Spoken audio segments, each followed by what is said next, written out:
Hey guys. This is part 5 of What If Naruto Was Raised by Team Minato.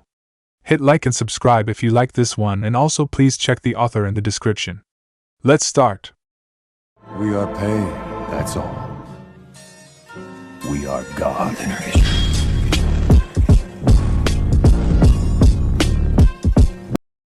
Chapter 14. Blood and Death Among Waves.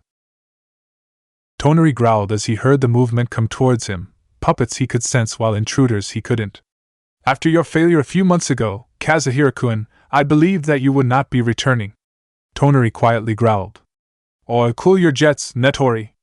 It was an honest mistake. I hired a version of Shirakumo Oboro who had managed to resurface in his Noma form, and his programming merged with his real personality, and the programming went a little too well, and he turned against his masters to protect and take care of that pasty-skinned manchild with the decay touch. Gimme a break. Multiple parallel and alternative realities and universes are an absolute pain in my fucking ass. How could I have possibly known that he was on my old boss and Mikhail's payroll? Besides, we had to go into hiding for months to dodge Hope Bernhard after getting her panties in a twist with what I did to ensure I made my grand getaway with Hisashi still hanging around for a month following rendezvous time for handoff. Still don't understand how she showed up almost immediately after I summoned that worthless distraction, the man replied. Tonory grinded his teeth at the nickname Nettori, an anagram of his name, and an insulting one at that. Tonory made no response to Kazuhira and moved to speak as the other intruder moved to speak. Lopterdano, is it true? A flamboyant and overly dramatic sigh was issued from the blue-colored lips of the equally flamboyant man. Sadly it was, my friend. This pathetic mortal underestimated the reach and span of that detestable Hisashi, and your plan to grab your desired promised one was set off the rails. The White Demoness did indeed respond to our gambit to distract Order's blighted shadow, and while we were able to escape your world in the chaos, we lost valuable time to better evade the eyes and reach of Argos's dogs and drew the ire of its most feared enforcer of the laws of the cycle of life and death, who had been the one to strike down Nobunaga, the soul we summoned as our distraction. Tonory trusted the word of Lopter. The two were kindred souls, the same basic ideas expressed in similar ways. Both saw the utter corruption of humanity and sought to remedy it by putting it under their control. Tonory sought the Tensigen, one of the few eyes of the gods and the eyes of Hamura, which were also known as the eyes of rebirth, and to reactivate the weapon of his family to send the moon colliding into the world and whatever survived put under his iron fist with the Byakugan princess at his side. Lopter sought something called the eyes of the world to remove free will from mankind where he originated from and rule absolutely as the god he was born from did before him, before the fool took pity on humanity. If Lopter said that this worm was telling the truth, then Tonory believed it. Perhaps Tonory would help him accomplish that goal once his own had been achieved. Momotaro hadn't been wrong. Few even began to approach Tonory in terms of true importance in his eyes, the Byakugan princess and Lopter. But the princess was his right, a shining symbol of his true status as the next moon sage. Lopter was his equal. Very well, have you made a new plan? Nettori, Tonory! Damn it, questioned. Lopter held up his hand and spoke. She will be leaving the village she resides in for a time on an assignment. We'll procure her from her group and bring her to you at the first conflict they encounter so as to prevent her companions from interfering. Tonory smiled. Good. Go. Both foreigners nodded and smirked before Lopter vanished in a flash of blue light, and Kazuhira literally sank into the shadows. Konoha Day 1 of Mission Team 7 gathered as Anko was talking with the gate guards, a pair of Chunin named Izumo and Kotetsu. This was it, their first C-rank mission. Right on time. Fuck, I got lucky when I didn't get a team straight from hell. Those teams that makes every jonin wary of taking on a team, and especially wary of signing up for a long-term assignment with them if the team manages to pull together and decides to stay together. Anko spoke with no small amount of teasing. One of the pair laughed. Yep, we've seen plenty of those teams off since we got this job.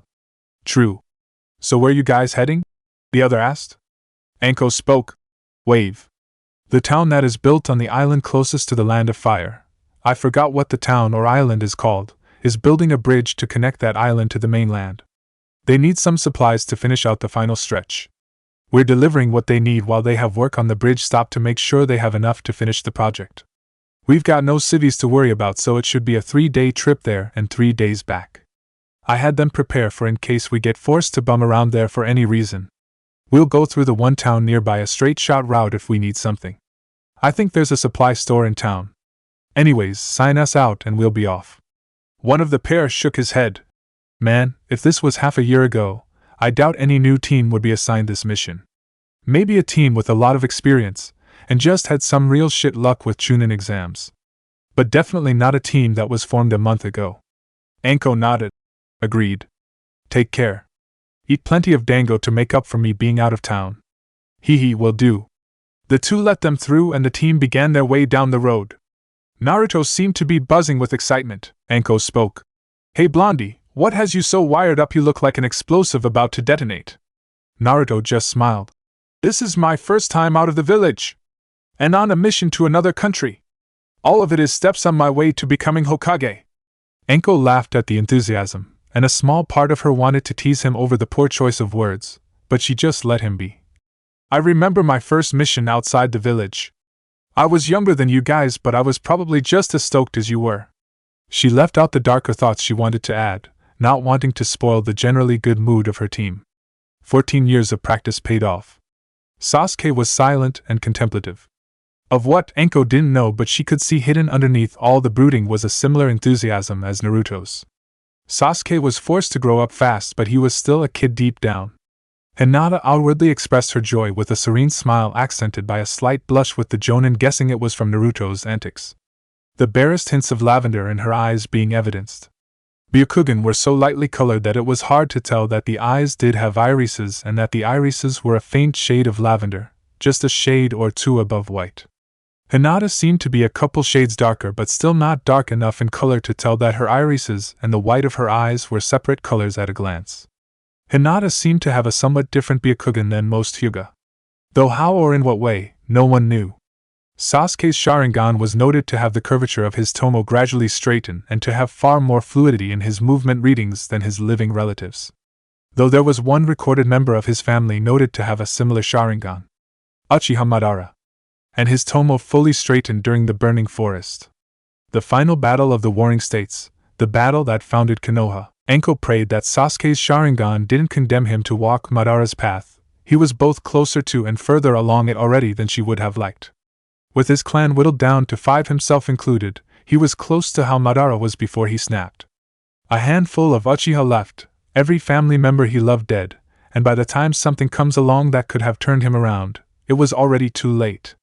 Anko could feel her fingernails biting into her skin as she squeezed her hand and held out hope that if Sasuke ever seemed like he was going to leave the village like Madara did, that she would be able to knock sense back into him, make him realize what he was leaving behind, and bring him back. Though the Snake Mistress knew she wouldn't be alone if it came to that, Hinata and Naruto were more than willing to beat sense back into Sasuke when he lost sight of what was in front of him, while looking at Horizon. Plus that crazy thing the kid does sometimes. Anko thought. A small detail that she had noticed was that it appeared Naruto might have some ability to lock chakra in a way. Anko could mold her chakra, but for some reason whenever it happened, she couldn't get it out of her. Like it had been chained down. Sasuke and Hinata probably never noticed it. Probably thought they just misjudged when a jutsu had been prepared. Anko didn't know what exactly the ability was. But she had a few ideas. Looks like Kushina's legacy is in good hands. Sasuke was oddly quiet, even for him. He was still trying to process recent revelations. Do you know what a Jinchuriki is? Naruto asked. Sasuke answered honestly and nodded. Why did you ask that? Is it something to do with you guys' secret? Both of his teammates flinched at that. But they nodded. We're both Jinchuriki. I have the Nibi while Naruto-kun has the Kyubi. Sasuke raised an eyebrow. Why are you telling me this now? Naruto answered. Anko-sensei wanted us to tell you. We would have told you eventually. Hell, maybe even back in the academy. But Jinchuriki are infamous for being so isolated. Feared for being walking bombs getting ready to explode at any moment, and weapons to be used at their leader's pleasure. Sasuke stared for a moment before he sighed. Can't blame you two for being scared. Could you imagine how suffocating it would be if everyone was shooing you off and keeping you isolated from their children out of fear? Naruto chuckled bitterly. Oddly enough, I think I just might be able to. No hard feelings? Sasuke looked down at the bowl of ramen in front of him. Honestly, there are some. I feel betrayed and lied to. We've been friends for years and you two could have told me. It hurts that you didn't trust me. But it doesn't change the fact that you two are like siblings to me. So no hard feelings. Sasuke wished that was true, but his mom walked him through the last of his hang-up over it. Her own teammate and Naruto's mom, Kushina, was a Jinchuriki as well for the same Biju as her son.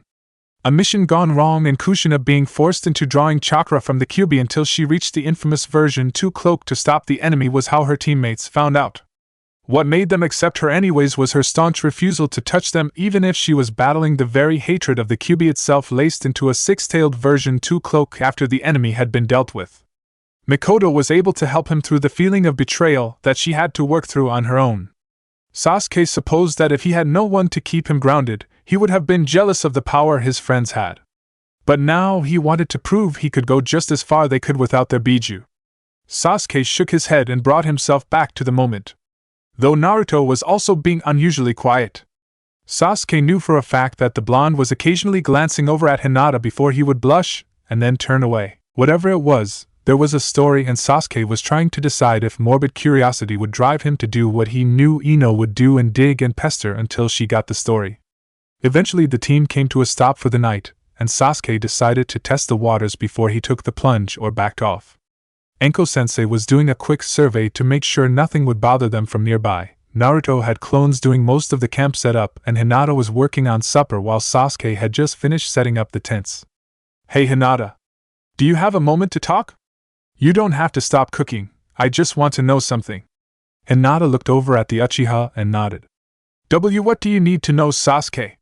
Sasuke decided to cut straight to the point. "Do you know why Naruto's been looking at you, blushing like you would around him, and then turning away after a moment?" Hinata's cheeks started burning. Well, you see, it was something that happened yesterday." Sasuke decided to stop this. "Don't bother, if you're embarrassed about it to where you are stuttering constantly and blushing on your entire face, then I don't want to know." Hinata sighed in relief as her blush subsided. Thank you." Naruto showed up and before he could speak Hinata and himself both made eye contact and both began blushing madly. Sasuke heard Hinata squeal as it happened. "That bad? She hasn't done that in 3 years? Okay, idiot, what happened?" Meanwhile Enko was laughing her ass off at the teenage drama in front of her. It was one of those things that sucked when you were going through it but was hysterical to watch once you made it out of those years. Naruto and Hinata's conundrum was a mystery to the snake mistress but the clues gave her an idea. How it happened and what it entailed was another story, but Enko had to admit that it definitely spiced up the pre-existing mutual feelings that neither were aware of. "I wonder if there's a betting pool going on those two, and what the rules for bet time frame are. My bet would be within the month." "Hey Enko!" A voice called out cheekily. "Hey Obito!" "Almost scared me." Enko replied with none of her usual theatrics. I wasn't trying. If I was trying you would be passed out," the Uchiha Phantom said cheerfully as Enko got on her feet. Enko decided to cut the small talk. "What's up? Anything wrong?" Obito shrugged. "Not much, but the mission is being reclassified as a B rank. The area around Wave is getting some disturbing reports in the last few weeks. Someone messed up, but we think everything should be alright to proceed." Enko just about whistled. "Damn, bad enough to reclassify a supply delivery. Good thing we prepared for bumming around in the area for a few days." Obito nodded. Enko then caught up to the last part of what he said. "You want us to continue?" Obito smiled somberly and nodded. "Yeah, they're not going to be kids forever. They need to see just how terrible the real world can be if they want to change it like they claim." Enko tried changing the subject. "Do you have any idea why Naruto's blushing whenever he looks at Hinata now and why whenever they make eye contact they both start blushing like their blood is molten?" Obito shrugged. "Honestly no. Naruto's been doing it since yesterday and he didn't want to talk. I think he walked in at the wrong time." Enko finished the statement with a massive smile on her face. "And saw Hinata as the gods made her, and she found out and both are embarrassed and going through teenage hormone shenanigans. Bwahahaha. Man, if that happened to me I would have demanded eye for an eye. Or if it was me who got the eyeful, pay them back for it." Obito smiled and rolled his eyes. "Yeah, I figured. We can't all be like you, Enko. Some of us have this strange thing called shame. It's weird, I know. We get embarrassed about things." Enko laughed at that one. "Fair enough. But Hinata being embarrassed about her body? So many would kill to have curves like her at her age, and so many older than her would love to have a body like she has. Obito didn't look convinced and was trying to figure out where this was going. Anko continued, and then there's the fact that she's a Hyuga. Obito commented, what does that have to do with anything? Anko pointed at her eyes. Byakugan. I'm betting the clan guards use their eyes on patrol and see a lot more than they would want to. I'm betting every single one of them knows what they all look like. Obito stopped and thought about it. Holy shit. Either that would mess you up. Anko finished it. Or erase the concept of body shame from your mind. So either Hinata just hasn't realized it, the Hyuga are bigger sticks in the mud than we give the wit-eyed bastards credit for, or Hinata has other issues that take precedent over it. Obito rubbed his eyes. I wasn't expecting this conversation today. Don't even think about trying to get me to talk to someone about this on your behalf.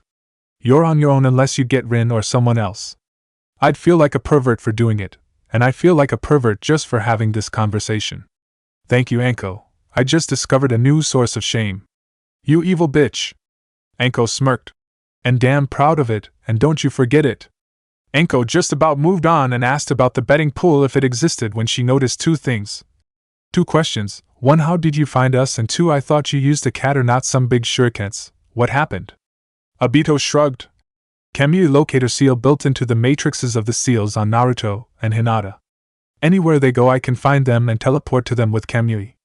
I did use a catter for a bit, but I decided it wasn't my style.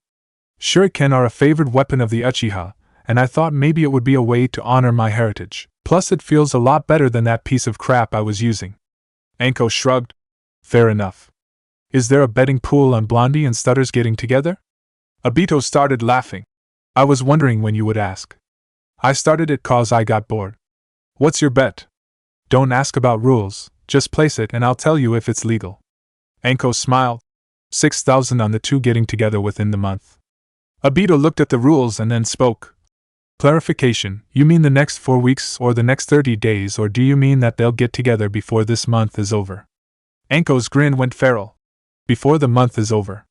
Obito whistled as he flipped the book and scribbled down Anko and her bet. Shit, you must be confident. Good luck. Tell me how the mission goes when I get back.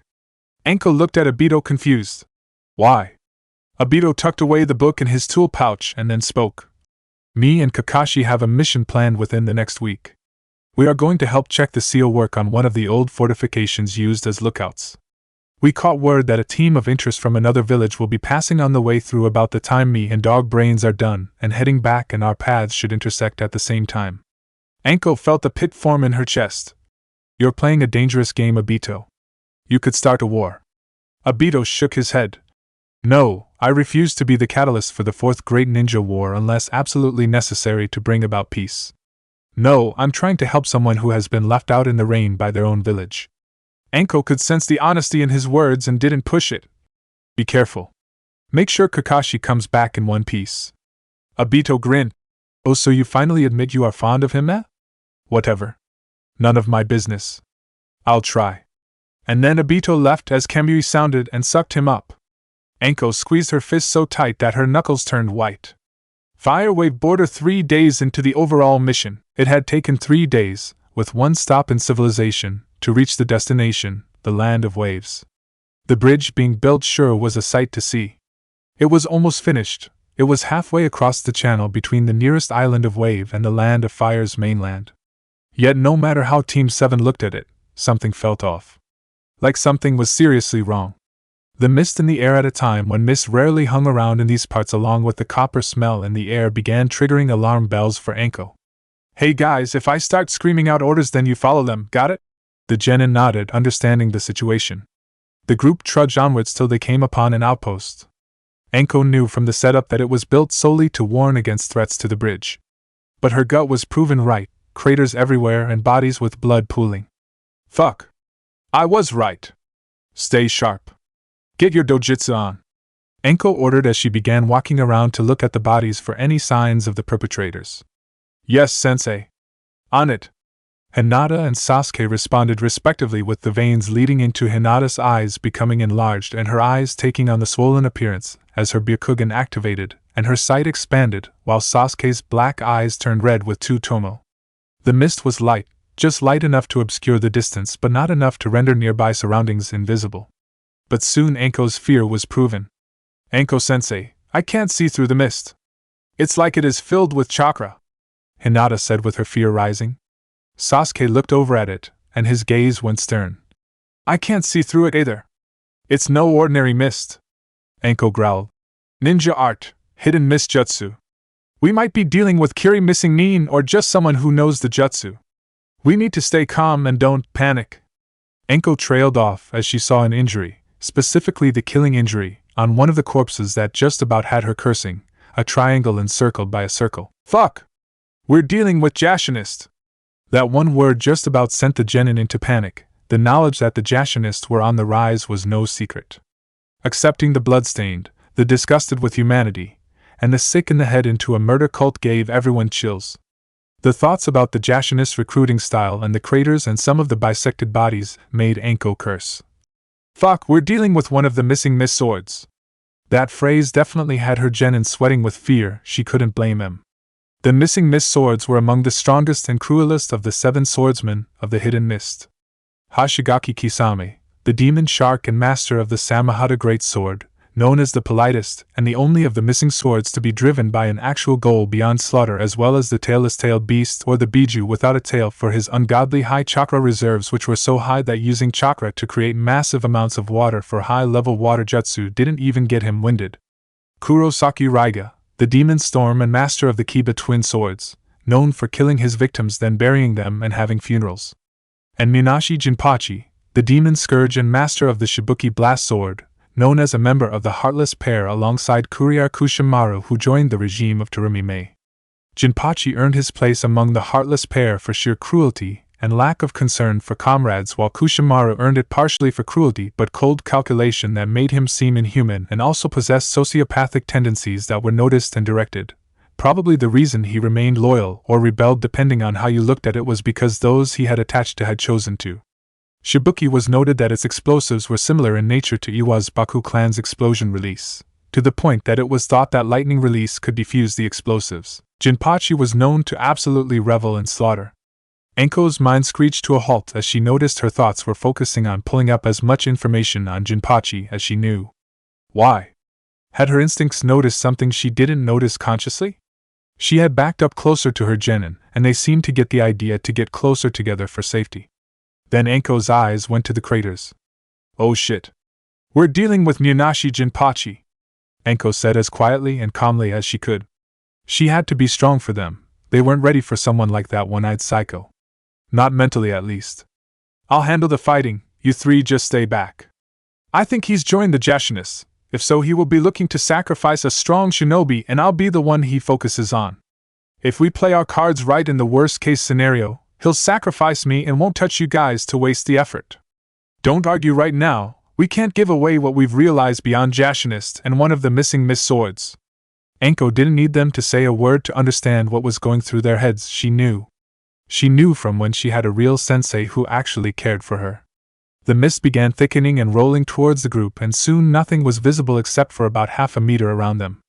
Hinata still had her eyes active, but it seemed that she was starting to filter out the white noise of the chakra in the mist nearby.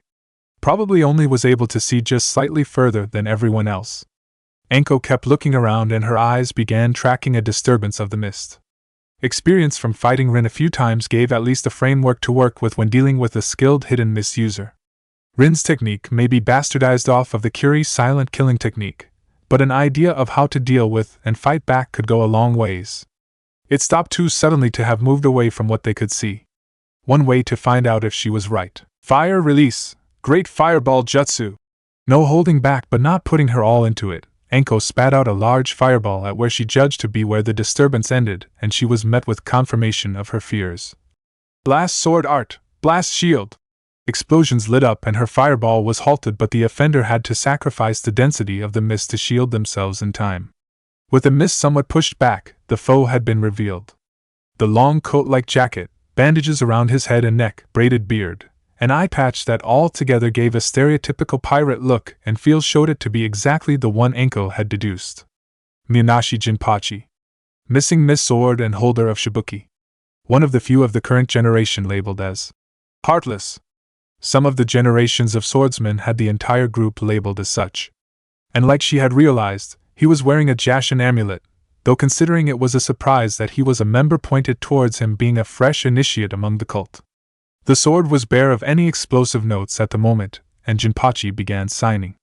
Enko recognized the sequence within 3 seals and already threw out her counter. Water release, Water Dragon Jutsu. Fire release, Great Fire Dragon Jutsu. The techniques clashed, and it was clear that neither held enough of an advantage to overpower the other. The Water Dragon doused the Flame Dragon, but the Fire Dragon evaporated the Water Dragon. Both techniques cancelled out, and Enko smirked, which annoyed Jinpachi into scowling in response. More explosive notes were deposited onto the sword by its scroll, and Jinpachi smirked, flashing the swordsman's trademark shark teeth. Well, I was sent to slaughter some villagers and decided to stick around in case any more sentries were around before I moved on to Wave itself, but I find some Konoha tree huggers and Mitarashi Enko, the snake bitch herself.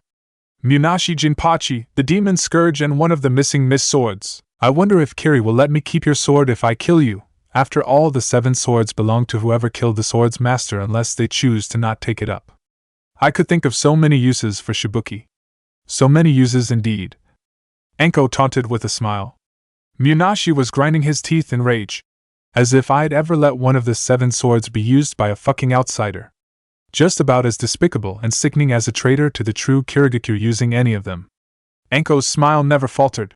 Well, isn't that ironic? You betrayed the true Kirigakure when you ran. It must really drive you crazy that 4 of the official 7 swordsmen all serve the new regime. The Kiri you served died when Mei captured the 3rd Mizukage and later executed him. You're a traitor and a relic. Jinpachi's eye and eye patch were shadowed over. I know how my actions made me look. I accepted that long ago, before I ran. Kiri wasn't surviving that rebellion. They were too strong, had too many of the stronger bloodlines on their side, and had more swordsmen than our side did for too long, and had Mangetsu by the end. I knew the Kiri I loved was going to die, and I was a coward for not choosing to go down with it, but sometimes we have to make hard decisions for the better. I wandered in darkness trying to find a way to take back the village and revive the true Kiri, but eventually I found that it was gone for good. The Jashin sounded like a pretty good way to avenge it. Most of their rhetoric makes perfect sense to me. Enough talk. Die. Blast sword art, blast slicer.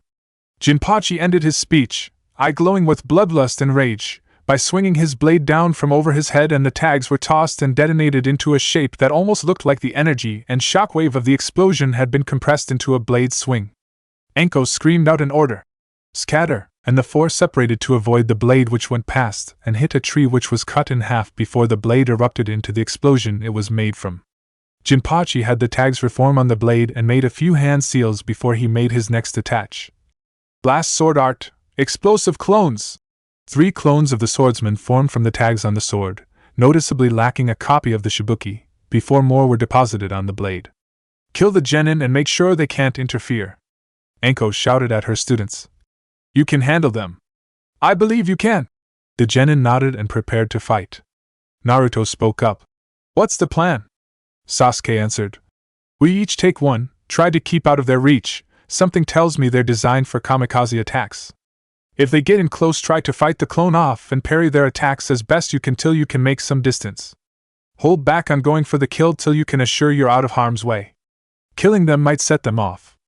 Hinata nodded and shakily got into her stance while Naruto grinned. Got it. Wind release, great breakthrough, and blew out a wave of wind that shredded all 3 of the clones and set them off. Or do that. That works too, Sasuke commented dryly. Hinata giggled. I think it works better, though Naruto-kun does go overboard at times for the amazing. Naruto smiled and rubbed his head with a small blushing. Whoops, guess I went overboard. Jinpachi grunted. Shit, you got a freak, don't you? Whatever. Blast sword art, explosive circle. As the tags on the blade grouped together to form circle and then flew off towards the group like a shuriken. Everyone went wide-eyed at the imitation of one Hanzo the Salamander's most infamous techniques. Sasuke quickly formed hand seals. Fire release, Phoenix Flower Jutsu, and spat 3 fireballs at the oncoming explosive tags and managed to ignite and detonate them prematurely before they reached the genin. Enko smiled. Good work, Sasuke. Jinpachi's scowl became even more intense. You genin are starting to get on my nerves. Try this one, blast sword art, continuous explosion paper bomb. The notes on the blade began to converge into a single note. Jinpachi swung the blade and the note was thrown, and soon it began detonating. Or it would have. Anko remembered the old stories about the second Hokage, Senju Tobirama, and his usage of the technique Jinpachi was imitating. Tobirama used the technique in two ways: open air like Jinpachi was using, and in a large pressurized water prison bubble. The blast would separate the individual paper bombs and the fragments, which would then explode again and again until there was not enough chakra left to continue the explosions. The first spread the payload over a wide area while the second focused it inside of the water bubble. Anko realized that at this close range, the continually detonating bombs and fragments would wreak havoc even if it was going to spread out due to a lack of a focusing technique. Anko decided to test the theory about Shibuki's weakness. Lightning release, snake thunder! A bolt of electricity formed in the snake mistress's hands with two spots that glowed a slightly different hue like they were the eyes of the snake. Anko swung her arm and tossed the bolt, and it almost came to life as if it were a real snake. The snake-like bolt of energy streaked out and snaked towards the paper bomb that was preparing to detonate. The bomb began glowing intensely. Anko could begin to hear the blood rushing through the vessels in her ears as she almost cursed, "Please make it in time." Anko swore that the tag was about to explode when her snake thunder contacted it. At first it seemed as though nothing had happened, but Jinpachi's face told another story. "I'll kill all of you before you tell anyone," the one-eyed swordsman said grimly as the tag's glow fizzled out. Anko sighed in relief. "Holy shit, it worked," before flipping her demeanor back to where it was. "Alright, Cyclops, the way I see it, there is only one way this is ending, either me or you on the ground and the other one standing up with foot on their opponent's neck, crushed trachea and all. Mind doing me a favor and giving up to save me some time, 'cause I know for damn fact that it won't be me." Jinpachi smirked at that sentiment. Oh, such confidence. Impressive. Maybe if you had been born in Kiri, I would be proudly standing side by side with you as a swordsman. What makes you say that? Anko's grin turned into a mixture of a sincere smile and the sadistic one infamous of Orochimaru. "'Cause there's no way I'm letting you touch them. We protect our own. They're my comrades and my team, and I'll die to make sure they live and become what I believe they can be." The sincere and pride-filled part drained away, and the part that Jinpachi knew from his own encounters with the traitorous member of the Sannin as Orochimaru's own condescending grin became too recognizable on Anko's face. "So don't even think I'll let you lay a hand on them, you piece of shit. And if you do, I'll cut the hand off of your arm and then have it clench a kunai and gut you with it before I figure out what to do with your remains." So many wonderful ideas. Everyone got the idea that Anko was maybe only half kidding at best and completely serious at worst. Jinpachi was silent for a moment before he laughed. "Ha ha hee hee. I was thinking you would be one of those dumb shits who would go off the rails at the mention of being an equal to someone like me, but you've proven me wrong with your words at the least. If you aren't bullshitting me, then we may have truly stood as equals in Kiri. Keep the kids out of this, and we can keep it between us. At least while you still draw breath." Anko nodded. "You heard him, guys, leave this between us." Naruto was the first to protest. "But Anko-sensei, we can take him together. All four of us. This bastard wouldn't stand a chance even with that fancy-ass sword." Naruto's protest spurred Hinata to gather her courage and speak up as well. "Naruto-kun is right, sensei. We can take Jinpachi together. You don't have to fight him alone to keep us safe." Then Sasuke joined in. "We have to stick together. We always heard you never abandon your comrades. We aren't going to abandon you to fight this maniac on your own." Anko smiled. "Ah, shut up, you'll make me blush. Seriously, leave this fight to me." "Oh, you won't have to worry about all four of them, Jinpachi-san. We will be taking care of the brats and the Hyuga girl," a new voice said. Everyone, even Jinpachi, froze at the sight of the two newcomers. One was so ordinary he literally could have been anyone, while the other one stood out so much that it had to be a conscious effort. Jinpachi growled, "Who the hell are you two?" The ordinary member of the duo smiled. The expression was ordinary enough, but just looking at it something seemed wrong. "I'm glad you asked. I'm Takami Kazuhira, or more accurately Kazuhira Takami for your name order, and this ball of obsessively bringing order to chaos is Lobter. No family or clan name, just that. We've been hired by Netori, no wait, his name is Tonory, to abduct Hyuga Hinata and bring her to him in exchange for his support of the organization we serve in opposition to Argos, an entity that you've all become inadvertent lapdogs of." Anko snarled, "Like hell I'm going to let you take her to this Netori bastard." Sasuke's gaze narrowed while Naruto growled, "You're not taking her. Kazuhira's smile became far less sincere and far more deranged and malicious. I'm afraid your compliance, and hers for that matter, are worth jack fucking shit. Though to kill Uzumaki Naruto before he has a chance to change the world would unleash glorious absolute chaos.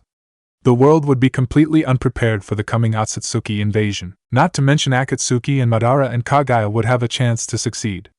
So I think I'll save some effort and kill you before you can undo the true piece of everything, he said as he pulled out a knife that was absurdly long and sharp. Lopter smirked. I suppose you will take the two boys and kill them while I subdue the girl? Kazuhira began giggling. You know me so well, even though you hate my guts. Ha ha ha ha ha ha ha ha ha.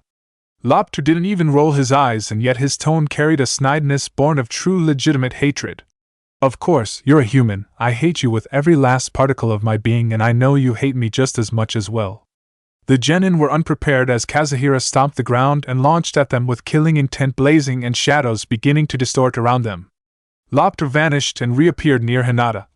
Don't worry, mortal. Soon you won't have to even think for yourself. Dear Tonory will do that hard work for you. Hinata went for the instinctive gentle fist palm strike aimed at the heart to end the battle quickly like she was taught. Her opponent rolled his eyes. How utterly pathetic. And then two large arms formed out of a blue energy both similar, and yet very different to chakra took shape above and just behind the flamboyantly dressed man and thrust outward, sending out a pulse of energy that launched the Hyuga backwards and skidding. Hinata got up to her feet quickly and refocused on her opponent to examine for possible weaknesses. But then she saw it and then looked at the one attacking Naruto-kun and Sasuke. Hinata exclaimed her findings. These two have no chakra network. Sasuke scowled and bit out a curse as he Naruto dodged a knife swipe. That's why my eyes are having a hard time reading them, that's why their movements seem so odd. They aren't moving like I'm used to reading. So what? It doesn't change a damn thing. We hit them and keep going at them until they go down. Wind release, great breakthrough. Naruto blew out a gust at the attacker who rushed at him undaunted only to make a gesture as the gust drew close and shadows rose up and formed into a solid matter shield around him. What the hell? Is this guy a Nara or something? Naruto wondered aloud after realizing the nature of the barrier gashes formed in the shield, but in the end it held firm until the wind had gone by, and then it dissipated, showing the madman unharmed. Kazuhira's deranged smile settled back to mildly unnerving. What happened to that bravado? Scared? You should be. I'm not a Nara, I'm what's called a shadow twister, and the shadows themselves as my allies. Though can't say I blame you for believing I was a Nara. No idea if Naras or shadow twisters came first, but what we do can intersect a lot with Naruto's shadow capabilities. There's only about 30 of us shadow twisters in the whole of everywhere I have been, and I'm the only one who isn't an Argo's lapdog, even though at one time I was. At one time there were entire legions of us keeping the false peace, but what happened to them no one really knows. I think the universe punished them for trying to preserve the false peace of order rather than letting the true peace of chaos take hold. But even I'm just a small fry compared to my old boss man. He can make the shadows do things I could never even dream of. I have no hope of killing him, his will to go on is way stronger than mine is without a doubt, and he could bring me crumbling down if I was unable to escape in time before he forces me to stand and fight. The only way I could kill him is to become part of the death prophecy hanging over his head, but until then I'll settle for causing grief for him and making him miserable. And your death and that white-eyed bitch being carted off to Tonory would be just the thing to push him beyond miserable and into a warpath. Sasuke grouped up with Naruto and nodded. Great fireball jutsu. Great breakthrough. The two spat out their attacks in unison, and the wave of wind and the fireball became a wave of fire hurtling towards Kazuhira. Kazuhira just smirked. Dance of the shadows. And then made a sweeping motion with his leg. A tendril of shadows emerged from the man's shadow, and swiped the combination attack aside. There was a uniform feeling of insidiousness as the shadows began to dance around him, malice and bloodlust almost making the other combatants sick. But there was something unique to it, a brokenness. Like he truly believed everything he said, like he knew that he was the monster and the villain, and he was okay with it for the purpose of building something. Just don't trust him when he offers a deal. Naruto and Sasuke were so focused on this opponent that they lost sight of one. Blast sword art! Blast slicer! And the scream of the explosive slash hurtling their way as they had no opportunity to avoid got louder. Snake thunder! Enko's voice screamed out, and a bolt of lightning shaped like a snake began hurling towards the blast slicer and connected with it. The blast slicer rapidly vanished as if the snake-shaped lightning bolt had destroyed the very energy it was made of. Enko growled low and darkly. You won't touch them. Jinpachi grinned cruelly. Are you sure you can protect them and defend yourself from me at the same time, tree hugger? Though if it makes you feel any better, I was aiming at the black-haired shadow bastard. Something about him rubs me the wrong way. Enko's scowl shifted to an expression she was sure would make Orochimaru proud. I did it at the start, and I'll keep on till you're a corpse. Hidden shadow snake hands. Snakes rushed out of Enko's sleeves and tightly wrapped around Jinpachi's arm that he was using to actually swing the explosion blade. The snakes constricted tightly, and then Jinpachi felt something get hurt as he bit out a curse. Fuck! Before he took a kunai and stabbed the snakes, which dispelled them, though not before one actually bit him. The smile on Enko's face made Jinpachi begin to feel nervous and fearful. Fearful of just what that snake's venom would do. Jinpachi calmed himself with a single thought: stay calm, you're prepared for this kind of possibility. I've built up a resistance to most of the venoms of the animals in the land of water, so I should be able to fight it off somewhat no matter what it does. And I have my cover fire clone to replace with should I need to retreat. Enko didn't even shift her expression. And that's what you get for not minding the genin. Hinata was having flashbacks to Niji. Almost everything she tried was countered and made almost pointless. Gentle Fist lacked some of its bite against an opponent with no chakra. Fire was blown away by the pulse attack he used to blow her away earlier, or extinguished by ice he was able to form. Strafing and attacking from a distance was rendered pointless by the ice and energy blades he could make by having the hands do a vertical chop motion. Hinata decided to change tactic and go after the hands and dispel them before attacking Lobster.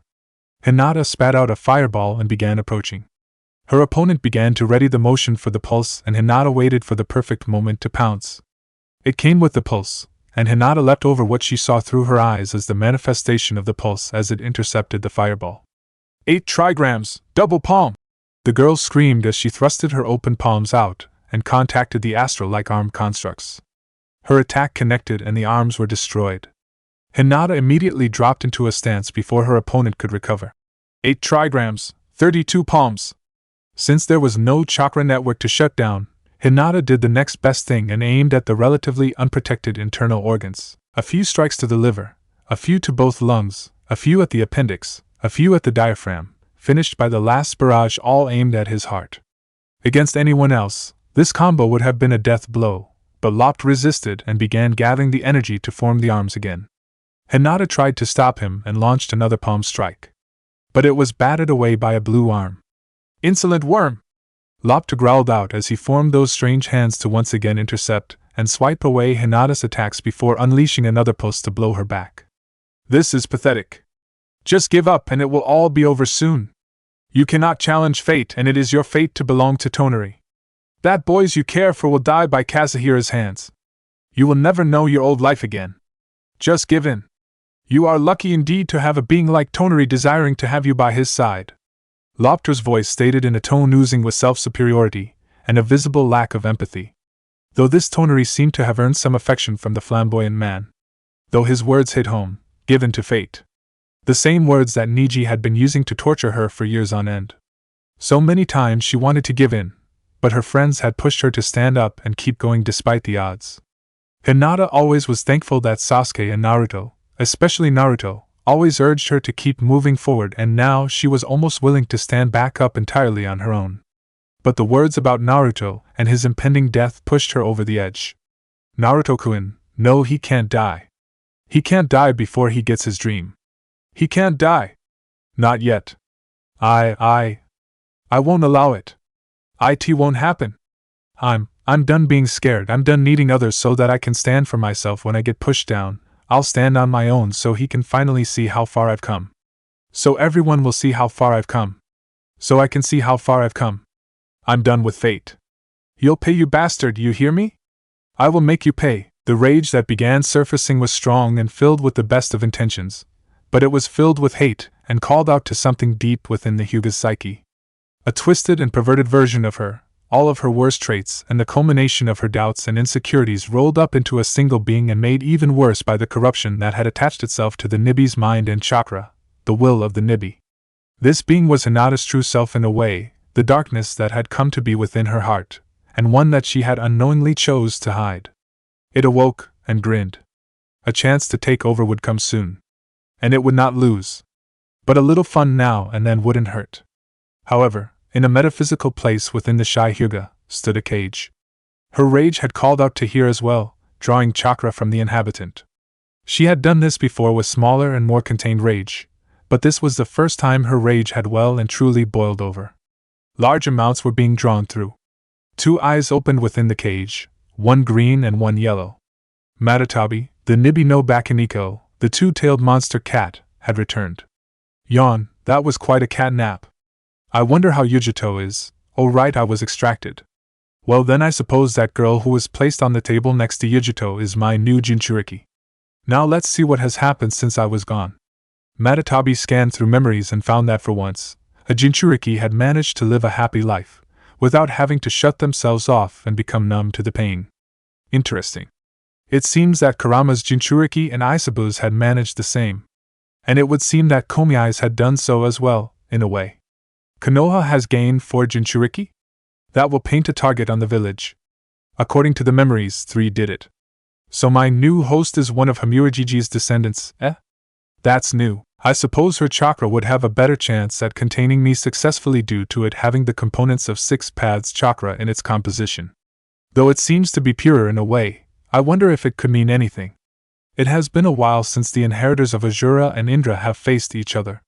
About 70 years or something, that is usually the minimum between the final clash of those two's inheritors and the next inheritors being made.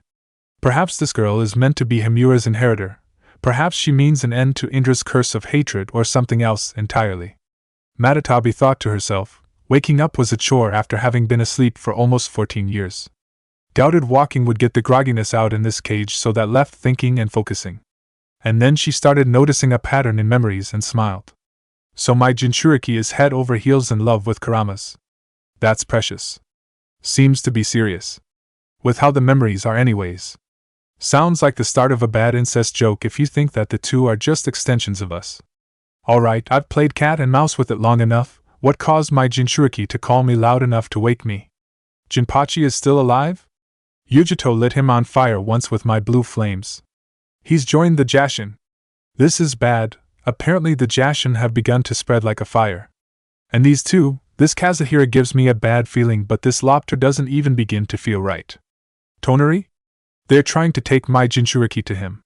He really does sound like a Netori, a sick and twisted one that is. This Tonory gives me a bad feeling from his name alone. Atsutsuki? Like Hagoromo-san? There's more of them? They're planning on invading? That must have been why Hamura and his followers set up inside the moon Hagoromo-san created, besides guarding that Geto Mazo, to keep an eye out for any of their mother's clan in case they tried anything. It must have been what Kali had warned us about when she helped Azura and Indra deal with Morio when he appeared and invaded the land of demons.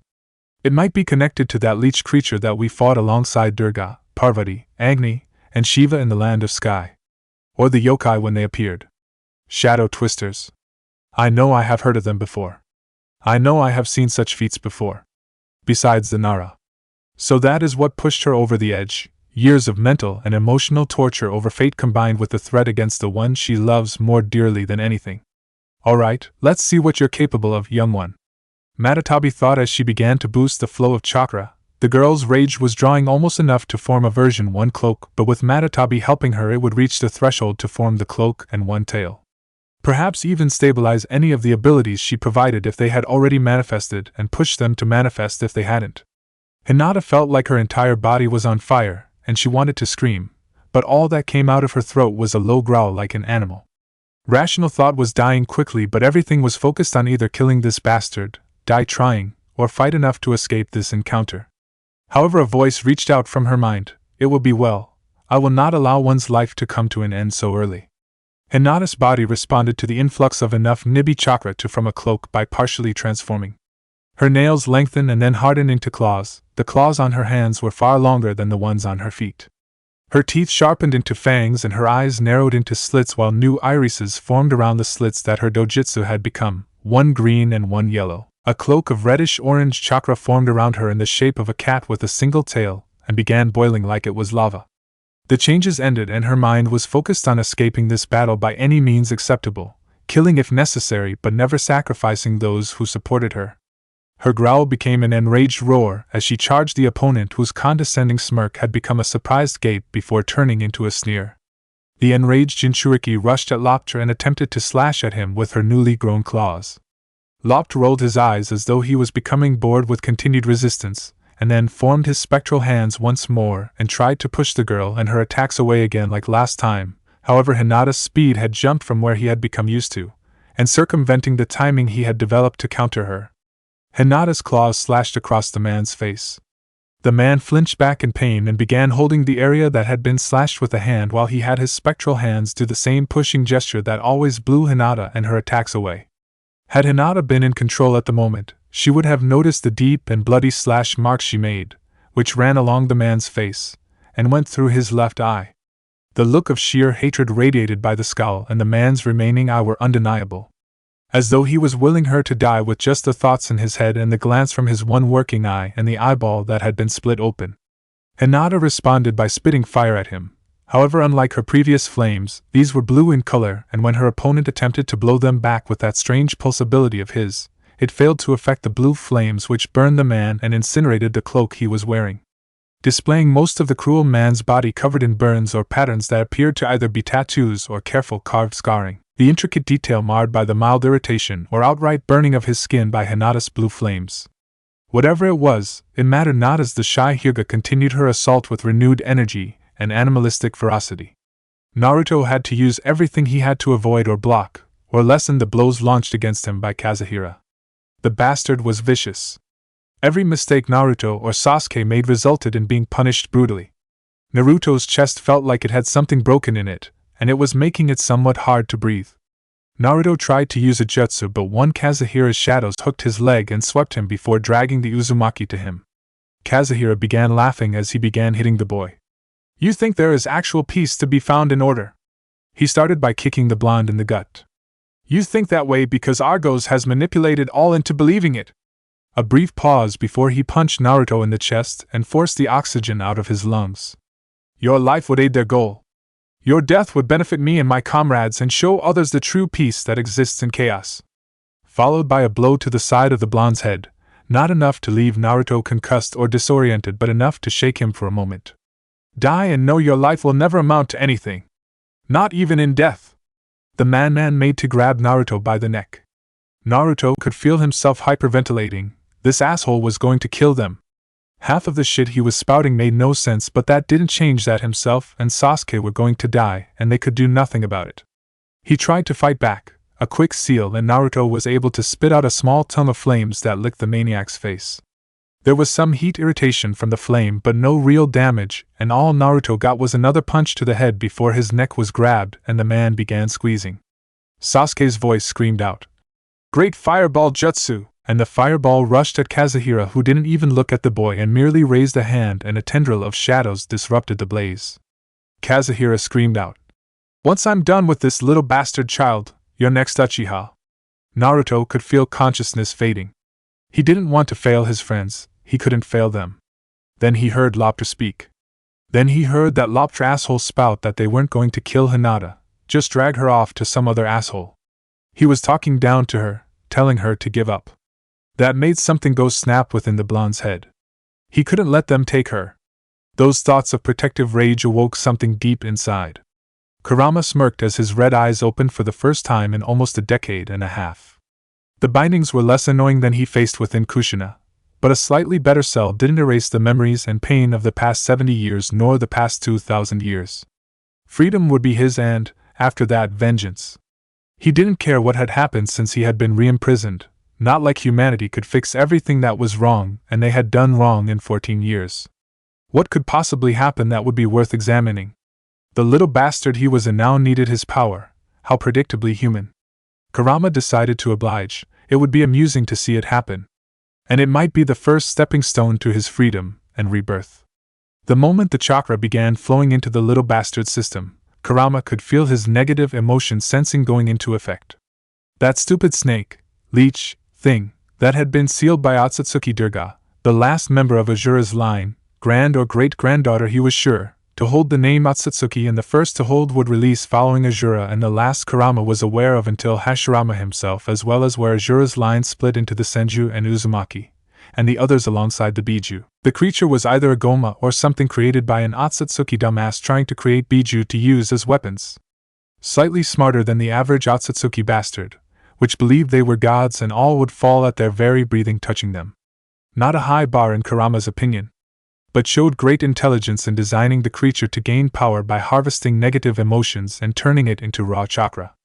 Kurama wondered why the creature felt as close as it did. If he remembered the political geography correctly, Wave was quite a distance from the land of sky where the creature had been sealed. It shouldn't feel as close as it did, unless it had been freed from the sealed tree where it had been imprisoned and then moved. If the creature was freed, then it would need to be dealt with in due time. It held power on par with one of the Biju on its own, and sky and the surrounding areas boosted its power with the inhabitants' negativity that it required 4 of the Earth Otsutsuki and all 9 of the Biju to deal with. Kuma would probably make a grab for it. Power grabs were a favorite of theirs, even if it meant grabbing children.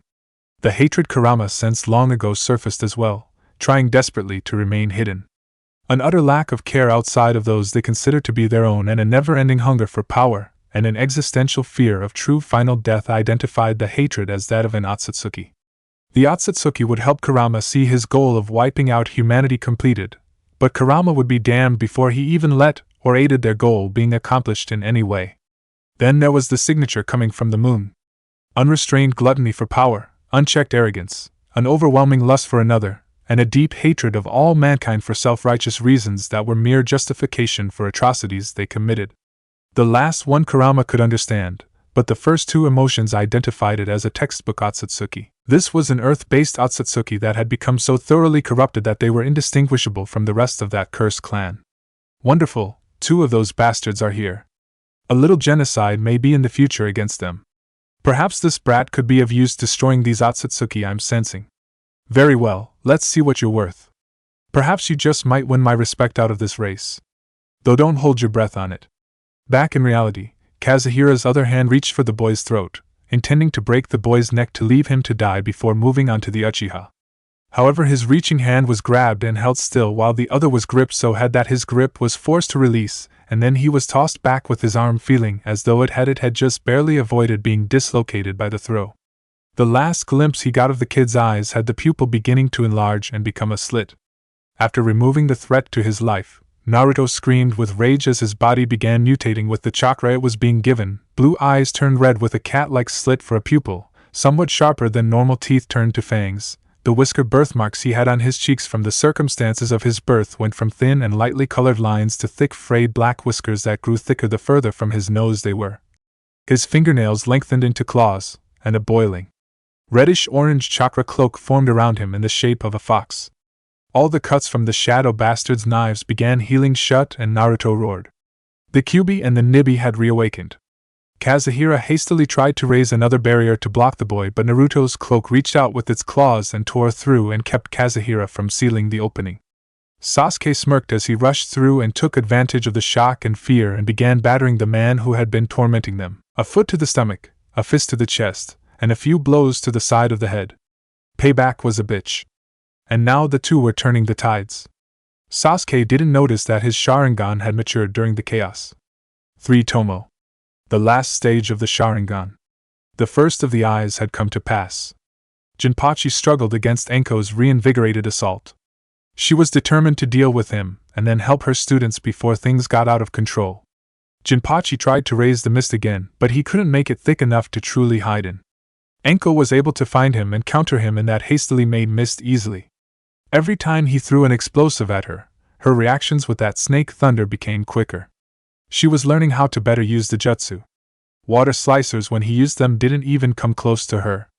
Water dragons were either evaporated by fire dragons, or if he made it too telegraphed, hit with snake thunder, and both had to flee the ground before they got shocked. It was like fighting a Muri in a way. Able to counter him completely and efficiently. Part of the problem was that Jinpachi was steadily losing more chakra than his opponent. Shibuki was rejecting him. Jinpachi had lost the sword's loyalty when he ran and lost it further each time when he chose to run from fights he might win rather than lose. And he was going to have to do it again.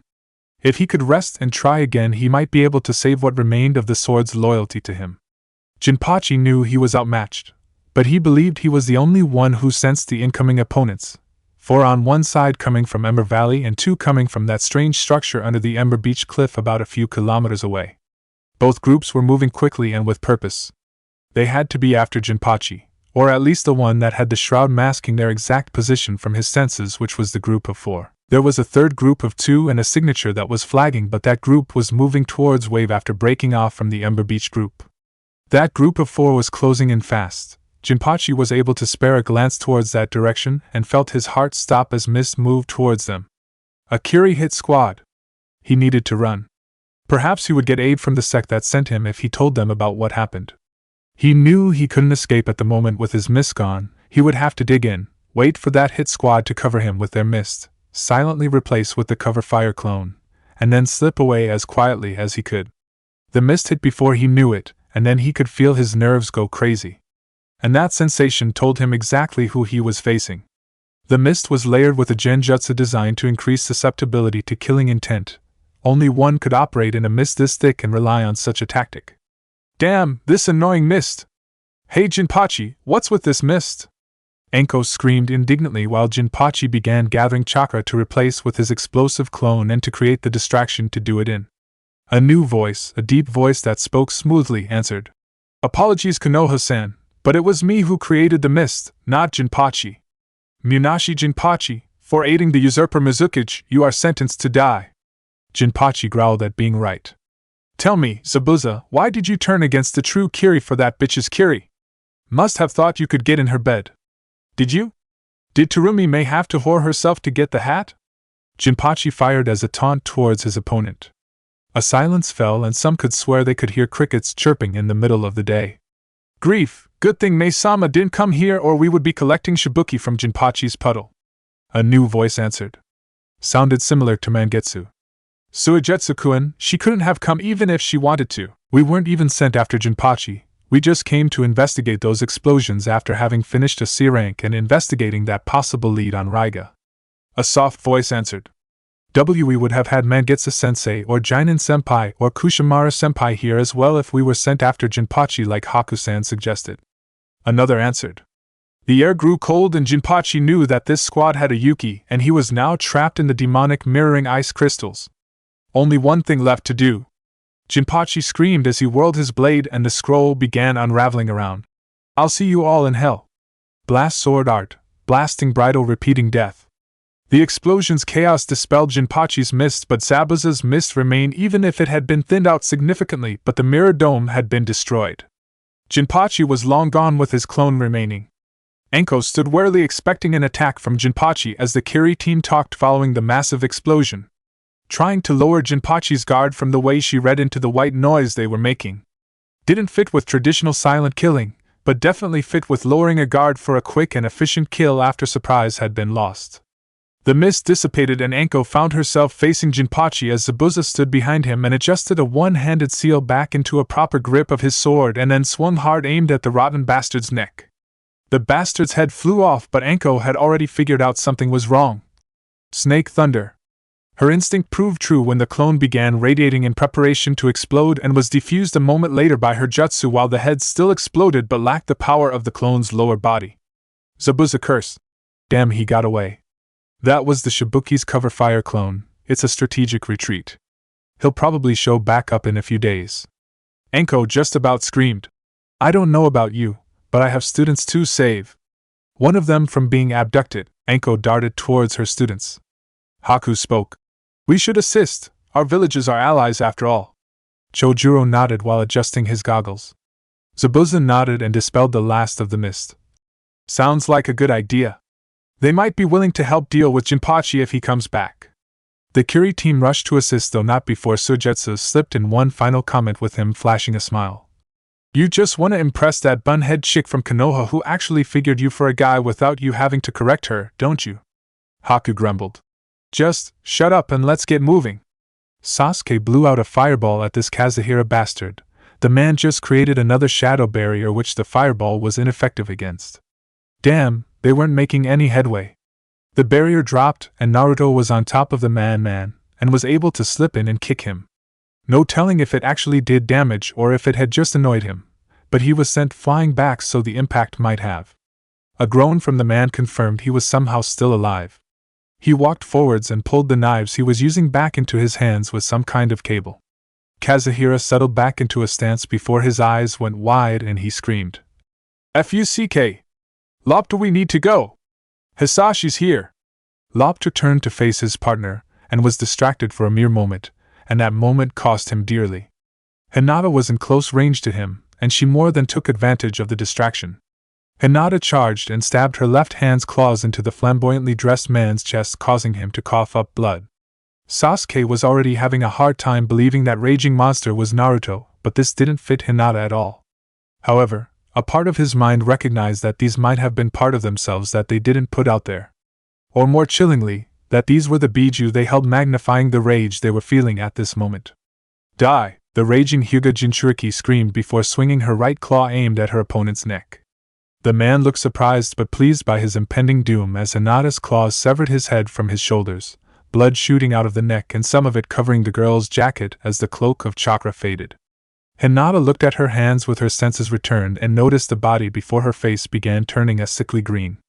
The inevitable only coming that much faster when the face somehow shifted its expression from shock to pleased and Hinata heard the man's voice one last time. "Thank you for assisting my escape." Hinata puked from that and struggled to remain conscious, the blood coating her hands and nails, plus her jacket.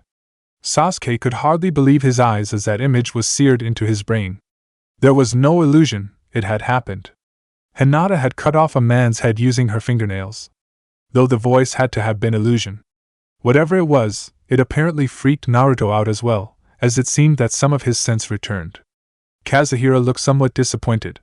Dropped his guard and got butchered by a kid. Fucking idiot. Well, that's his getaway settled, he'll come back to life whenever. Time to make mine before Boss Man and Mikhail get he dash.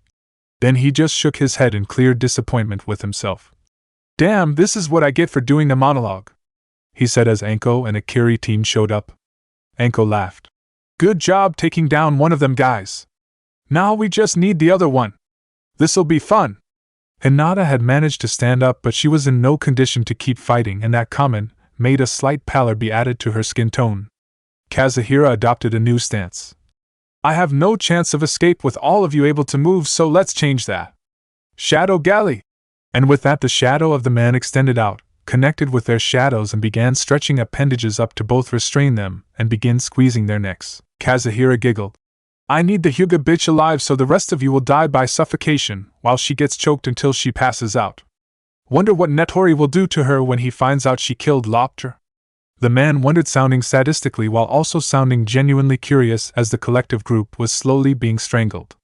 Naruto's chakra cloak attempted to attack and kill the man by extending and creating additional claws to attack with, but Kazuhira responded by raising a transparent barrier. Consciousness began to fade just before salvation was given to them.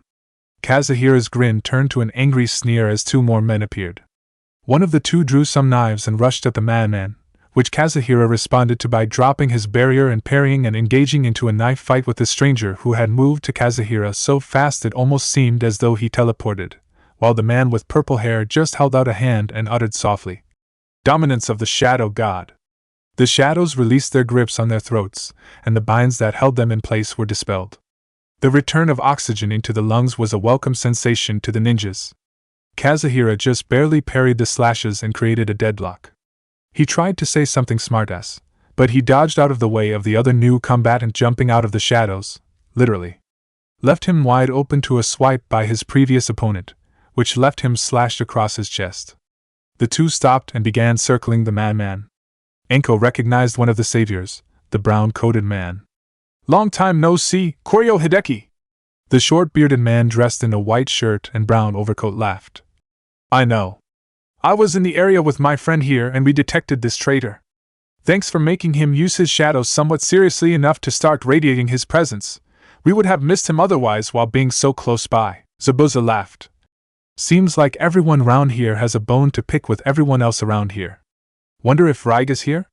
Kazuhira just laughed. "Well shit. Been a while, Mikhail, boss man. Also Mikhail, did you literally pick Koryo Hideki for an alias around here?" You went from one common-ass given name to another, and just changed Koryosuke to Koryo. But it does fit your style, so props for that. Good point you got there, demon. I have a bone to pick with these two. But I know better. Since I'm a traitor, that means my ass is going to get dragged back to the Central to stand trial before the council, which I'll be declared guilty and sentenced to life imprisonment inside Kosaida's holding. I won't be able to accomplish my mission that way nor get my vengeance, so. The other man spoke. You're not leading Takami. And not with that injury. The man rolled his eyes. Really, Hisashi, my given name? Are you expecting me to repent of my crimes, change my ways, and forget the horrors you unleashed against the G.C. in the name of avenging me? How many lives did you claim from them after that traitor leaked all those identities, including my own? Yeah, I bombed a base, when you didn't realize my identity and information had been leaked while on a sleeper assignment. You took more lives than I did. And then you grabbed one of the G.C.'s more valued enforcers and gave him to that bitch who did to him what you claimed was done to me, turned over to a psych ops specialist, got into his head, twisted everything around, and left a nice little bow called they had changed their ways out of free will after some intense mind fuckery and now were serving the enemies they once fought of their own free will. Hisashi shook his head. The bitch who got you was a professional at what she did. I gutted her once we found out she was the one who did that to you. All the lives you took when you bombed that base and took from there on out was on her head. Justice demanded retribution, and I claimed it. It was the start of a war. One that we didn't want, one that we tried to avoid, one that we have tried to end reasonably only to have our hands slapped aside and our faces spat in, and now we will end it by burning the G.C. down to the fucking ground and making sure that no one remembers them, to truly salt the earth where they stood so that it will never rise again. I'm not here to save you, you crossed that Rubicon a long time ago, I'm here to take you down. And the injury Mikhail dealt will impede you dramatically. Takami just laughed.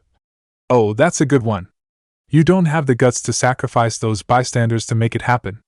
And as for my injury, the man smiled cruelly as black and purple energy danced across the reddened clothes and he opened wound and pulled the wound shut and removed the blood from the clothes he wore before he pulled out another knife, one that looked different, and aimed at one of the Konoha genin and tossed it.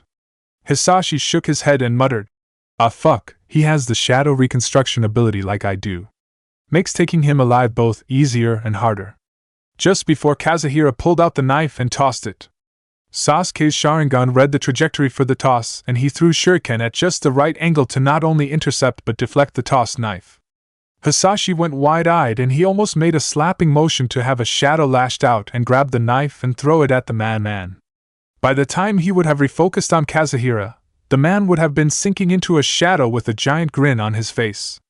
A shuriken impacted the throwing knife and deflected it to a course that would go sailing past the Konoha genin. Hisashi smiled gratefully. "Thanks for the assist, kid." Casted shadow, death match chains.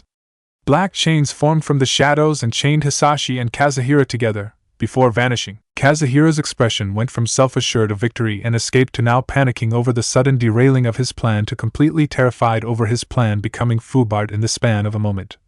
No. This can't be happening. It wasn't supposed to end this way. No. Damn you. Damn you straight to hell. Do you hear me, you Uchiha son of a bitch? Damn you straight to fucking hell. Kazuhira's composure broke down rapidly, with his screams of denial growing worse and worse, and him exploding into outright ranting. I serve the true peace of all worlds, chaos. I can't lose to dogs of the false peace of order. Not after the bastards fucking stole Harumi from me after she showed me the goddamn truth they had been fucking lying to everyone about. Kazuhira's eyes darkened, literally, as the whites of his eyes became black and the yellow irises of his eyes began glowing with power. I'll fucking kill every last fucking one of you. I'll murder every last bit of family you have. I'll destroy the very memory of your existence. Everything you know and love will die by my hand. Starting with you. Ultimates of the shadows. The man screamed as he began to rush with maddened eyes while shadows all around began coursing with life and attempting to spill the blood of the group, all while Hisashi shook his head with pity. Absolution of the shadow god. With those words, the shadows fell under Hisashi's control and mostly returned to normal. The shadows originating from Kazuhira's own shadow turned into a blot with tendrils tightly binding him. However, there seemed to be a struggle between the powers of the two men. One was calm and in control with years of skill boosting his power, the other was unbalanced and rampaging with any skill he had nearly completely forgotten as his power was boosted by his mind falling off the tenuous balance it did have. Neither could gain a clear advantage in their struggle, but the rage and desperation beat against the cold iron were born of countless battles with increasing intensity. A crack began to form in Hisashi's control. Naruto focused his mind with what little he could on attacking the bastard. His chakra-cloaked body didn't even make seals. Wind release, great breakthrough. The wind shredded Kazuhira and his slowly loosening binds, but whatever boost of power he was tapping into had his body begin pulling the severed chunks back together with arcs of purple and black energy that fixed him up enough that he could stand. The pain boosted the man's power, and he used that temporary boost to sever the foreign control over his shadow and began preparing to lash out. Any attempt at actually attacking was disrupted by Haku. Ice release, demonic ice spear! The boy stomped a foot to the ground, which caused the ground soaked from hidden mist jutsu and water jutsu to have a trail of ice form from Haku's foot over to Kazuhira, where a spear of ice formed out from the trail and impaled the snapped man. Though the man forced himself to finish what he had begun. Shadow Scourge, burn like my rage! The shadows were able to overcome the control being exerted on them and formed unstable appendages that lashed out at the ninja. The ninja were launched back hard and each one had been hurt by the attack, some more than others, but they stood back up regardless, even if for some it were on willpower alone. The cold of the ice spear set back the follow-up attack but didn't stop it entirely. Everyone present recognized that Kazuhira was preparing on trying to continue until he finished them off. He was preparing something big. None of them were going to let him. Hideki shot out some kind of thin metal cable from his fingertips that bound around Kazuhira, digging into his skin and drawing blood and more enraged screaming, and the glow of his darkened yellow eyes became almost infernal looking. Hisashi placed his hands to the ground to contact the shadows and the mass began to stop its wild erratic movements before a few stable tendrils wrapped around Kazuhira with spikes formed on the tentacle-like masses that dug into him. Ultimates of the Shadow God. The mass retreated back towards Kazuhira but not entirely. The shadows under Kazuhira began getting free and shaking erratically. Hisashi clasped his hands and the rapidly shaking free shadows halted after the shadows surrounding him extended and connected to the mass before he screamed. We're holding him as best we can. Attack him now! Nail him with the best you got! His power is growing too strong too fast. I don't know how much longer I can hold him. End it now! Every one of the ninja began forming sequences rapidly despite the pain that doing so incurred, while Hisashi tried to hold the traitor where he was as long as he could. Fire release, Great Fireball Jutsu. Fire release, Blue Fireball Jutsu. Fire release, Great Fire Dragon Jutsu. Wind release, Great Breakthrough. Water release, Water Dragon Jutsu. Water release, Water Gun Jutsu. Water release, Exploding Water Wave. Ice release, Certain Kill Ice Needles. Each jutsu made contact within a few moments of another. The Biju-powered Great Breakthrough shredded Kazuhira once more. The ice pillar he was impaled on held firm despite cracks from the wind forming on the structure. The ice needles made contact next and further pinned Kazuhira to the spike of ice. The compact shot of water from Sujetsu made contact next and forced air out of his gut as it tore through him. The wave of water Chojuro produced from the standing water buffeted Kazuhira against his binds and strained the joints with the pressure pulling past him. The two fireballs burned and began melting the pillar he was impaled on, and the two dragon jutsu made contact at the same time with the water dragon swerving behind him, and then rushing towards him, and the oncoming fire dragon like there was a game of chicken between the two.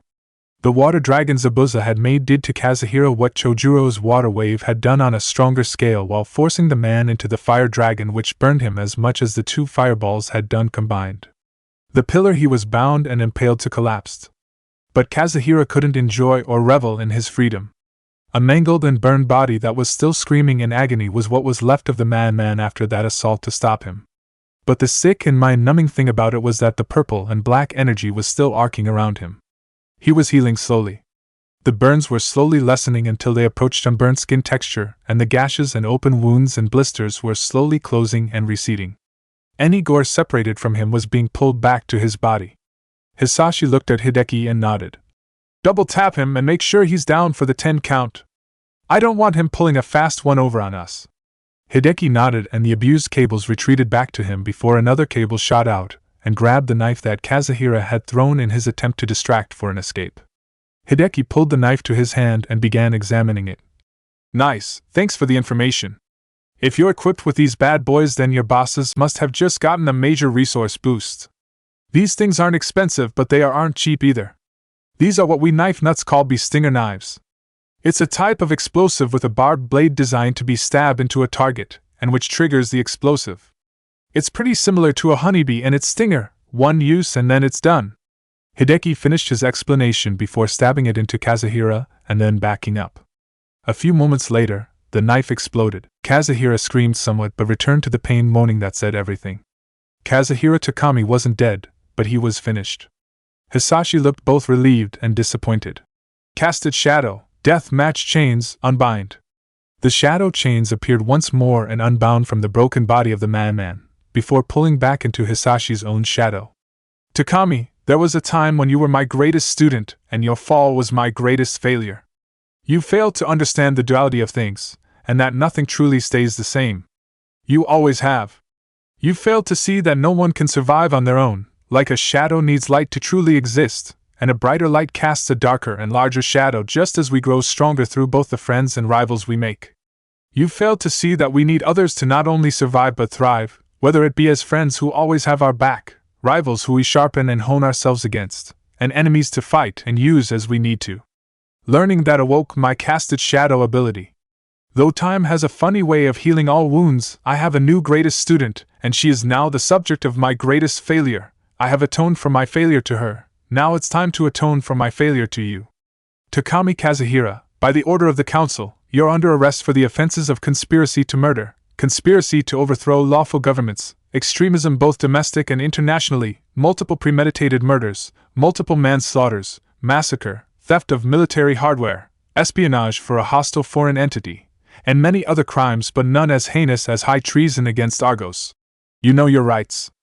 You will be submitted to mental scanning to find out the exact extent of your crimes if you are truly guilty of them, or if you are truly innocent. You will stand trial based on what we find. Cuff him, make shit I keep doing it, Hideki. Hideki shook his head but did as he was told. We failed you, Takami, now we atone. Hideki pulled out a metal band from his jacket and gave it a shake which caused it to unfold into long metal bindings. He grabbed Kazuhira's hands and shifted his arms behind his back and then locked the bindings on, which adjusted to fit tightly against Kazuhira's arms and completely covered his hands. Hisashi looked on dispassionately. You made your choice, and forced us to strike back. Argos and its law enforcement and military may not have experience with fighting a truly hostile shadow twister, at least until you turned on us. But we know better than to not be prepared for one just in case. Those bindings were made to ensure that a shadow twister of my caliber could have their powers mostly suppressed and be locked away if we ever encountered them. The bindings can't exactly lock off everything you have running completely passively like shadow reconstruction, but it can lock enough off to make sure you won't be getting away. Now dash. Hisashi began before pausing that line of thought and continuing another. Oh wait, we have a rampaging Jinchuriki. Hey kid, you need to HRK. And the man got no further as Naruto, still covered by his chakra cloak, rushed him and punched through the man's chest. Hisashi just stared for a moment before he spoke. That was rude, you get a timeout, or more accurately a lights out. And flicked the boy on the head, which caused the chakra to dissipate and Naruto to fall unconscious, with his fist coming out of the hole in the man's chest. Enko could only stare in horror, as could Hinata, whose previous sickened state had returned. With a vengeance. Enko screamed. How the fuck are you not bothered by having a hole in your fucking chest? Hisashi raised an eyebrow and breathed in. Oh that, just give it a moment. Purple and black energy danced around the wound, began arcing out towards the blood and gore of the injury and pulling it back into place, with the energy continuing to dance until the injury was gone. Just like Kazuhira had done. Perhaps even more unbelievably, Kazuhira's was slow and rough-looking as it dragged the gore towards him along the ground and up his body to get the gore back into the injury. Hisashi's healing was quick and smooth as it pulled the gore back into him through the air. Shadow covered the man's torso, and when it receded, the hole in his shirt was gone as well. There were no words to describe what just happened. Hisashi smiled. Nothing to be uppity about. Not the first time someone has fisted me through my chest, and it most likely won't be the last. Hinata started going green again but barely managed to hold it back this time. But that victory was quashed by the next sentence. Alright, now where's Lopter? Hisashi asked. Hinata puked on the ground as images from what she had done in that enraged state came to mind again. Anko asked. He's dead, someone cut his head off. Hisashi and Hideki both went wide-eyed and cursed. Shit. But Hideki shook his head in defeat while Hisashi spoke. We almost had them both. Damn it. We'll try to capture him again when he comes back to life. Anko spoke with a confused expression. He's dead, you shouldn't have to worry about him. What are you talking about? Hisashi answered. Lopter is able to revive from the dead. We have a few ideas, but he's like a biju in a way. If you kill them, their form breaks down and vanishes only to reform sometime later. Anko still wants sold on this. Are you sure about that? Hisashi nodded tiredly. We've had so many confirmed kills of him, and there's no way he survived that I have lost count, and he keeps showing up alive a while later. So he either can be revived from the dead or he's being literally cloned, and every time the currently active one dies a new one gets sent out. We need to get his mind scanned to prove anything. Anko sighed. Ah, well shit. Who cut his head off? Sasuke answered. Hinata did it. Anko double-took at that. Hinata! Damn, didn't know she had it in her. How'd she do it? Then noticed Hinata on the ground heaving next to a puddle of puke. Hinata had that same orange cloak around her as Naruto, except she had long sharp claws by comparison. Sasuke answered as Anko moved the Hyuga away from the pile of vomit. Hinata looked so exhausted that she could pass out at any moment. It was probably the adrenaline of the moment that was keeping her awake. Hisashi rubbed the back of his head uncomfortably. Geez, first kill. That's always a rough time. Especially if you happen to have done it so bloodily, even by accident, or under something's influence. Anko nodded, memories from years ago surfacing. Anko held Hinata much like her second sensei did when they found out about Orochimaru's failure to help Anko deal with the damage her first kill caused. Hey kid, listen to me, you did good, really good today. Better than I wanted or hoped for right now. But you don't have to fight against your exhaustion. Rest. It'll be better when you wake up. I'll be there for you. Hinata couldn't speak and didn't have the strength to nod in acknowledgement, but her eyes told Anko she understood and believed her. Any adrenaline pushing the Hyuga to stay awake was quickly dissipating, and then Hinata promptly passed out. Hisashi spoke solemnly and respectfully. Right now sleep is what she needs. Her passing out is for the best, she might just avoid the nightmares for the moment. You all need to be looked at. I have a medic in the town attending to one of my other squad members. I'm sure Naomi would be more than willing to look at each of you. Grunts of relief echoed from all the still conscious ninja. Hideki as well. The others tried to move, but Hisashi stopped them. We'll take a shortcut. Shadows enveloped them, and suddenly they were no longer on the battlefield but in an inn room. Those who hadn't lost consciousness were met by a young brown-haired woman sitting by another woman whose skin was so pale and clammy that they almost thought she was a corpse until the barest signs of her chest rising and falling proved she was breathing. Hisashi spoke. Naomi. I brought some strays. The woman's head turned around to see the group and looked around with light brown eyes that held a deep compassion and a hardness to them. Though the exasperated Sai told a million words, including that shit like this was nothing new from him. I would have preferred you waited until I was done with Tai, but sure, go ahead, dump a bunch of shinobi on my back, why don't ya? Give me a break. Mikhail, any open cuts on you? The woman asked. Hideki shook his head. No, ma'am. Naomi's gaze went hard and icy. Shirt off, you don't call me ma'am unless you're trying to avoid something. Hideki quickly removed his shirt and overcoat, and Naomi quickly looked him over. Nothing important got nicked. No excessive blood loss. And no signs of infection. Your healing did its job. Hideki just about jumped for his shirt before Naomi put her hand on his shoulder and squeezed. Oh no. You don't get out of suffering that easily. Naomi's free hand started glowing red with convection air heat distortion becoming visible. Hideki just whimpered as she pressed her hand pressed against the cuts and cauterized them shut. The members of the group that was still conscious almost gulped at the sadistic smile on the woman's face, while Anko just grinned as though she had just met her new best friend. Naomi then asked, What happened to cause this? You two ran off and left me Yomiheim to help me carry Tai here. By the way, Yomiheim is passed out. Sleep deprivation. Hisashi grumbled. Figured. First off, we were in a hurry. Second off, it was Kazuhira and Lopter. Naomi's eyes widened and she almost screamed in outrage, but Hisashi quickly cut her off. And third. A shadow congealed on the wall and Hisashi reached in and dragged Kazuhira's broken but still alive body out. We grabbed Kazuhira but Lapra escaped before we got there.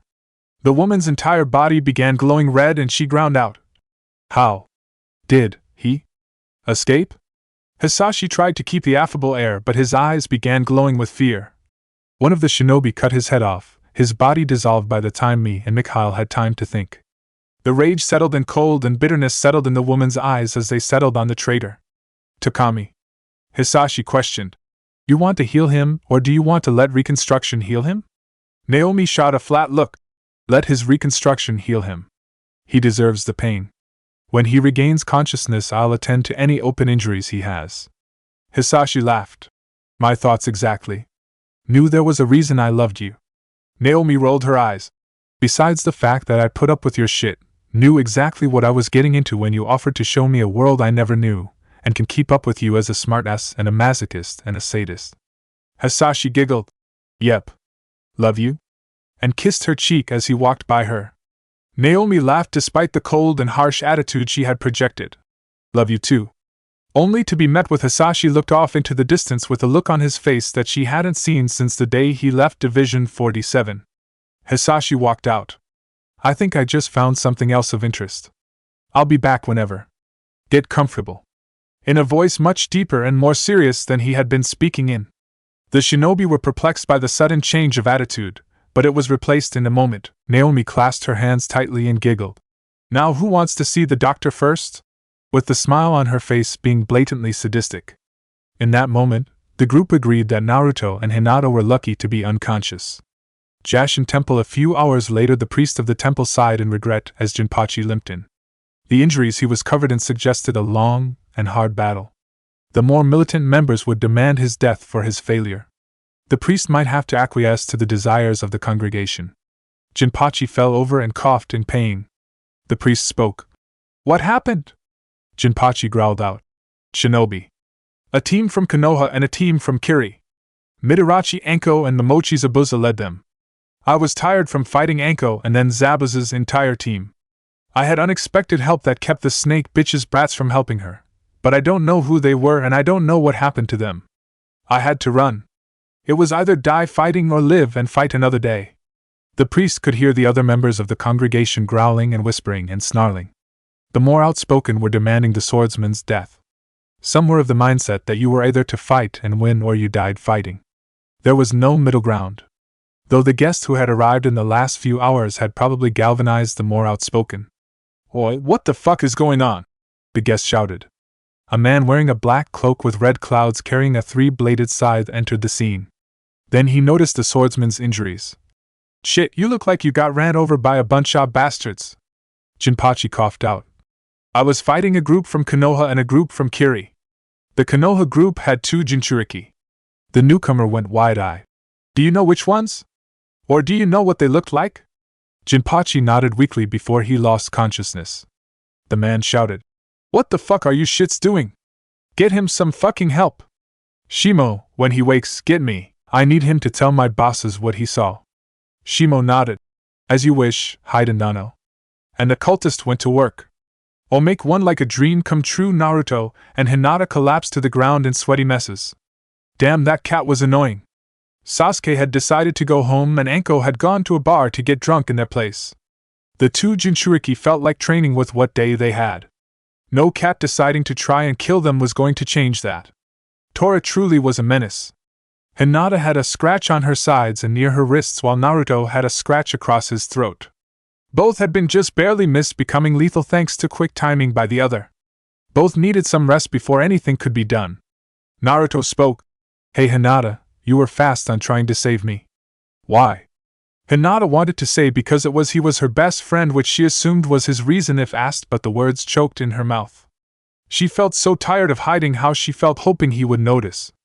Telling him was just as daunting a task as not confessing. She loved him, he deserved to know that.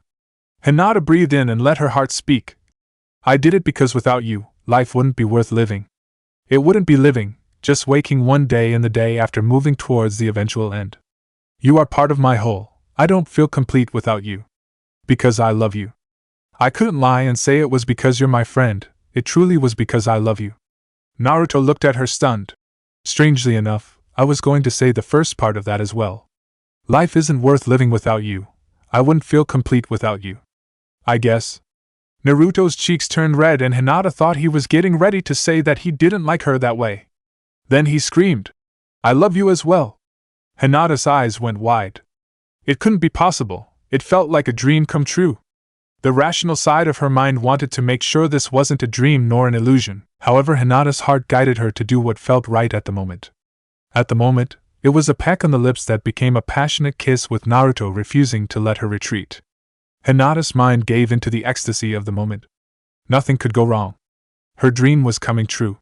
All she could do was moan and softly mutter Naruto's name. Though her mind was screaming at what they were about to do, Hinata couldn't find it in herself to care at the moment.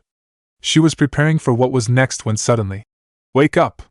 Konoha 7 days before Team 7 C rank Hinata jerked awake, sweat covering her and her face felt flushed with blood in her cheeks. It was just a dream? Damn it! Hinata thought with rapidly growing despair and rage. If anyone saw her right now, they would probably think she just did what was about to happen in her dream. However, Hinata wasn't alone at the moment. One-chan, you look like you have a fever with your face that red and covered in sweat. Are you sure there is nothing you want to tell me? After all, you were moaning Naruto's name quite a bit. Hanabi, Hinata's little sister, said with a teasing smile on her face. Both sisters took after their parents in some ways, but Hinata favored their mother while Hanabi favored their father in the looks department. Hinata's blush got brighter, but instead of shying away she clenched her teeth and spoke lowly. Please stop. Hanabi lost her smile and hugged her sister. I'm sorry, One-chan, I shouldn't have teased about that. You'll get him someday. Hinata nodded solemnly, somewhere between believing and holding out hope and losing hope that she could get him to notice her. Hinata lowered her head and spoke quietly. Hanabi-chan, could you excuse me for a few hours? I know I promised to spend today with you, but I need a few hours. Hanabi smiled supportively. I understand, take all the time you need. Hinata nodded and thanked her little sister before getting up and getting dressed and heading to the training ground to vent frustration productively. Anger and frustration just about sent Hinata boiling over. Deep within, her emotions called out to something that had been dormant for quite some time. Matatabi, the Nibi no Bakaniko. The two-tailed monster cat. However, snore please Tusan. Let me have 5 more minutes. Snore, I'll be a good kitten, just let me sleep a little longer. Chapter 15, A Moment of Rest. Naruto grunted as he looked around in the place he didn't recognize, but at the same time did. It took a moment to understand how, and then it made sense. Rin had always been teaching Hinata, Fu, and himself how to meditate and learn to one day enter the Bijuu seal by their own power. The process of learning how to do that was probably why he was able to stay as sane and focused as he had. So what happened? I remember Hinata cutting off that bastard's head. Then the shadow bastard tried strangling us, then those other guys showed up. Then all of us beat the shadow bastard into the mud with jutsu. Then they restrained him. And then, what happened? Naruto wondered. That was where his memory cut off. He hoped nothing bad happened. Man, though. Hinata can be terrifying when she wants to.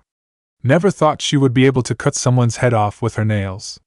And we still need to talk about the waterfall a few days ago. Naruto thought with a mild blush on his cheeks. Damn it, I keep noticing so many things about her that I used to not care about. Is this what a crush is? Nah, it can't be. Or might it? Geez, this is so frustrating. It was already getting bad after she hugged me during the test. But then the waterfall happened and now I can't get her out of my head. Enko-sensei made us get the waters cleared out yesterday.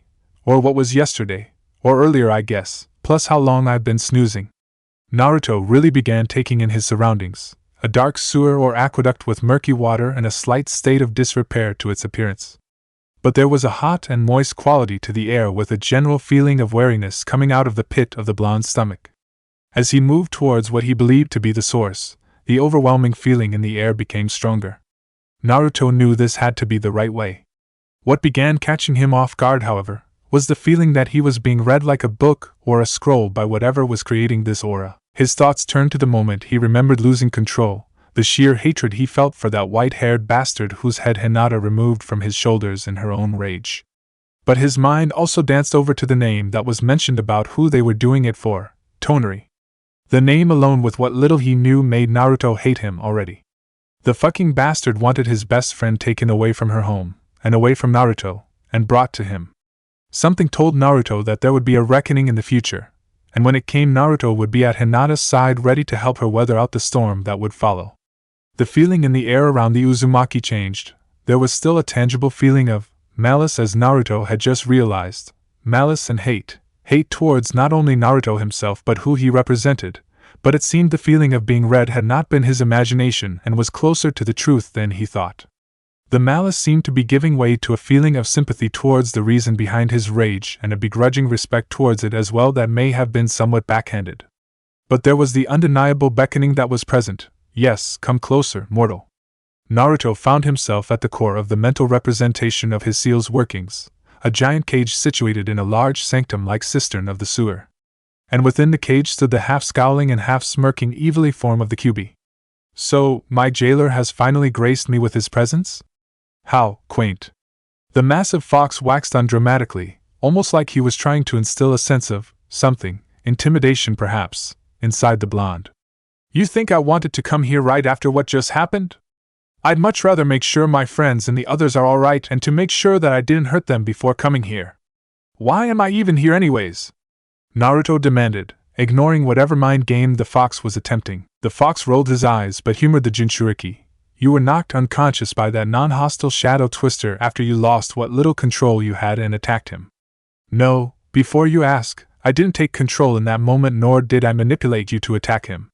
What drew you to attack him was most likely you tapping into one of my abilities in that moment and misinterpreting what you divined from my unique sensory. He reeks of self-hatred. You most likely detected that and decided to attack him based on what your small and at the moment feral mind interpreted as the cause of his emotion. Other than that, the only reasonable explanation is that you went by instinct and attacked the largest perceived threat to both yourself and those you cared about. Naruto frowned. Why would I attack him like that? He helped us, Naruto said, trailing off. Kurama frowned. It links to his emotions that we sense from him. Regret, an emotion both positive and negative. A meeting point, if you will, between the two spectrums. He regrets much, and what we identify from him, I'm getting real tired of this, indicates he has betrayed allies on his superior's orders before and holds regret.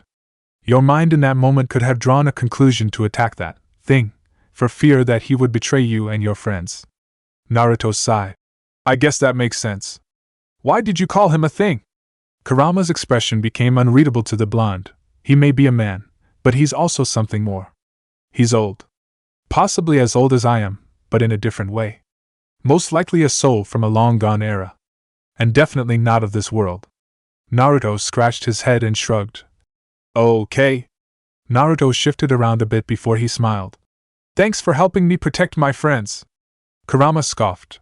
I could care less about one Uchiha bastard and the little harlot my sister is sealed in. My reasons for helping are my own. Naruto blinked. The hell is a harlot? Kurama groaned, went from the intelligent but condescending Mito, to that stubborn and loud brat Kushina, and now to this idiot as my jailer. Life has such a sense of humor. Naruto stared blankly and pointedly at the fox for the barb about his intelligence, but the Kyuubi ignored it and humored the boy. A harlot is a term for a woman who sells herself. More modern terms would be prostitute and slut. You can thank Kushina for me knowing that last one. And that set Naruto off. Why? Don't refer to my friends like that. Especially Hinata. She has done nothing to deserve that bullshit. You better be glad that there's a seal between us or I'd kick your ass, date bail, asshole. And you had been working with me. The fox's expression became a touch angry. Don't mistake my good mood for being cooperative or, in any way, as being the result of actual benevolence. My reasons are my own. Though, I must say that my dear little sister's prison and the Uchiha look awfully familiar, like I have seen their parents before in my time in Kushina.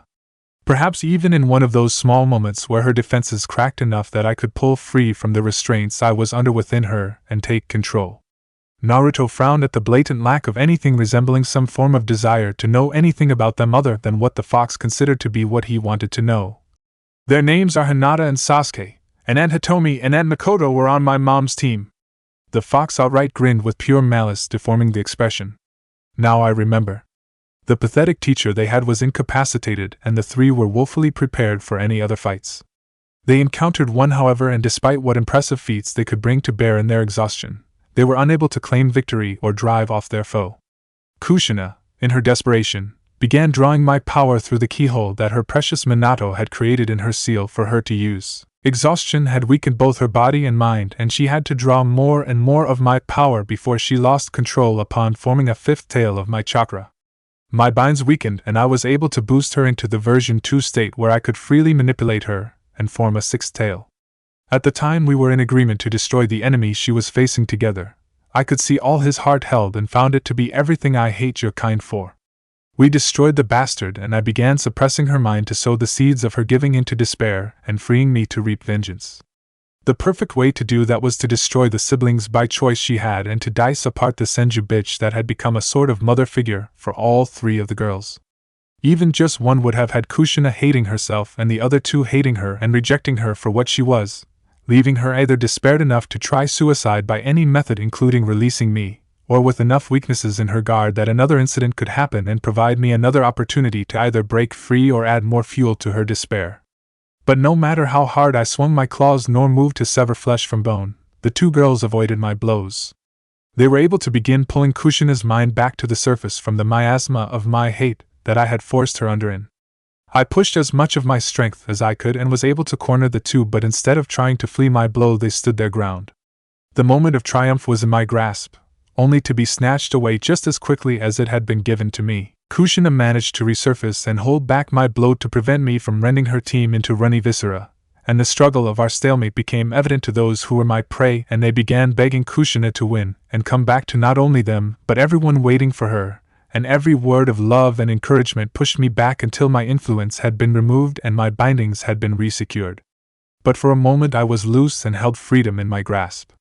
If your mother had been in even the slightest bit weaker, none of you would exist and I would be free.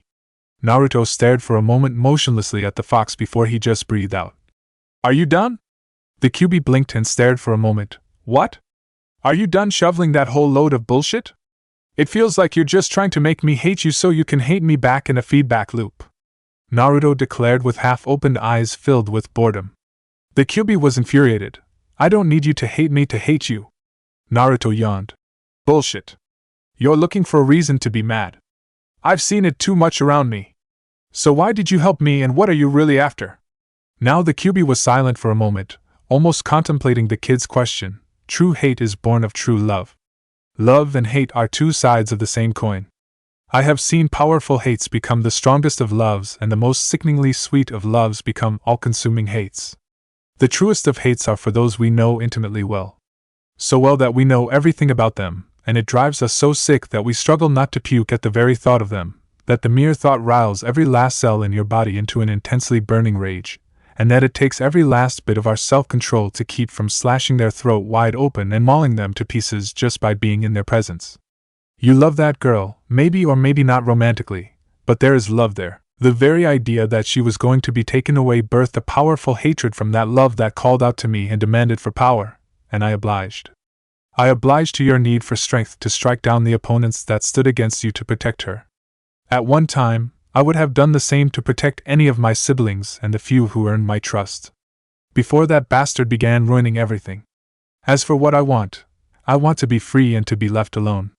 Naruto stared down the massive demon before his face broke out into a vulpine grin and he spoke. Thanks for telling the truth. I think I see what you are now. And what am I? An evil to be contained? A weapon to be used? Naruto shook his head. No, you're not evil. Angry and hateful, no doubt, but not evil. Besides, you admitted you just wanted to be left alone. I don't think an evil being that was like you would be content to be left alone. You're just like me. You want to be acknowledged for what you are and what you can do. You want to change the world and make it better, or at least you did before you lost your way and made the legend of the Kyuubi no Yoko, just like I want to do. Kurama just stared before he just snorted, leave. Naruto just waved him off. Fine. But I'll be back. And one of these days I'll break that hate of yours, you can count on it. It's a promise of a lifetime. And my nindo is to never go back on my word. Kurama sighed as he was left alone once more. Ashura, dear God. He acts so much like both of you. Is he the next inheritor of your will? The last one was that accursed Hashirama, the only one of your inheritors to be able to use would release. The irony. Naruto woke up in what was clearly an inn-room. He quietly got up and put on his sandals before leaving. The boy went out and looked around before he decided to take a walk to clear his head. There was a nice hill overlooking the village that Naruto sat down on, looked up at the full moon. Heh, looks just as nice as it was that night I found Hinata under the waterfall. Naruto thought with a blush coming to his face. Images of the girl flashed in his head. In every last one of them, the dark night's lighting contrasted nicely with a certain Hyuga girl's pale skin and the shine of the water and full moon. Pale skin bereft of any clothing and covered in both sweat and moisture from the waterfall, a face filled with excitement and joy, and the body moving with grace and elegance across the waters in a dance that hypnotized the blonde. He had noticed her state of undress at first, but then the dance had drawn him in, captivated his attention, and only let go when she came to a definitive stop. Naruto could only think of the word beautiful to describe everything about that moment. The scenery, the dance, and Hinata. Then he realized she was naked again and slowly tried to creep away as Hinata left the water and went to the shore towards a pile that Naruto assumed was her clothes and a towel. The hell is wrong with you? Hinata's your friend. Stop pulling Erosenen's shit, damn it. He remembered the thought going through his head, but it distracted him, and that distraction cost him any chance of getting away unnoticed went out the window. The expression of pure humiliation on Hinata's face when she saw Naruto and realized he had been watching her was seared into his mind. The shame of what he had done was already crushing, that took it and made it 1,000 times worse. Naruto really wanted to talk with Hinata about how he felt. He had the feeling that neither had been entirely honest when Enko had them talk the night of the second day. Hinata had said that whatever happened was embarrassing and an accident, and they should just move on and not let it affect their friendship. And Naruto agreed because he didn't want to lose her over this. The only thing he felt he said that day when the two Jinchuriki were forced to talk was that he was sorry about what happened. Thankfully, Hinata had accepted his apology and apologized for her own ill-tempered reaction. Naruto accepted it but pretty much told her that her yelling at him was earned. And he probably would have deserved the fireball she almost shot at him after she realized what he had done. But they had managed to mend the gap that had developed in their friendship, and that pleased the blonde ninja greatly. But it didn't change the fact that every time Naruto saw or thought of Hinata now, the images of that night flashed into his head and brought up the strange feelings in his chest and the need to be with her, and he just wanted to talk with her about it. Part of him just wanted relief from the suffocating pressure, another was scared to what it might entail, and the rest didn't know what to do. Naruto shook his head in defeat as he realized that such a decision wasn't one that could just be made and carried out. Instead, he focused on a sensation that was nagging at him. He noticed it when he was in the fox's cell, but dismissed it as just stress or being in his tenant's presence. He focused on that nagging sensation and was shocked as almost a new layer of perception reached out and began pouring information into his mind. It took a moment to fully comprehend, but Naruto eventually managed. He had developed a form of sensory. Remember the lecture. Not everyone can have the same fine detail perception or range, but everyone can learn how to sense to some degree. Particularly strong elemental affinities can detect certain sensations. Absurdly strong lightning affinities can detect the very electrical impulses in our brains and nervous systems. Incredibly strong water affinities can find opponents using the water in the blood. Overwhelmingly powerful wind affinities can detect the very disturbances someone makes in the air by breathing. Earth affinities, when developed right, can be used to detect vibrations along the ground no matter how small. And outstandingly powerful fire affinities can detect the heat of bodies. To sense, focus on trying to expand your senses. As he focused, he felt a new sense of perception sweep out and survey his surroundings. He remembered the lessons and description Obito gave about chakra sensing and determined that this wasn't anything like it. Something similar maybe, but not chakra sensing. Thinking about the lecture that was relevant to Naruto now made Naruto concede that another lecture he had gotten from Obito was also relevant. When we get back, I'm going to try it again with the SEAL training. What was I thinking? Obito and I was trying to teach it, and I couldn't care at the moment. Naruto thought bitterly. Obito had meant it both as broadening Naruto's skill set and a way for the two adopted brothers to bond, and Naruto found he couldn't care about it. How much of yesterday could have been avoided with the right seal usage? Thankfully, Obito wouldn't be too much of a dick over it. Maybe some playful ribbing, and then he would be glad to restart it. Naruto smiled with that thought in mind as he began trying to understand his sensory ability. He focused on the signals he could detect within his limited range and found that they felt like emotions. Dark ones. And if he focused on one, he could divine what the emotion was and what the cause behind it was. He felt the hatred that some felt for Gato during his brief reign of terror. The sadness from those who lost loved ones. The anger and rage that burned at the short man for his crimes. The delight that blood had been spilt and the short monster had been punished. He felt something beyond his range, something he couldn't determine what it was, but whatever it was making him nauseous. Naruto focused closer and found a new signal. Frustration, anger at oneself for perceived self-weakness, and disgust for what they saw within. This signature was close. And getting closer, it was probably almost behind him. Naruto shut off the unique sensory and turned around and found himself smiling bittersweetly. Happy in response to who it was, for who else had those beautiful light lavender orbs, but bitter and sad in realization that he was detecting her pain. Naruto spoke calmly and reassuringly. "Hey Hinata. Having trouble sleeping too?" Earlier Hinata found herself back in the moment she removed that man's head from his shoulders. One good eye and one ruined eye, snarling viciously in surprise, anger, and hate. She heard her voice even though she had made no effort to move her mouth. "Die!" The Hyuga screamed in feral rage and bloodlust as she swung the claws on her right hand and severed the skin, muscles, and other viscera that held the head to the chest. She didn't know what to expect. All her rage had been focused on ending the threat to her and Naruto, as well as Sasuke and Anko. But the way the severed head's lips contorted from rage and surprise, to sincerely if a bit backhanded joy and gratitude after it had been severed. And the voice sounded from the dying lips again, though now she was sure that with the damage done there was no way it could have produced sounds. "Thank you for assisting my escape." Hinata could feel the bile begin to climb up her throat as if it were memory, the burning of her throat and the horrid taste coming to mind easily. The ache of her stomach began to forcefully contract. Before she could begin to move or minimize any mess she made or dream of once again puking out lunch, Hinata jolted awake. Awake probably wasn't the best term. She felt awake, yet not awake at the same time. Hinata felt the dampness against her. This place was strange and alien yet familiar. Hinata was half lowered in the watery floor, yet when she raised her head out and attempted to wipe away the moisture, there was nothing, it felt dry as a bone. She lowered her hand into the water and definitely felt water, but when she removed it, it was dry as could be. Hinata lifted herself to her feet and looked around in front of her. This place appeared to be a sewer with pipes and tunnels everywhere. There was an aura in the air.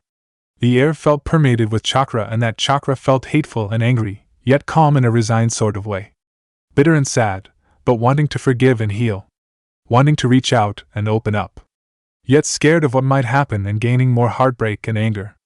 Hinata began noticing that the pipes were snaking to something behind her when she noticed that there was some kind of blue light behind her. And then she heard it. "Young, guess that cat nap is over. It is about time you regained mental awareness, little one." Hinata went wide-eyed as she heard the sounds of something massive breathing. The shy Hyuga turned around slowly and was met by the sight of a mass of blue-colored flames shaped like a cat with a green eye on one side and a yellow eye on another. And two massive flaming tails raised up and waved lazily before lowering and curling around the monster cat. Hinata whispered awestruck, "Nibi no Bakaniko." The cat's mouth curved into a cat smile and the Biju spoke, "My, am I that awe-inspiring? That you are left speechless just at the sight of me? Guess a cat really did get your tongue." Hinata just stared for a moment before a snort made its way out, and Hinata desperately tried not to laugh, but eventually the pearls of laughter made its way out of her lips. Nibi never lost her grin and continued, "Were you in that much need of a little good-natured humor, or do you happen to really like puns? 'Cause even I will admit that one was a little reaching and quite a bit gauche." Hinata wiped tears off her eyes and sighed. "Forgive me, Nibi-san. I needed the laugh, especially after what happened." The monster cat shrugged, which looked odd considering its body type and laying down position. "You needed it. I figured it wouldn't be good for you to try and I didn't mean the pun that time, muscle your way through and bury your feelings. The cat noticed her Jinchuriki's blush from how she had been laughing and watched as the girl shook slightly, trying desperately not to laugh, and the cat's grin widened as she moved to speak. Though I believe some quality time with that precious Naruto-kun of yours would help a lot more. The Nibi trailed off and watched with amusement as Hinata's face began burning with the heat of both embarrassment and love. Hinata had definitely understood the implication, and the connection they shared allowed the Biju to feel the girl's heat. Seems the girl's mind had run wild with the implications. Hinata's expression shifted from shock to somewhat spaced out. Hinata almost lost herself in those thoughts Nibi had provoked when she realized that she was within the seal and shook back to the slightly shifting form of the Nibi. The cat was laughing at her. That wasn't nice. The girl managed to sputter out. All is fair in love and war. You don't, how could, do Biju even feel love? Emotionally, yes. Romantically or sexually, no. Which is what you're definitely feeling right now. How do you even know that? Oh, your memories was an interesting read for me when I woke up. Especially the fantasies and the dreams. Any semblance of composure was lost as Hinata's embarrassment took hold, and her blush began spreading beyond her face. Matatabi decided to end the girl's suffering. Relax, I am merely messing with you. Though your attachment to my elder brother's Jinchuriki was easy to notice. Hinata's blush began receding, but she nodded, not trusting her voice at the moment. The cat laughed slightly. How about we try this again?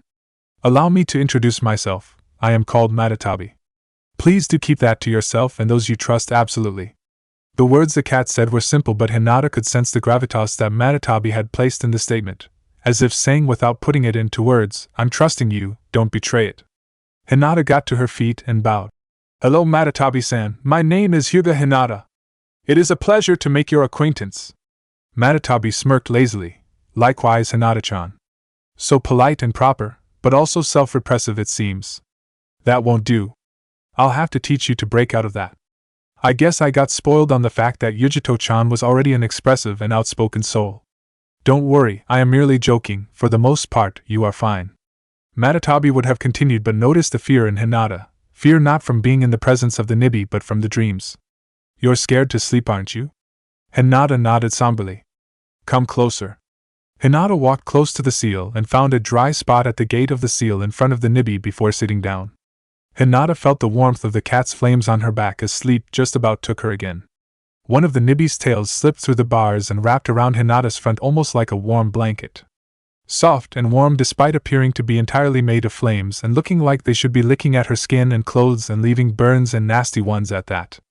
The other side of the tail curled around back through the bars and moved around to support the Hyuga's back on something other than the bars of the cage. Hinata almost drifted away in the comfort before she noticed a slight flow of chakra into her from the tail and asked, Matatabi-san, what are you doing?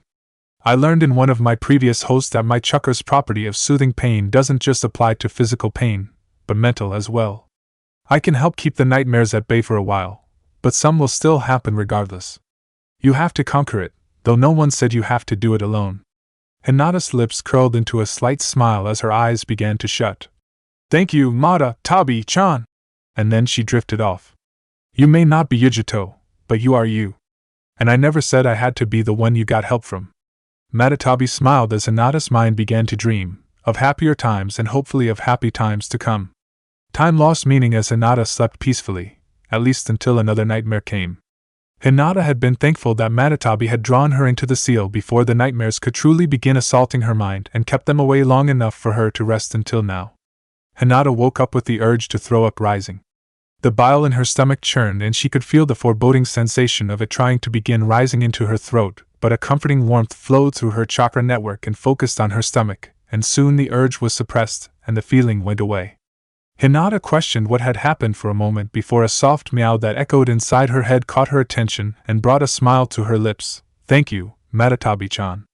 The warmth she felt from the seal had her casting a grateful smile to her newly met acquaintance, one she had all her life but only just now met. Hinata knew she had been heard. The almost preening purr cemented it. Hinata tried to return to sleep but found herself incapable of doing so. Hinata grabbed her sandals and began walking about rather aimlessly.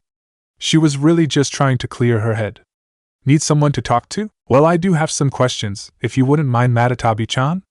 Ask away. I have my own questions, so we'll trade off. You start. Okay. Why do Rin-san, Fu-san, Naruto-kun, and myself have trouble sleeping close to and on full moons? Naruto-kun especially. It is because of our origin. A fear of what we were born from, and a fear that a man may try to use us to do once more. What could it be? Unless we believe it may come to pass that someone is attempting to recreate Jubi, the reason is best left forgotten. Leave that inquiry behind. If I tell what I know of the story, you will be more wanting for sleep than you already are. Okay. What do you want to ask? How about Niji, Niji, what is his problem with you? Niji is angry and rightfully so over the mistreatment and marginalization of the branch house within the Hyuga. That explains his problem with your clan but not with you. She felt something pull her to the outskirts of the village and decided to follow it. The moon looks nice tonight. Just like that night I was dancing under the waterfall. Before Naruto-kun saw me. I feel so embarrassed and yet so excited that he saw me. Ugh, so confusing. We agreed to leave it behind us and not let it hurt our friendship, but I just can't get it out of my head. Hinata's frustration gave way to anger at herself for being weak. I had to rely on Matatabi-chan's chakra to get out of that fight. If I hadn't had her, I would have lost. You knew nothing about your opponent, while your opponent knew some about you. You were at information disadvantage. I believe that all three of you could have won if you had more information on your opponents going into the bout. Hinata conceded that to her tenon, but her thoughts turned to something else. I killed a man by cutting his head with my fingernails. What kind of freak, no, what kind of monster does that? You were running on a high created by adrenaline and rage that was furthered by my chakra and were fighting to keep yourself from being captured and taken away from everyone you love. You have nothing to be ashamed of there. I'm more at blame than you. Even if I try not to act on my hate, it does not mean my hate does not exist. It means I try my best not to act on it. The corruption exists in my chakra and that corruption fosters your dark side, everything you tried to hide away and every fear and insecurity, as well as repressed thoughts and emotions. Matatabi's words helped break some of Hinata's rapidly darkening self-perception, but didn't stop it. Hinata was so distracted that she didn't even notice the person in front of her. Hey Hinata! Having trouble sleeping too?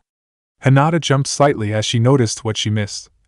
And Naruto-kun, Hinata stuttered before she stopped and took a breath and tried again. I had some nightmares and I needed to clear my head. Naruto laughed.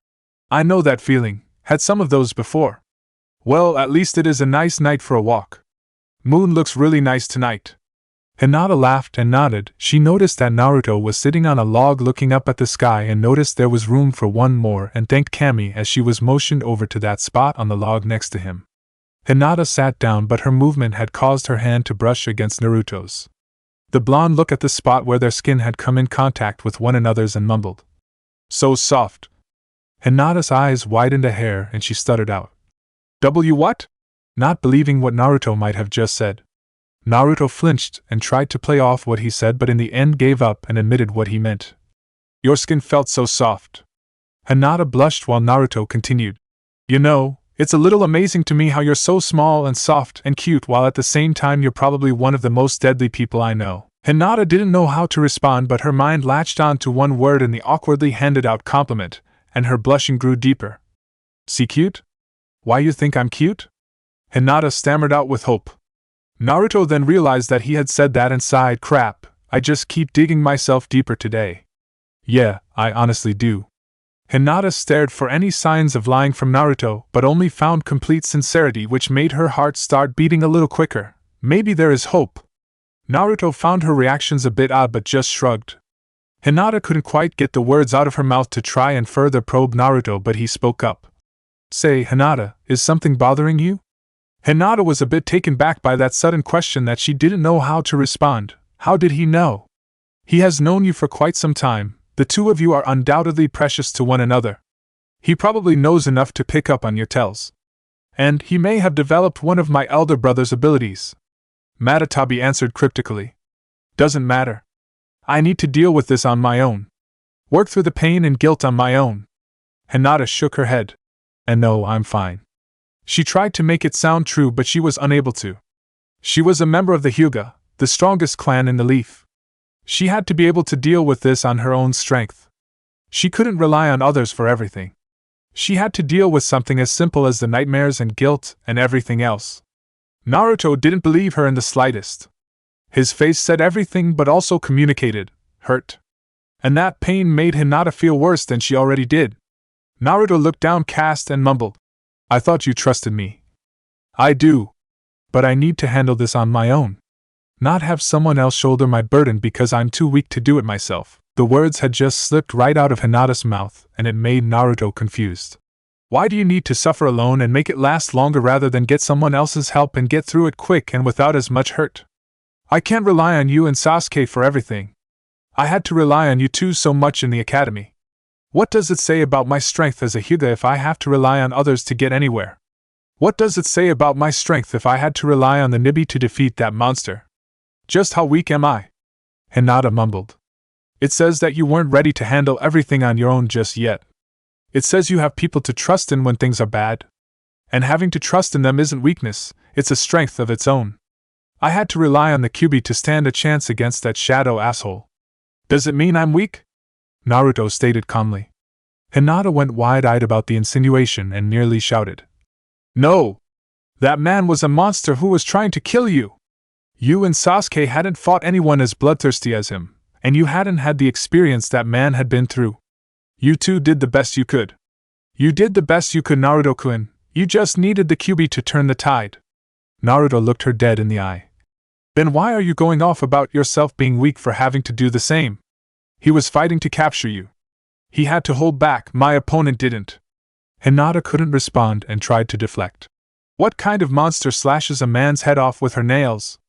Someone, not something, who knows that the bastard she was fighting was looking to take her away from everyone she knew.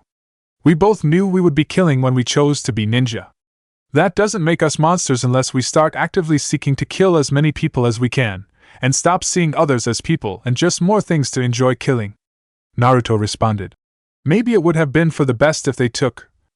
Hinata started but was interrupted. Don't you fucking dare finish that. Naruto almost snarled. Hinata was caught off guard by the change of demeanor from Naruto, and the harsh language that Naruto usually tried to keep tame around her. No one would have missed. I would have. I would have felt like a piece of me was torn away. Naruto retorted while not understanding where that sentiment was coming from.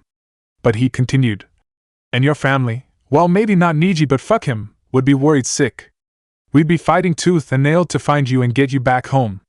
Away from whatever creep that Netori bastard is. Hinata felt the tears begin to well up in her eyes at the unspoken why do you think so little of us. Hinata lunged towards Naruto and hugged tightly as the floodgates flew open and the sobbing started. Naruto, as much of a hugger he was caught off guard by Hinata's sudden hug, even compared to the one she gave him during the true genin exam. Naruto slowly and gently wrapped his arms around the crying girl and just talked softly, remembering all the times Rin had done it for him. Just let it all out. Hinata kept crying and then eventually calmed down. Naruto smiled and spoke. Feeling better? Hinata hummed in affirmation. Hinata's mind refused to leave one comment, and she had to dig deeper. You really think I'm cute? Naruto responded. Hell yeah I do. Hinata spoke. I always look so plain next to other girls. Naruto spoke before his mind really had a chance to think. I think they look plain compared to you. Both teens went wide-eyed at Naruto's statement, but Naruto just sighed before he soldiered on. Look, I know we agreed to leave behind that night at the waterfall, but I can't. I can't get it out of my head. I thought you looked beautiful. Like what a kami would look like. And ever since that I can't help but just think about you. It got to the point where I can't think about my life without you being in it in the future. What caused me to go off and start taking the Kyuubi's power was the idea that you might be taken away from me. Hinata was stunned and Naruto almost took it for her being put off by what he said until she gave her response. I can't imagine my life without you in it either. What drove me to draw on Nibi's power and kill that thing was him telling me that you were going to be killed. That was unacceptable to me. I can't live in a world without you in it. And I was embarrassed when I realized that you had seen me that night, but part of me was glad at the same time. My insistence to leave it behind was partly out of confusion. I didn't understand how I could feel embarrassed yet pleased over what you had seen. But what you said, it gives me so much more happiness about that moment. I'll always feel embarrassment over it, but that moment will hold a special place for me for now and maybe even so much more one day. Naruto started blushing as deeply as Hinata as he started scratching the back of his head. Hinata was impressed with her confidence in this moment, and decided to ride it out a little further. When we get back home. Naruto looked straight at Hinata and her desire to get this out started to quaver, but Hinata held firm as best she could. Would you consider going out with me? Naruto's heart stopped as Hinata shut her eyes tight and prayed that when she opened them that he wouldn't reject her. Why yeah. I think I'd like that, Naruto said after a moment's hesitation. Hinata opened her eyes as tears of joy came out. Thank you? Hinata wrapped an arm around Naruto's back. A gesture that he returned with an arm around hers. As the two sat peacefully admiring the moon in each other's company, a shadow moved by.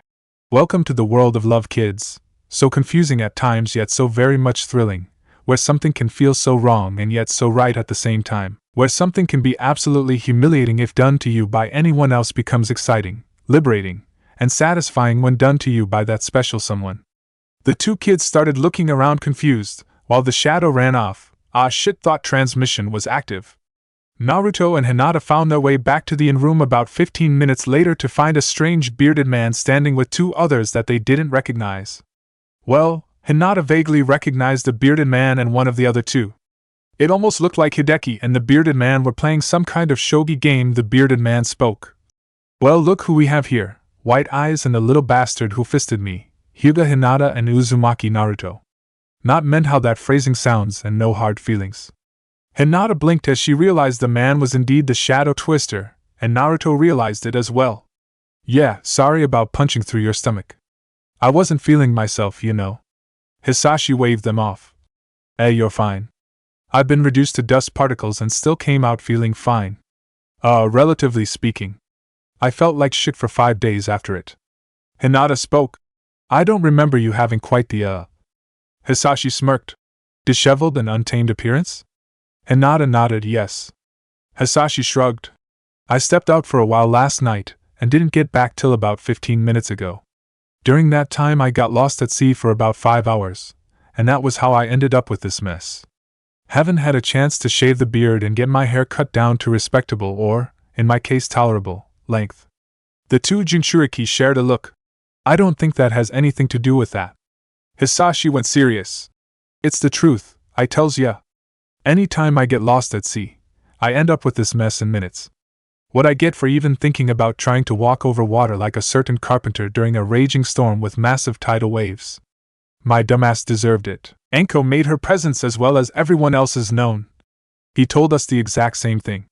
As little sense as what he's saying makes. Believe it or not, it's probably the most coherent thing we have heard from him since he got here. Though I don't know how he knew our names or yours. And he never shared how much we owe him for the inn.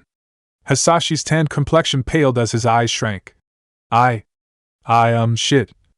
This? You see. Hideki shook his head. Damn it, man. You almost got their names and didn't have to dig your way out of a hole. I'm not saving your drunk ass. Hisashi went angry. Shut it, Tundra Crawler. Hideki shrugged before taking a swig of some drink in a tall glass bottle. Sure thing, Desert Dweller. Both sounded like slurs, but there was a complete lack of aggression and venom behind the words. These guys are weird, was the general consensus. Hisashi spoke.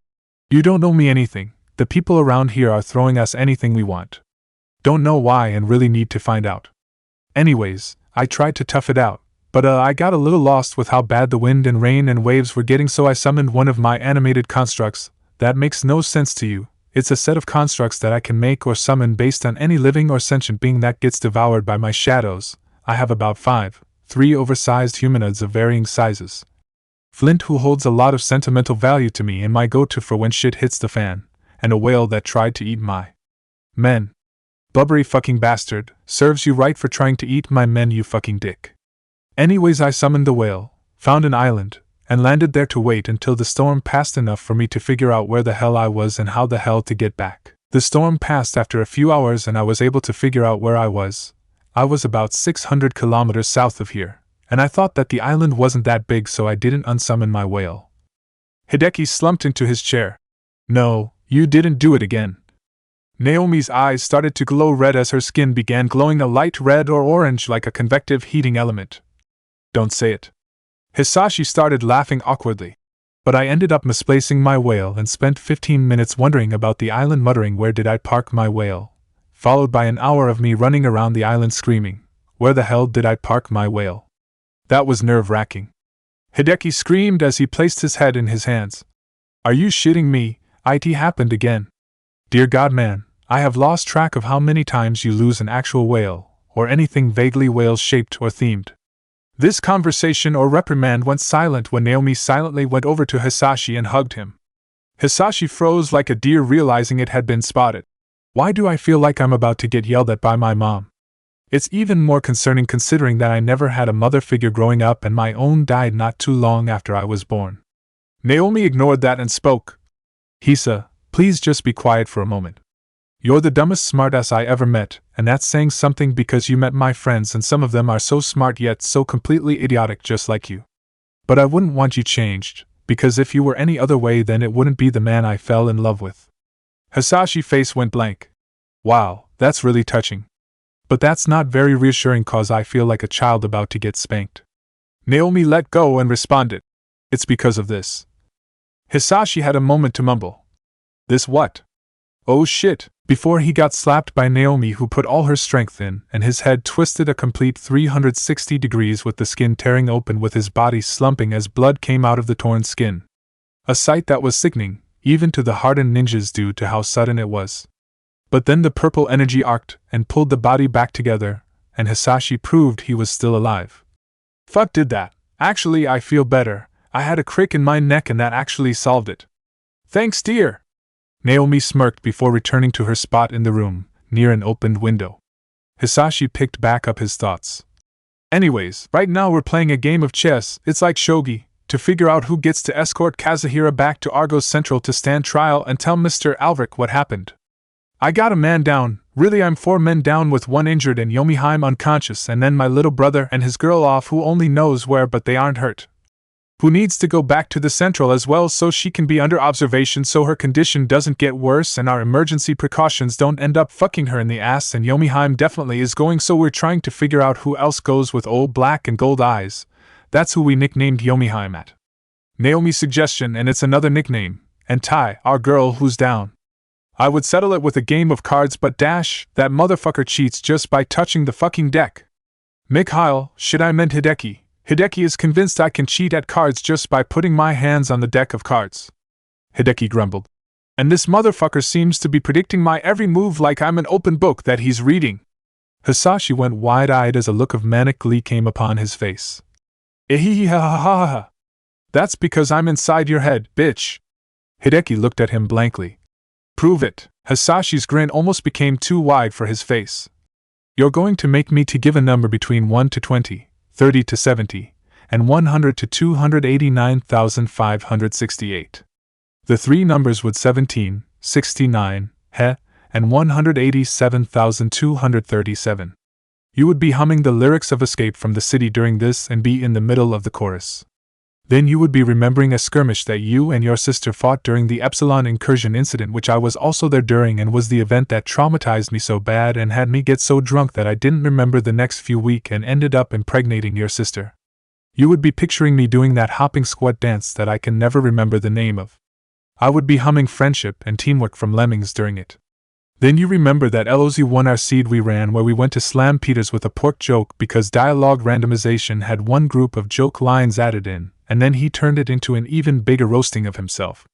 Then that horrible FF4FE seed we decided to run where Plague Horror got placed in the Elements spot, and we had to fight him to complete the seed.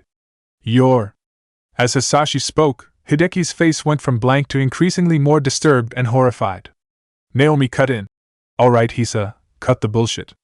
There is no way all of that is right. Right, Mikhail?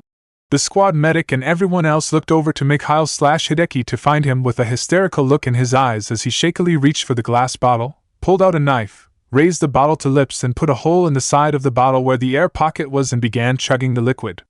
By the time he finished, Mikhail's face was burning red and he was panting. Son of a bitch. He is inside my head. Hee-hee-ha-ha-ha. It's my head now. Hideki looked back at the game board and trying desperately to find a move that could surprise and break Hisashi's red. My Promethean foresight isn't gonna help.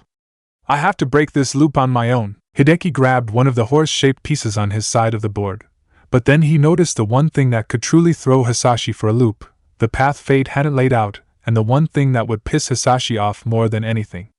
I concede. Hisashi started sputtering and making faces as he tried to regain composure. You concede? But that wasn't what I wanted. Hideki's eyes hardened. I know. Fuck you, asshole. Arara gafk. Hisashi's sputtering intensified, and then what sounded like words came out of his mouth, but the ninja recognized none of it. Naomi looked on with wide eyes and a nod of respect. Well, Mikhail, looks like you did it. You broke his reed and triggered a breakdown. He's struggling to figure out what language he's supposed to be speaking.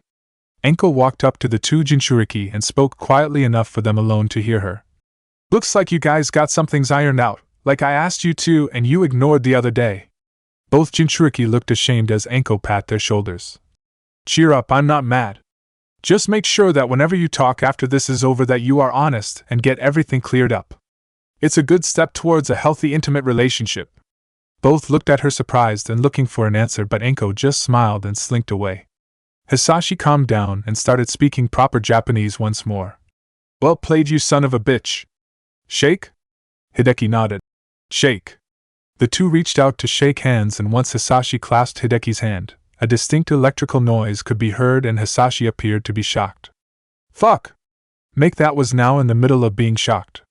Mikhail released the grip and showed the palm of his hand, which had a device. Got to love the old joy buzzer.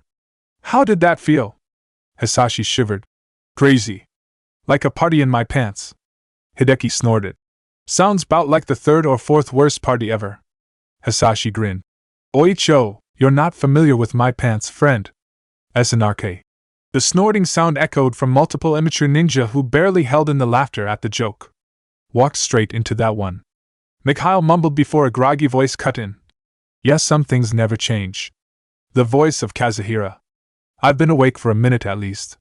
The traitor's shadow stated after everyone began staring at him murderously. Joy. The entire room responded flatly. Hisashi spoke first. I deal with you in a few minutes.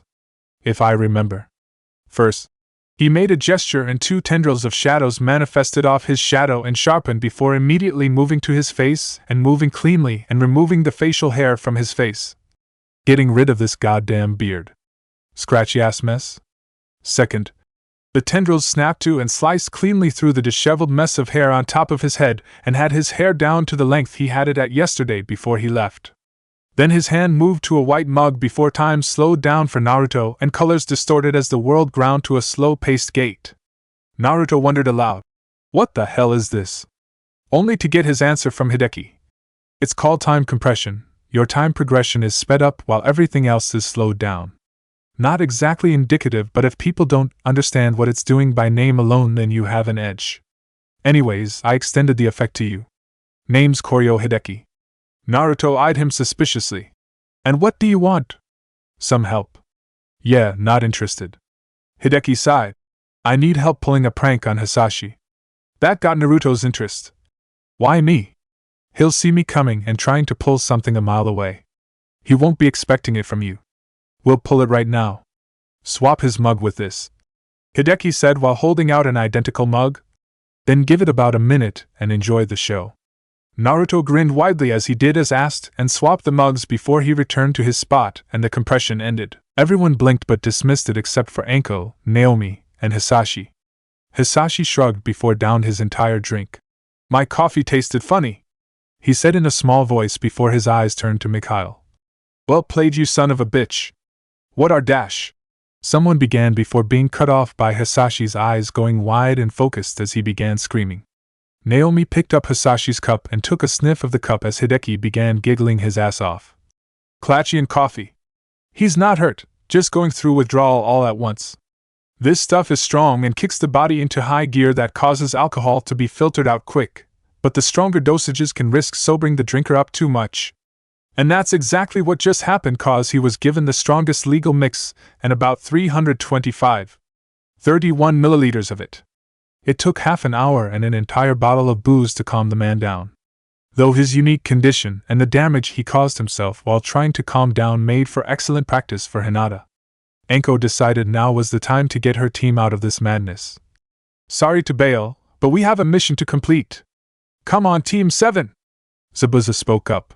Yeah, we got to get moving as well soon. Though it seemed he wouldn't be able to escape at the same time as Anko and her team. The genin nodded and followed, and Sasuke just about screamed once they were out of that room. Thank Kami, I don't know how much more of that I could take. You and Hinata were lucky, you didn't have to sit through the first half of it. Naruto looked at him quizzically. That bad? Sasuke's eyes gained a far-off look that answered both Naruto's spoken question and Hinata's unspoken one. Hinata decided to ask.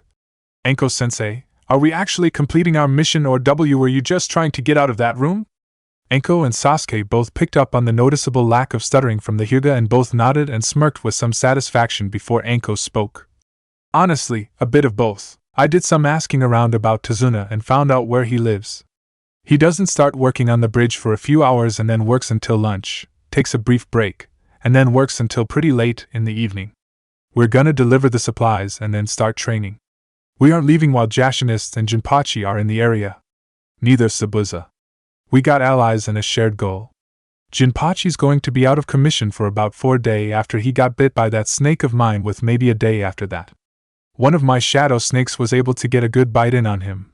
With how his performance flagged after I got the bite in, I'd say he was somewhat resistant to snake venoms, and that resistance translated over to Ryuichi Cave's snake venom techniques.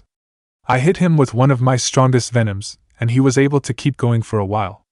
Naruto spoke up. Hey, why didn't you hit him with your strongest? Anko responded. The stronger venoms I can make by pumping chakra mixtures to my shadow snakes require larger chakra quantities to produce equivalent amount than my weaker venoms. My strongest venom takes a big-ass chunk of my chakra to produce a pretty small amount. Guaranteed kill against anything without a pre-prepped resistance, or a properly made antivenom.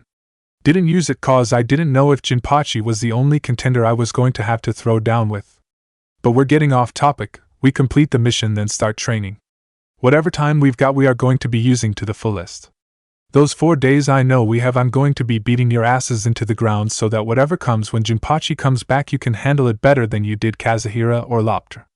Hell, I'd like to get you guys strong enough that if those assholes manage to try again you'll just chew them up and spit them right out, individually and quicker than you did. Make Kazuhira go through another hissy fit before Hisashi showed up to trap him, and knock their asses out. And cut off Lopter's head again if you need to. Anko had meant it as proving a point but also remembered yesterday when Hinata got queasy every time it was mentioned and was pleasantly surprised didn't work, shown that it was no longer the case. Though all 3 genin did gulp slightly when Anko faced them with a blank face and her pupilless amber eyes hardened and trained on them as she stated her next sentence. I need to make sure you 3 get back alive. You 3 are probably going to be hating me these next few days, but when we get home and everything you gained got you through, you will thank me.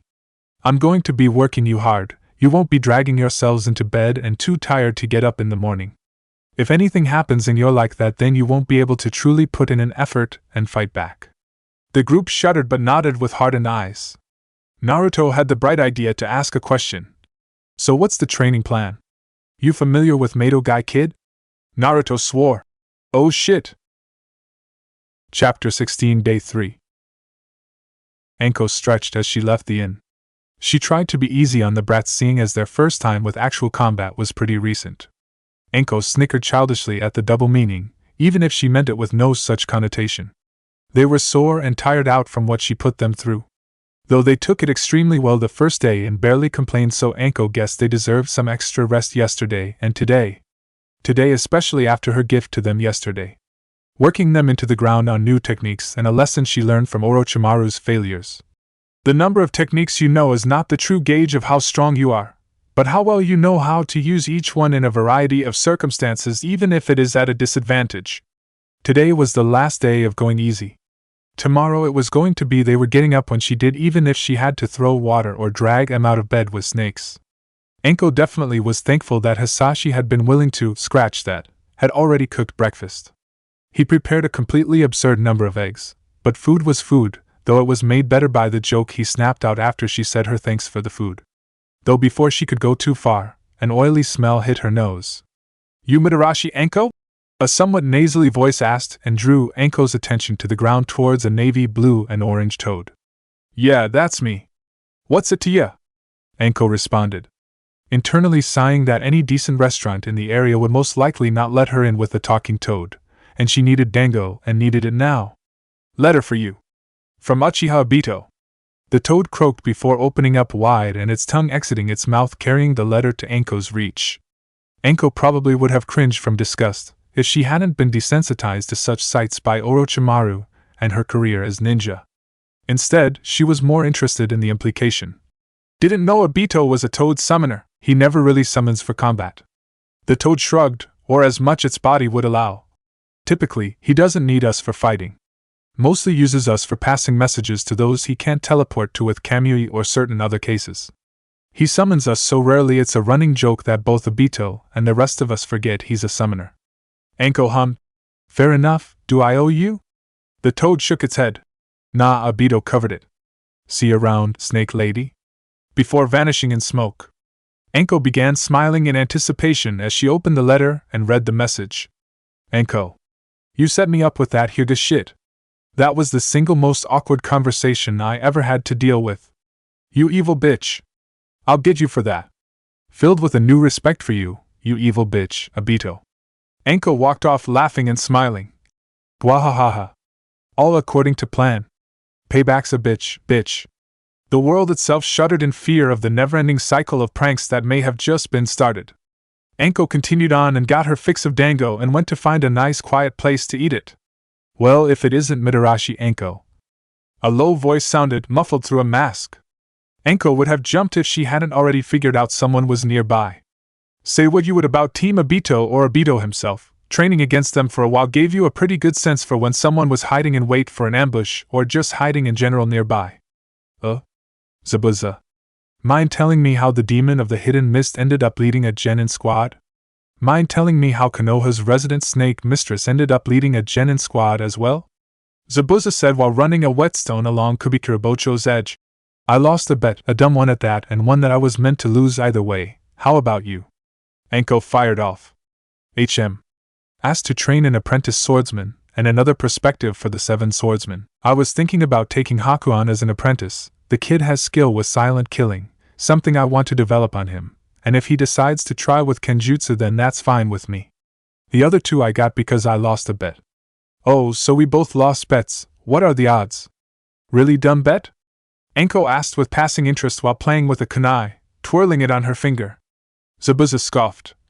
Hardly, should have won, but luck had it out for me one day and screwed me over hard. How'd you get tricked into losing your bet? Anko scratched her cheek shyly. I won the bet, but that was how I got tricked into taking the team. Zabuza stared, browless black eyes staring into pupilless amber eyes for a moment with complete bewilderment. How? Dango. The snake mistress replied without missing a beat, as if that explained everything with a slight bit of drool escaping her mouth as she went to her thoughts and her stomach grumbled. Zabuza couldn't respond as his thoughts wandered to how he lost his bet.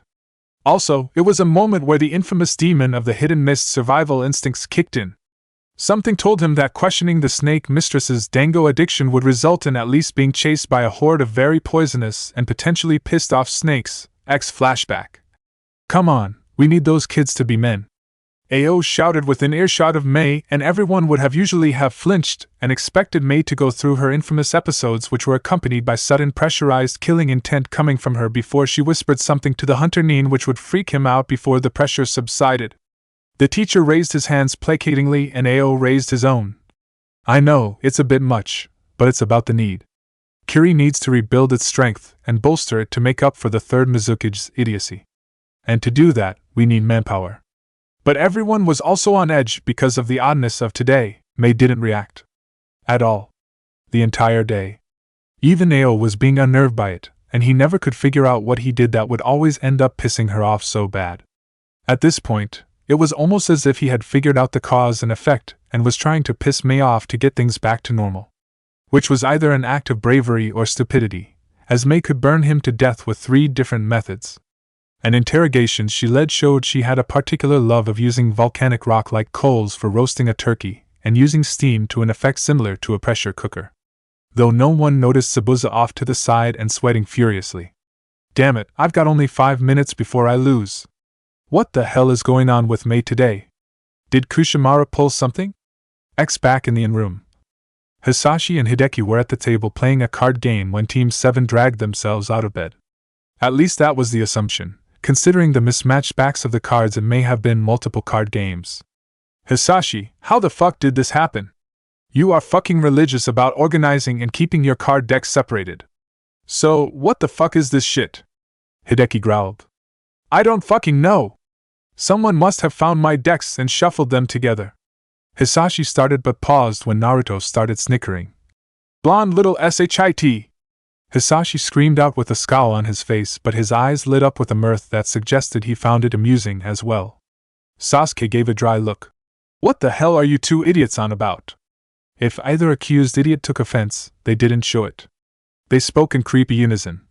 We were going to play poker, but someone decided that sorting through and removing all the other cards would be tiresome and that we should just keep the decks together and play with all rules for the games for each deck, with the standard card deck being a simple meld/match game. We're going until someone either runs out, which is the game win condition, or someone achieves a win condition for the other games fused in. There are a few good win conditions for some. A brief flicker in Hisashi's eyes said that a win condition was lined up if he could just get what he needed to complete it. Before anyone could go any further, the familiar sounds of stomachs growling for food sounded and Hisashi pointed. I made eggs. Good ones. Help yourselves. May not be traditional breakfast around here, but it's plenty of good grub.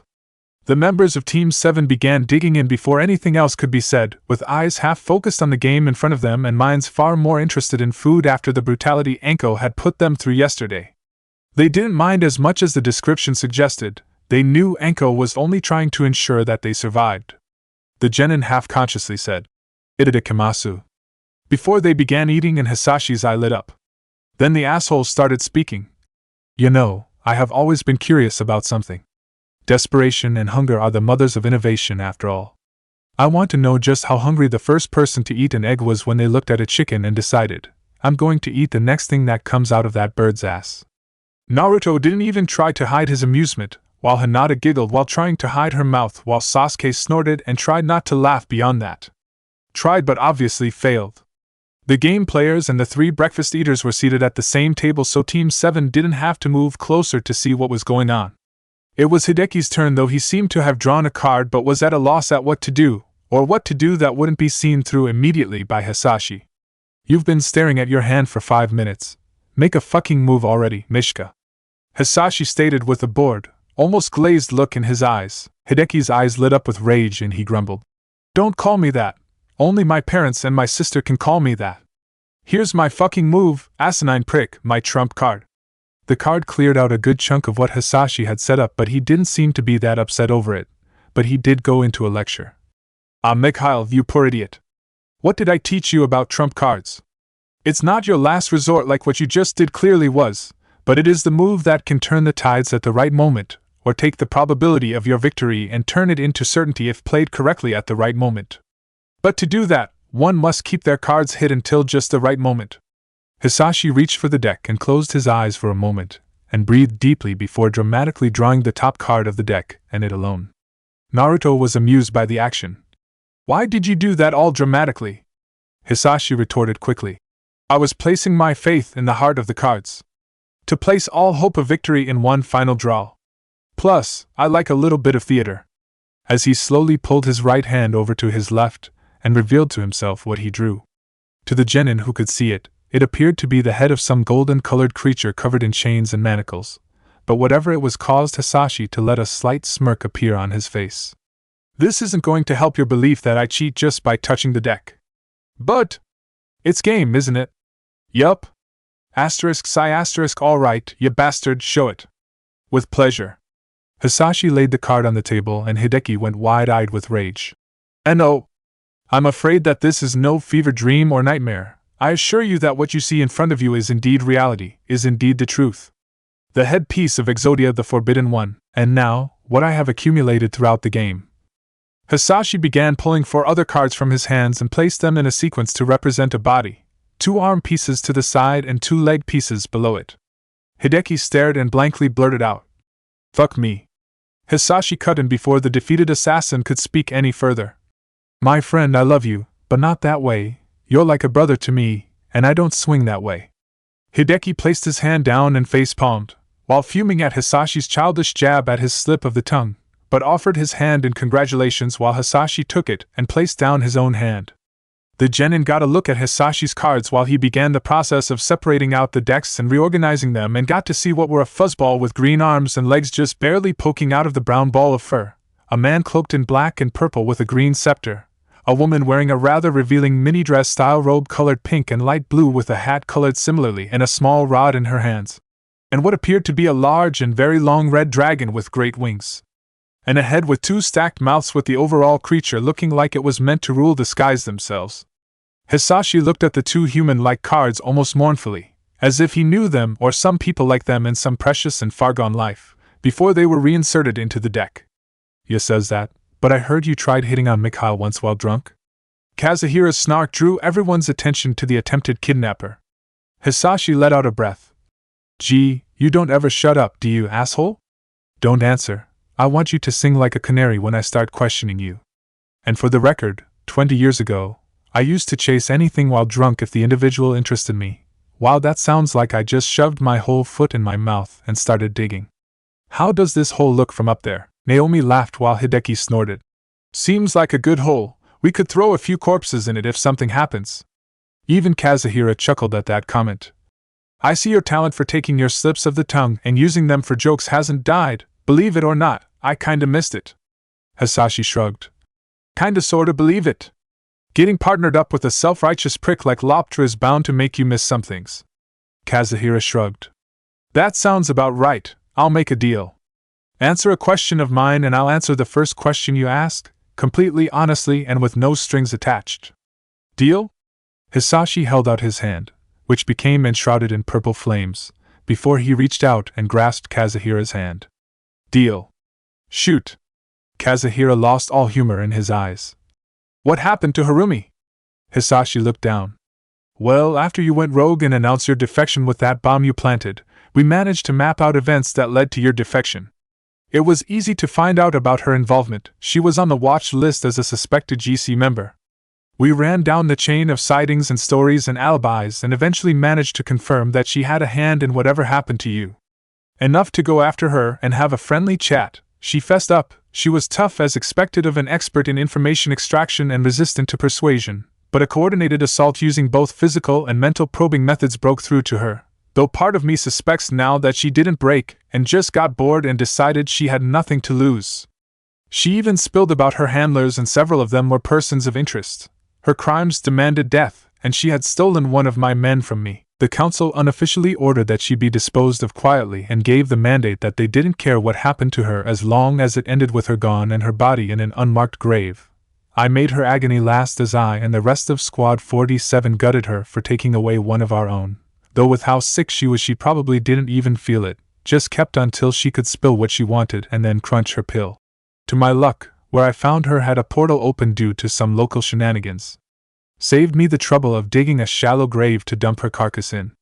By the way, she was lying through her teeth if she promised to live a long life with you. She was sick with at least 3 different diseases. She only lasted as long as she did because the 2 worst of which were too busy fighting each other to get around to putting her face down in a ditch as yet another body beside the road.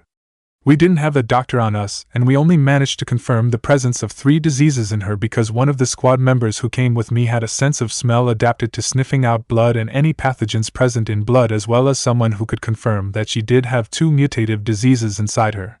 Never did identify which ones though. Because we disposed of her in a hurry after we figured out where the portal went, didn't want to risk her illnesses managing to splice together and form a new pandemic or 2 that we wouldn't be able to fight.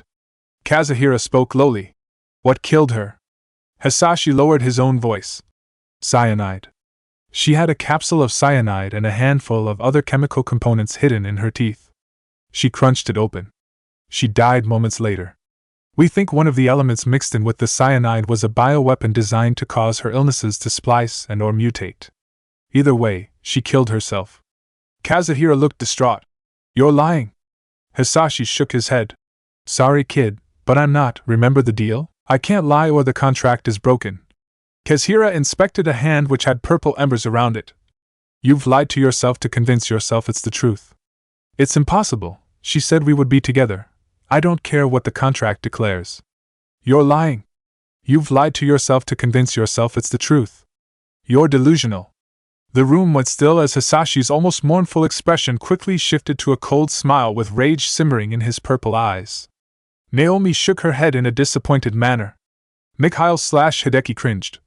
Kids, you're about to get a hands-on lesson for dealing with Hisashi Kageyami, the blighted shadow that blots out evil and false gods alike. Rule 1. Do not ever, under any circumstances unless it's in the middle of a distress breakdown, and that caveat doesn't apply when he's under contract to tell the truth, call him delusional. It doesn't end well. Mikhail's words were proven true when Hisashi coldly whispered, I am not delusional, before he unleashed a brutal verbal beating on the prisoner. Hisashi may not have laid a hand on Takami Kazuhira, but the look in the man's eyes afterwards looked as though he had just endured years of tormented agony in the span of seconds. The genin saw just how quickly the humor in the room died an ugly death. The newly revealed information about their host caused many concerns. Anko and Zabuza both pulled their respective teams aside and explained the necessary alliance principle to them. The Argos operatives might be eccentric and callous, but at the moment their goals were aligned and they needed help if the worst happened. Let their actions during this time speak for them before the ninjas cast their own judgments that may cause friction at a vital point for cooperation if cast too early. By the time the ninjas had returned to the room where Kazuhira was being questioned, Hisashi had finished collecting on his side of the agreement, which meant that any further information had to be worked for. The man was placed before an interrogation team was assembled from the three groups. Strange affair drove it in how alien these guys were to the elemental nations, but enlightening at the same time. Another half hour, and the group had extracted information needed from Kazuhira, though what caught the group off guard was what convinced the bastard to start singing. Though the Konoha group was more on guard after the revelation of who sent Kazuhira and Lobster, Otsutsuki Tonory. Hisashi's profiling based on Kazuhira's information didn't paint a nice picture. Sociopathic to an absurd degree, black and white worldview to the point of insanity, obsessive with Hinata to the point of self-entitlement, genocidal. And was promptly identified as the man behind the identity of Nanisher of the Akatsuki, which led to the revelation that altogether, this was Tonory's, or as Kazuhira had derisively referred to him as Netori, third attempt at kidnapping her. The first was through Kazuhira and Loptra a handful of months ago attempting to hire a reformed criminal with teleportation abilities to do the dirty work. It backfired because that criminal set up a leaving situation that would immediately have his parole flag him and have someone sent after him to find out what happened, and ended up being Hideki with Hisashi showing up soon after. The second was Tonory attempting to hire an Oishiro through his Nanisher identity. Failed because Oishiro had better sense than to try and kidnap the heiress of a prominent clan. Though Kazuhira did earn some respect from and gain some for the Konoha team with their mutual hatred of both Lobster and Netori. Wasn't going to save him from his fate though. A few hours later, the genin of Team 7 found themselves face down in the mud and rain after just barely pulling through the gauntlet of Anko's latest creative torture. A handful of larger snakes sent after them. All of them using ninjutsu. The genin were starting to wonder if Anko secretly hated them and wanted to kill them. Come on! It shouldn't be that bad, now get up and get back at it. Anko's voice called out, and the genin knew that she would make it worse if they didn't comply. Groans left Anko rolling your eyes. Come on, Anko! You need to let them have a little rest or they'll burn out. A voice called out. A moment and Hideki Koryo walked into clearing with Hisashi and Naomi not too far behind. Hideki waved and smiled. Hey kids, mind if I borrow your sensei for a while? Anko's face went blank as she stared. Why would I break from training my students to helping you? Hideki rubbed his face. Well, it would be nice and appreciated, but you're ninjas, so we can pay twice the paid for mission price for the mission you're on and an additional 35% if you help us out. We're investigating an installation we found in a cave on Ember Beach. It's what we were doing before you guys highlighted Kazuhira and Lopter. We're a man down at the moment, and we have Yomiheim looking after Tai, our down teammate. Normally Naomi would be looking after the man down, but in this case Yomiheim is better equipped for the job. Naomi will be staying behind to look after Wave and keep lookout. She can help with your kids and get them patched up and ensure they don't end up with pneumonia from this. You in? Anko sighed. Fine. Hideki smiled. Pleasure doing business. Zabuza got hired as well. And you still hired me? Do you need backup that bad, or is this a shot at me or Zabuza? We need warm bodies. Anko deadpan. Oh, that makes feel all that much better. Hisashi waved her off. Don't worry. Naomi can help and so can I. Hisashi's shadow had a tendril form and reached into a shadow and dragged across it to open up a black pit. Get out here, Flint. A moment later and a massive black hand reached up and a body heaved itself out of the pit and into the air. Black and purple sheen on gray stone-like texture and a mouth with the movements making sounds that sounded like stone grinding against stone. A black, red and purple glowing eye mark formed on both Flint's forehead area and Hisashi's as well.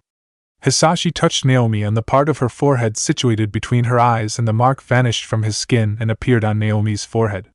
Team 7 recognized Flint's name from the other day, but they were not expecting something like this. Sasuke even vocalized it alongside Naruto. What the hell is this thing? Hisashi shrugged. Meet Flint, he doesn't talk unless he needs to. I gave Naomi the command link to control or issue orders or parameters to him mentally. Though be careful, he has a literal heart of stone and some really rough, almost rocky you could say, social skills. No one laughed at the puns. They just groaned. Hisashi waved them off and muttered killjoys. However, before he could bow out, Naruto spoke up and protested. Why? Why should we fight this thing? Hell, Anko-sensei never said if she approved. Hisashi looked over to Anko and she shrugged. Convince me. I think it would be good practice, but I could probably fight M myself hard for an hour and get the same thing for M. Hisashi rolled his eyes. Charging me for all I'm worth, aren't you? I'll pay for the time you spend fighting Flint, and then if you beat him at any point after he starts going all out, I can use one of my abilities to implant knowledge regarding some elemental attacks for all three of you. You may not be able to recreate the original attacks, but I can guarantee that with time and practice you will be able to make something out of them. I copied 3 separate copy attack archives, so anything out of there and you'll be copying my copying of another copy. Your head hurting yet? Anyways, my elemental manipulation is slightly rusty from when I unlocked my shadow twisting, but I still have it somewhat. Lightning is my favorite, and thus I'll be handing out that kind of attack the most. Deal? Hisashi stated with a hopeful smile. Naruto looked to the left and saw Sasuke with his usual confident smirk and Hinata smiling with a confident edge before he broke out into his confident grin. Deal. Hisashi laughed. Then it's settled.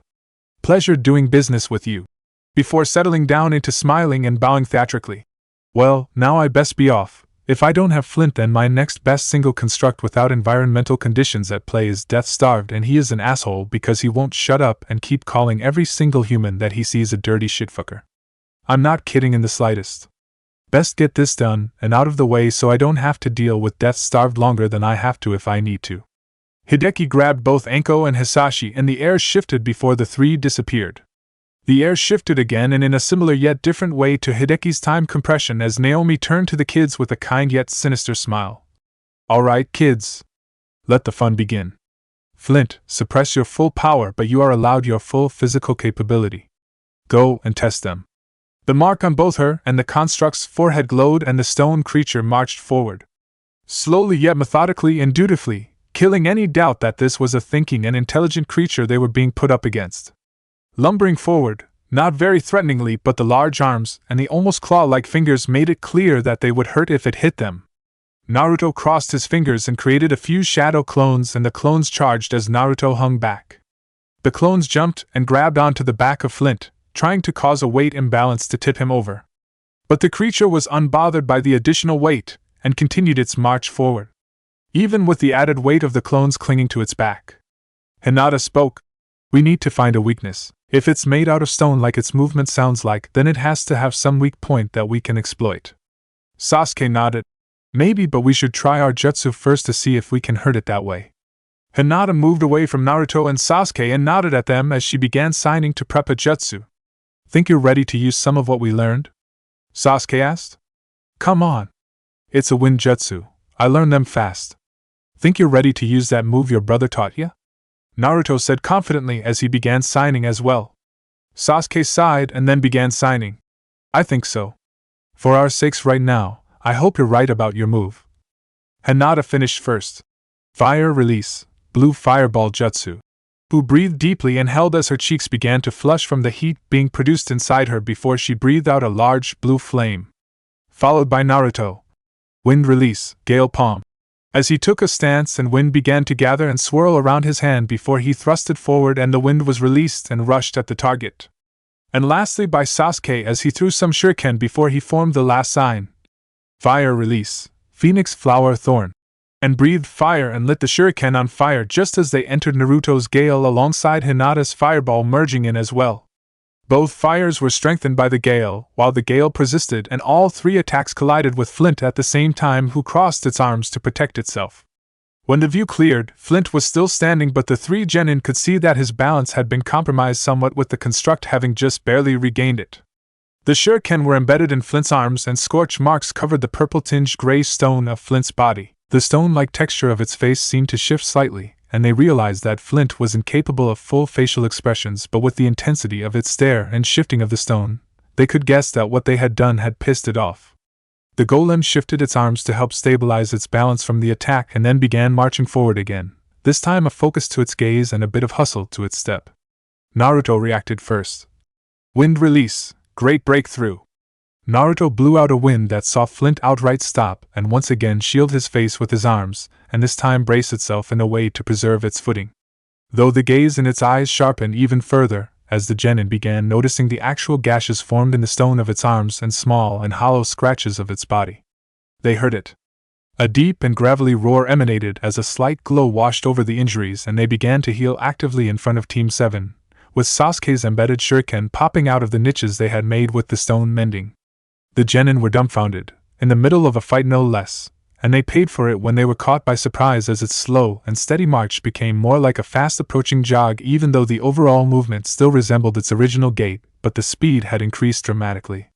The three quickly moved out of the way as the enraged creature began rearing its arm back and were just barely cleared away from the punch that hit the ground.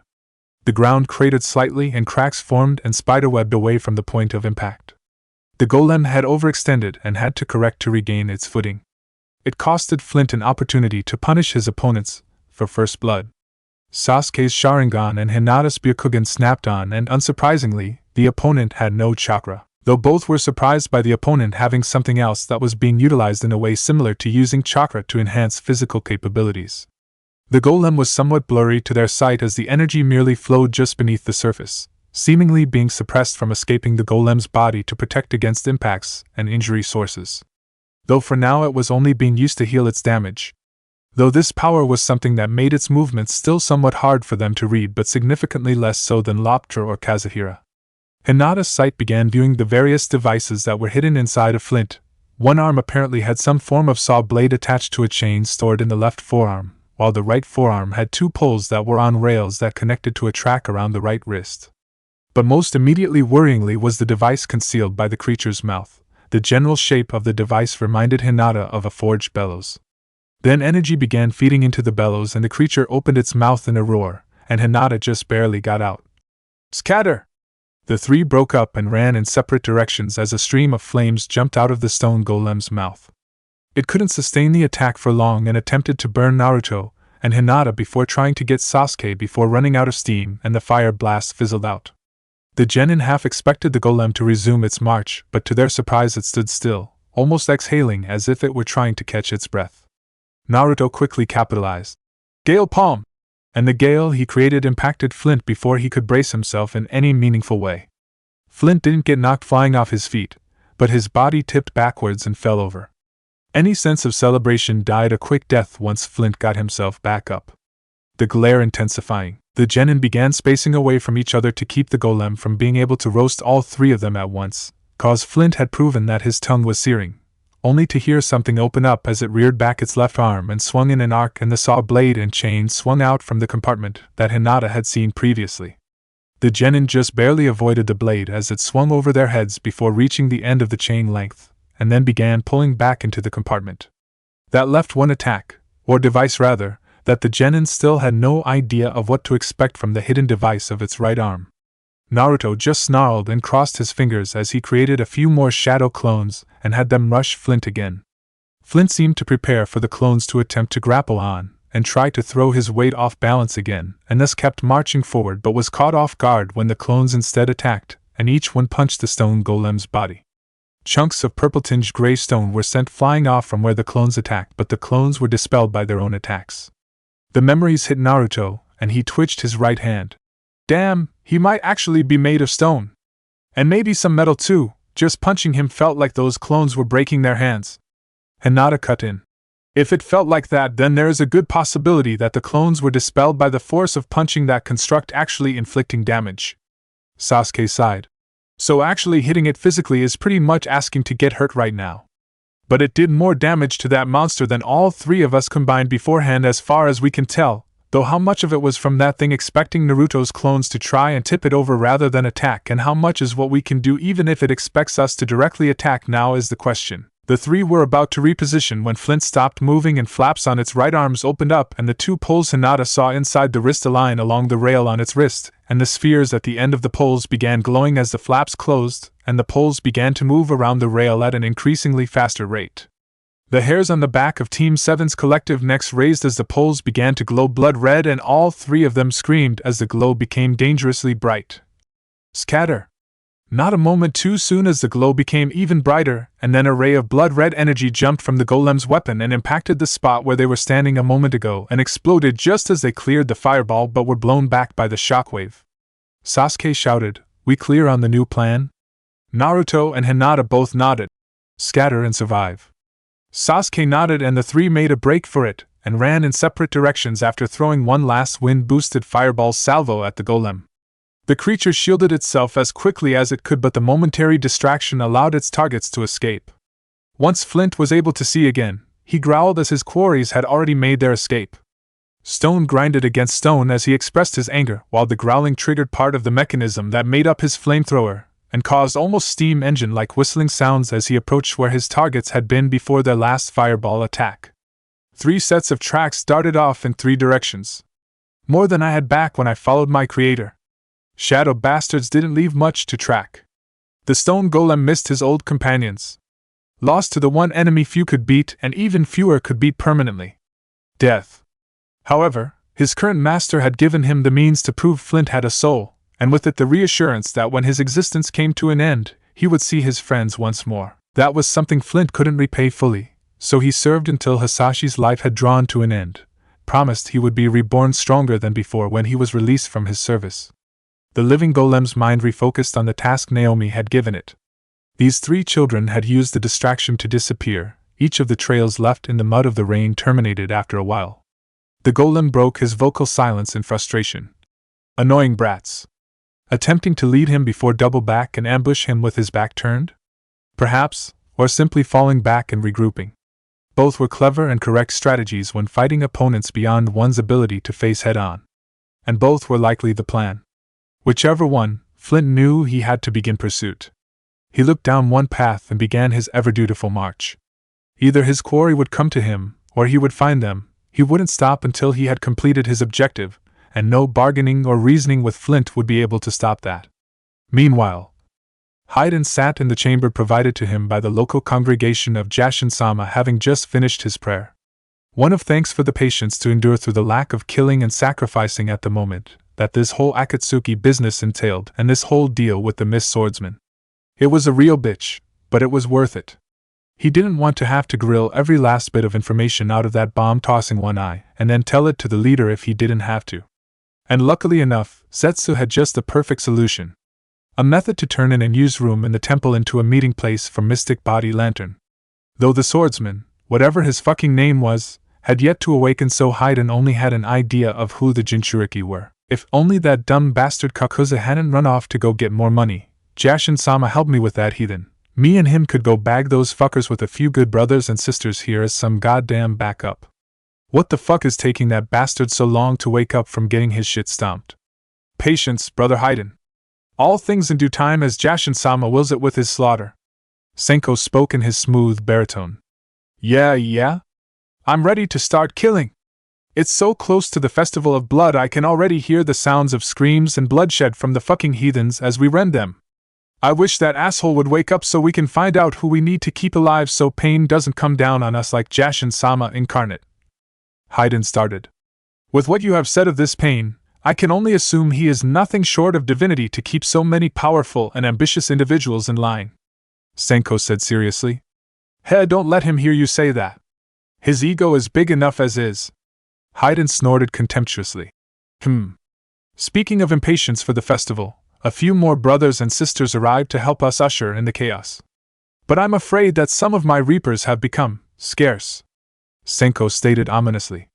Haydn paled. Seriously? Oh shit! No! There's no telling where they went. And if they went to wave, they might as well kill themselves and us as well. What could Posse dash? Pain can RIP souls out of bodies with his bare fucking hands. Senko stared before he found his words. I see, that would be a problem. Understatement of the fucking century, buddy, Haydn growled. No, sure we aren't alone. Senko was briefly confused. We have others here, but do you mean dash? We have people here who don't belong in a temple to Jashin. Find them. The two priests of the cult began searching while unaware of the intruders having been in the same room the two had just left. A group of 4 peered out of the darkness for a moment before retreating back and making their way to Jinpachi. Ember Beach Cave. Thank you for riding the Whale Express. Please exit off the whale's back and avoid the knot water. We had a real whale of a time together and hope to see you again. Hisashi joked as the group got off the back of his whale construct. GUH. The other 3 groaned in response to the horribly forced pun. Anko groaned as she and the rest of the group began scanning around for possible threats. Why did you have to ride through that muck on a whale rather than just teleport or whatever you call that shit you did with your shadows? Hisashi shrugged. Far enough into this place and some kind of barrier is in place to keep people from entering via non-3-dimensional movement, otherwise known as teleporting. I took us as far as I could. Now we have to do it the standard way. Anko stared at him unbelievingly, but the shadow twister didn't acknowledge as he began looking around, only for an animal-like groan to sound and draw the group to the source with Hisashi and Hideki both on edge. The source was a creature that looked like a fusion of human and bat with a corpse-like look to its skin and a massive wound in its gut that Anko could tell was killing it more or less. Hisashi smiled, but it didn't quite reach his eyes. Well, Mikhail, looks like you did get it. Busted a good cap in it. I'm surprised it's still alive. More so than the fact that this thing is here, but we've seen weirder things in stranger places for them to be. Serves you right for hurting my squad mates, you son of a bitch. We almost made it to whatever was making that transmission, then you had to show up and hurt Tide bad. I could forgive that as taking out the weakest link first kind of thinking and believing she was well and truly weak compared to the rest of us. But you were interested in other things, weren't you? Your entire attack pattern varied in regards to who you were throwing what attack at. You knew who we were. Hisashi kept going on while Anko looked around and found a piece of metal on the floor. It was some kind of pin or badge, but the image on it almost made her gasp, not out of recognition but shock.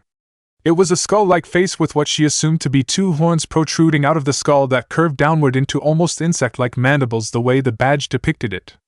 Something told her that this was a creature of evil being depicted.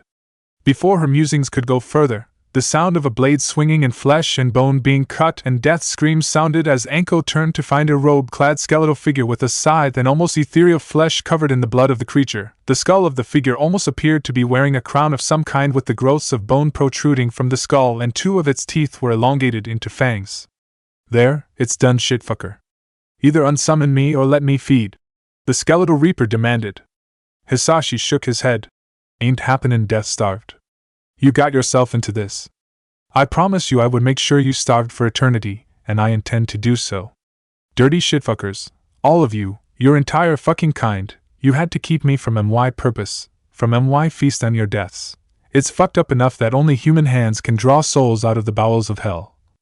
I didn't realize how truly fucked up the balance was till I found myself enslaved for trying to do as I was meant to. The creature growled. Hisashi glared with pure rage even as his smile stayed the same cheerful grin Anko had become used to. No, you were trying to create genocide so you could feed as you wanted, not as you were supposed to feed. I made sure you paid for it. The creature almost tried to swing its scythe at its master when a shadow opened up into a dark pit and tendrils appeared out of it and grabbed the reaper and dragged it into its abyss before disappearing. Hisashi growled as he straightened his tie and jacket. Thinks he's so unique and important when it's just another genocidal lunatic. The group moved to start continuing as Anko looked at the remains of the creature and saw blood-red fluid or something wash over the body parts, and the parts began shrinking down and taking on more proper human shape. When the energy vanished, Anko stared at the dismembered remains of a pale man who appeared to be in his 40s, dressed in black light leathers with that same pin she found on the floor attached to the collar of his shirt. Anko would have cursed at the sight, but it reminded her of Orochimaru's experiments with that boy he found who could change shapes and fight on par with her despite having no actual training as a ninja. The thought of Orochimaru began stoking her rage. The group continued until they reached a large door with a strange symbol on it. One that made the Argos men catch their breaths. Anko's curiosity got the best of her. What does the symbol mean? Hisashi picked up as Hideki began investigating the door. The symbol, the main part of it, is called the Brand of the Defiled. It's the sigil of a cult called the Grimleal who worship a monstrosity called Grima. Anko's eyes narrowed. I heard about that thing, Grima. Hisashi's eyes turned wide, as did Hideki, and both had a single mental line of dialogue. That's not right. No one around here should be aware of him. Hisashi regained his composure and continued. They worship the abomination like some kind of god. The only way to describe him as a god would be an evil god. He was made by an absolute madman experimenting with creating life via artificial means and reanimating life. By mixing his blood with the blood of a powerful race his people shared their continent with, some of whom were revered like gods. Grima was the result, and he killed his creator and absorbed the knowledge of how to reanimate life and how to control the reanimated life. Anko's face grew dark. Dumbass sounds like Orochimaru. Too much. Hisashi nodded. I've met a lot of people in my travels, some with incredible resemblance either intellectually, personality, or just physically, even when a relation is not possible. I've met a lot of Orochimarus in my travels. Her mouth became a thin line as she pressed her lips tightly together. I could see Orochimaru trying to make life, and I could see it definitely wanting to kill him if he made mistakes with how he treated it. Asshole doesn't do genuine affection. He'd end up dead the moment the kid wised up and got strong enough. Hisashi nodded. Agreed. The comparison between the two mad scientists doesn't end there. Grima's maker was regarded as a genius, a beacon of a great new age of learning and knowledge. His experiments in creating and reanimating life began as a result of losing someone precious. And at the height of their depravity before being discovered, they began experimenting on their own countrymen. The uncomfortable similarities seemed to only further worsen Anko's declining mood. Her neck began throbbing like a needle had been tightly pressed into her curse mark as it began simultaneously feeling burning hot and freezing cold. Anko could almost feel the mark try to activate and spread as she heard her former sensei's voice in her head. Most people would be boiling with rage, but Anko felt her blood turn to ice in her veins. No visible reaction on her face. It felt like the curse mark had attempted to assert more influence of her, and she could almost hear Orochimaru's chuckle. The curse mark began to spread ever so slightly. That's it, Anko-chan. Give in. The seal suddenly stopped spreading and Anko sternly spoke mentally. Get out of my head. The curse mark fell before Anko's iron will and was forced back into its inactive state. Very well. You win this round. But remember, a part of me is in you, and one day it will take you over. One day soon. Anko scowled. Fuck off, sensei. But no response came. Part of her hoped it was just her imagination, but it felt too vivid to be a mere figment. The analysis of the snake sage came to the forefront of Anko's mind and filled her with some amount of dread. Anko snapped back to reality, and saw no one had noticed her episode, while Hisashi was engrossed in his storytelling. The people of the continent had an epitaph for him and draconic god-like monsters who terrorized them, and dubbed him with it, Grima the Fell Dragon. The symbol is based on his face, how his eyes and the markings surrounding and linking them appeared when he was young. As he grew old and grew close to emerging and making his mark with a catastrophe that reshaped an entire continent nearly beyond any recognition, his face changed and became more human-like, but his exoskeleton grew around his face and took the appearance of his original face with some differences. The cult aligned with Grima in a pact that stated if they served as his agents to shift things for his return should he be defeated while carrying out selective breedings among the bloodline he gifted his blood to. No clue if it was some weird pact or a more conventional method via his human hosts, in order to create a being known as a Hierophant. A Jinchuriki-like being who would be intimately tied to Grima's power, and be used as a host vessel for Grima and his full power, and said individual was marked with the brand of the defiled on their right hand, and once the fell dragon and the Hierophant merged, Grima would be unstoppable until the host was dealt with, impossible to seal away or destroy even if he had manifested physically separately from the Hierophant. The Grimleal succeeded in making the Hierophant over the course of generations and eventually reviving Grima, but intervention saw their success turn to complete failure. The Hierophant turned and lost their memories and chose their companions over their intended purpose and used their innate connection to Grima's power to destroy him, an act that was suicidal for the Hierophant as their very being was tied to Grima, but I decided to inject a bit of chaos and ended up incarnating Grima's power, while testing a new power I had gotten into the Hierophant, but completely destroying Grima's soul and identity in the process. Luckiest roll of the dice I ever got. And the reward the Grimlia were promised for aiding Grima was that when the time came for his genocide of mankind to begin anew, they would be given quick and painless deaths for their aid. Dumbass. Anko nodded. So what's so important about the door? See how it encompasses the entire door? Yup. Look just above the door's framework. Anko did and found a carving of a bird sitting atop the frame, almost like a watchdog or a sentinel. What's so important about the bird? It's a phoenix, Argos' very sigil. It means that whoever built this labyrinth, and whatever is beyond those doors, was an Argos. The signal we got was from a containment cell designed to study the specimens sealed inside of it. We didn't even know this facility existed until we received the signal. It means a handful of things and we need to get inside to find out. Hideki, how's it going? Hisashi explained, pulling out a badge that looked similar yet different to the carving. Hideki sighed. Can't find a lock or a release. This setup reeks of one leg's work. Confusing as hell and makes me want to punch a wall. Grand crossing it isn't gonna work as the stone's been treated to hold up for centuries. Looks about like it's seen quite a few years already.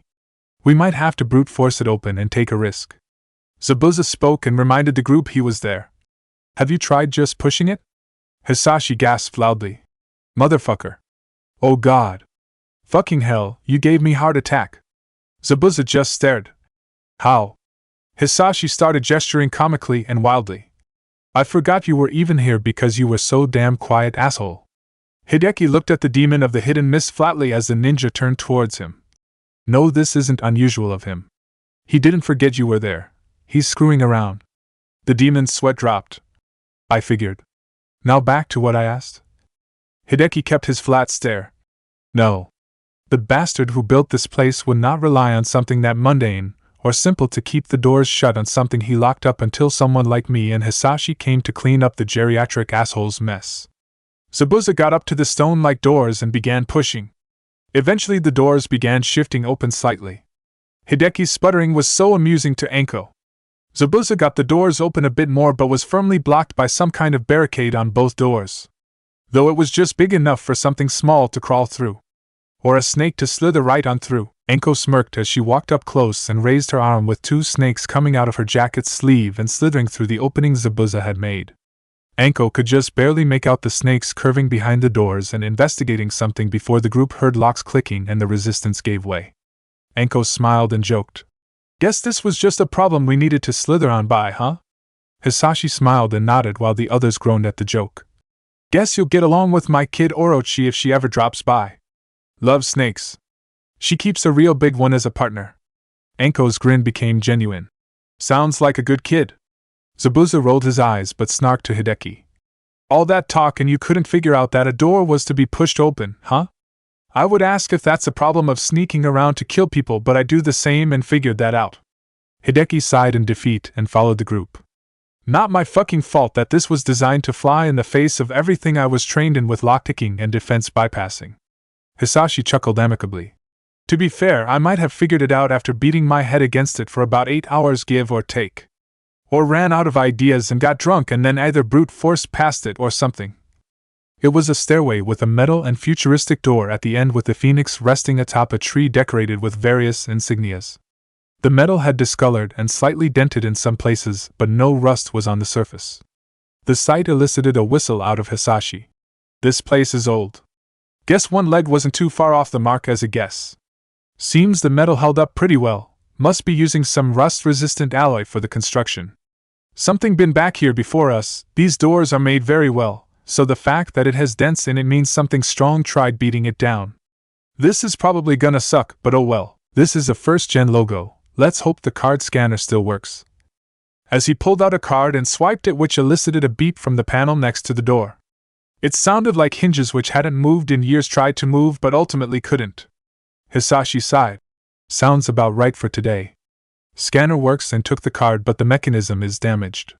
Gonna have to force our way in. Any ideas? Hideki scratched his head. We could try breaking open the maintenance panel and using the emergency releases. If nothing else, it could make it so we can break the door down. Sounds good. Enko felt around the wall to the door's side until she felt a place where the wall didn't fit together right. A little inspection found that the tile hung on hooks. A little work to figure out how the hooks were set up and the fake tile was off its mounting. Inside was a small enclosure and a black panel tinged red. Enko whistled. Oh, this it? Hisashi looked. Crap. Yeah, it is what we were looking for, but that panel is welded in there. We don't have time to take it slow. Hisashi made a clenched fist and shadow tendrils reached into the enclosure and probed around the panel. One found a hole to go through. A minute later, the panel was ripped out of the enclosure. It exposed a bit more of the enclosure. Hisashi looked exasperated. Great, most of us are too big to fit inside. Enko, you're up. Crawl inside and you'll find an opening with the mechanism inside. Light it up. Enko smiled as she crawled inside of the enclosure and found exactly what was described. That innate bit of pyromania that everyone had that surfaced when they could freely burn something practically glowed with glee in Enko. She made a few quick signs and blew out flames at the mechanism. Molten slag was all that was left after a minute. Enko crawled out and saw Hisashi about to pull the door off with tendrils before Zabuza used his sword as a blunt object and knocked it down. Hisashi looked at the demon of the hidden mist with disbelief. What? I'm getting tired of your theatrics and antics. I heard you mumble she melted the mountings, so I decided to finish the job. We got hired for a job and I'm looking forward to getting it done as quickly as possible so I can go back to plotting how I'm going to skin Jinpachi. Got a problem with that?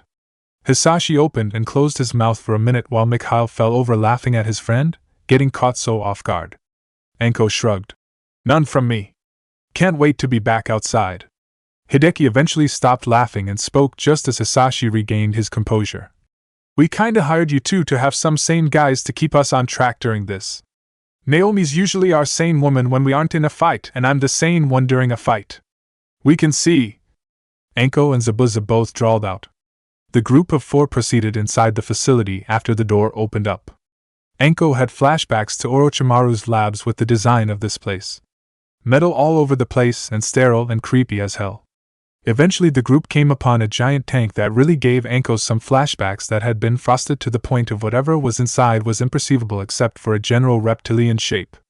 A hum issued out, and slowly the fogged-up glass became transparent again. All four stopped seeing what lied within. Enko could only describe the creature, locked up within a block of ice that was glowing slightly, as a skeletally thin black dragon with bone armor that seemed to grow out of its body and a mask made of bone with some red markings but no visible eyes. Enko and Zabuza both took an instinctive step back. Hisashi and Hideki both gasped out eventually. The Fear Reaver. Enko gave a quizzical tilt. You know this thing? Hisashi made a SOSO gesture. More like fought this thing, though there is a chance that this isn't the same specimen, only way to find out. Zabuza raised a non-existent eyebrow as Hisashi began circling the ice block looking for something on the creature until his pensive face became blank and emotionless. It is the same one. It has the scar I put on it. Hisashi pointed at a spot on the mid-ventral region where a decent-sized gash was. Zabuza whistled. Looks like you almost caved its chest that way. Enko looked at it and smirked. Damn, looks like what Naruto would do by headbutting something. Enko was the only one who laughed at her joke. Hideki started massaging his temples and spoke. This doesn't make sense. We didn't encounter creatures like this until about almost 10 years ago. This facility has all of WCL's trademarks and he retired 14 years ago. And there should be other monsters like it crawling over the elemental nations trying to find and free it. Hisashi's eyes widened. Mikhail, you said you and Ryu tracked a Fenripper to the elemental nations following a set of anomalies, correct? Hideki nodded confused. Why is that important? Hisashi acknowledged the question with a question. We assumed that it was an accident or a case of someone trying to cause mayhem by introducing a non-native organism into an ecosystem it didn't belong in. But what if instead it found its way here detecting this Fear Reaver? Hideki face-palmed. Possibly, these things are confusing at the best of times and trying to understand all of it raises questions. The Fenripper was acting so weird yet so normal that me and Ryu never questioned it, and you can get his alias right and remember it every time but not me? Hisashi glared. Not important. Pop the terminal and see if you can get information. I'm going to attempt to dispose of this thing. Hideki nodded and ran to the terminal while Hisashi opened up a shadow, but rather than pull a familiar construct out, tendrils emerged and tried to grab the setup, tank, block of ice and weird dragon thing all, and drag it in while Hisashi began chanting. Embrace darkness and close your eyes. Don't fear the oblivion you shall be cast into and remade within. Don't fear the dash. He stopped suddenly as the tendrils made contact with the glass and were repelled. What the crap? Everyone present blinked and Hisashi started screaming garbled words before stalking up to Hideki. Are you in yet? The man nodded. Kinda. The desktop was left unlocked, but the actual files are triple encrypted and locked up behind a password. But there is something else odd here. Hisashi spoke. What is it? Hideki clicked around and opened up a program. There is an NES emulation program. But the directory only has one game with about 6 save states created. Hisashi stared. Really now? What game and where do the save states load up? Metroid. One at a clean password input screen, one loads up at Kraid's lair in Brinstar at the fake Kraid, one loads up outside of Mother Brain in Turian, one loads up at Lower Norfair inside Ridley's room, one loads up at the password screen with the Justin Bailey code inputted, and one loads up with the password select with the words hint, too big inputted. Hisashi looked around. Too big. Hisashi rocked around and scratched his head. Too big, at fake Kraid, outside Mother Brain, inside Ridley's room, and the Justin Bailey code inputted. It has to be a hint. Hisashi eyes lit up. Engage Ridley motherfucker. Zabuza rolled his eyes. Anko snorted. Geez, he's just trying to help, he didn't do anything to earn that, he, she said while cackling. Hideki blinked and Hisashi continued. All the save states were hints. They were telling us that the password to access the encrypted files was one of the 3 bosses in Metroid. However, Samus was only in the room with Ridley.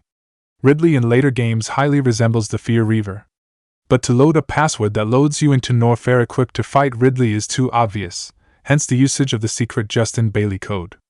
Engage Ridley motherfucker is the exact number of characters to fit the Metroid password screen, but if used it causes the game to glitch out something horrible. Anko and Zabuza drew a blank at the text speak. Hideki followed. You want me to put in? Yes, engage Ridley motherfucker all caps and with a space in motherfucker. Hideki spoke up a moment later. I'm in. We were right about who set this pace up, though he believed the creature was shadow-based, and thus had the outer layer of ice and field around it tuned to attack and repel anything shadow-based. But that doesn't change the fact that it does have the scar, so it was the one you fought and hurt. It's been here, never mind, that isn't important.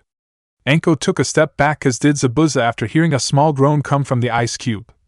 I think it's waking up. Or more likely thawing out. Zabuza growled. Know what kind of temperatures keep this thing on ice? Hisashi scowled. Too cold to be maintained by this setup indefinitely. That's probably part of why it's going down, and sent the emergency signal. Years spent on max output must have worn down the equipment. It must have begun reaching temperatures that it can resume mental activeness. Or it began adapting to the temperatures. Or its negative emotion feeding has begun. Anko scowled. What? These creatures are drawn to and strengthened by negativity and negative emotions. But fear reavers and creatures of this monstrous species upper echelon can outright feed on it. Hisashi spoke and then paled after Anko and Zabuza both shared a worried look and cursed. OHSHIT, Anko sighed. I guess you just remembered the Jashin cult and the situation with Wave? Hisashi nodded. Yes. Mikhail, see if you can get the data in the terminal copied.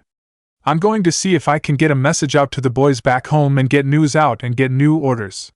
Hisashi darted out while Hideki began working. Anko stared at the creature and jumped when its eyes suddenly jerked open and revealed that it had 6 eyes colored yellow and burned with malice and hate as it struggled to focus on any one occupant of the room and groaned again. Anko and Zabuza both almost cursed, while Hideki tried his hardest to keep from cold sweating. Hideki spoke with faux calmness. It is feeding off of our anxiety. It can't feed on further out sources of negative emotion due to the barriers in place, but that won't last forever. Especially now that it's started regaining its strength. An hour later, Hisashi ran in.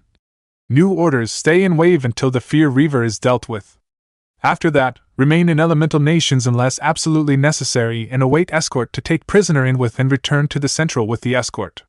Don't stop it from getting free, just hold the fort till it breaks free and we can deal with it.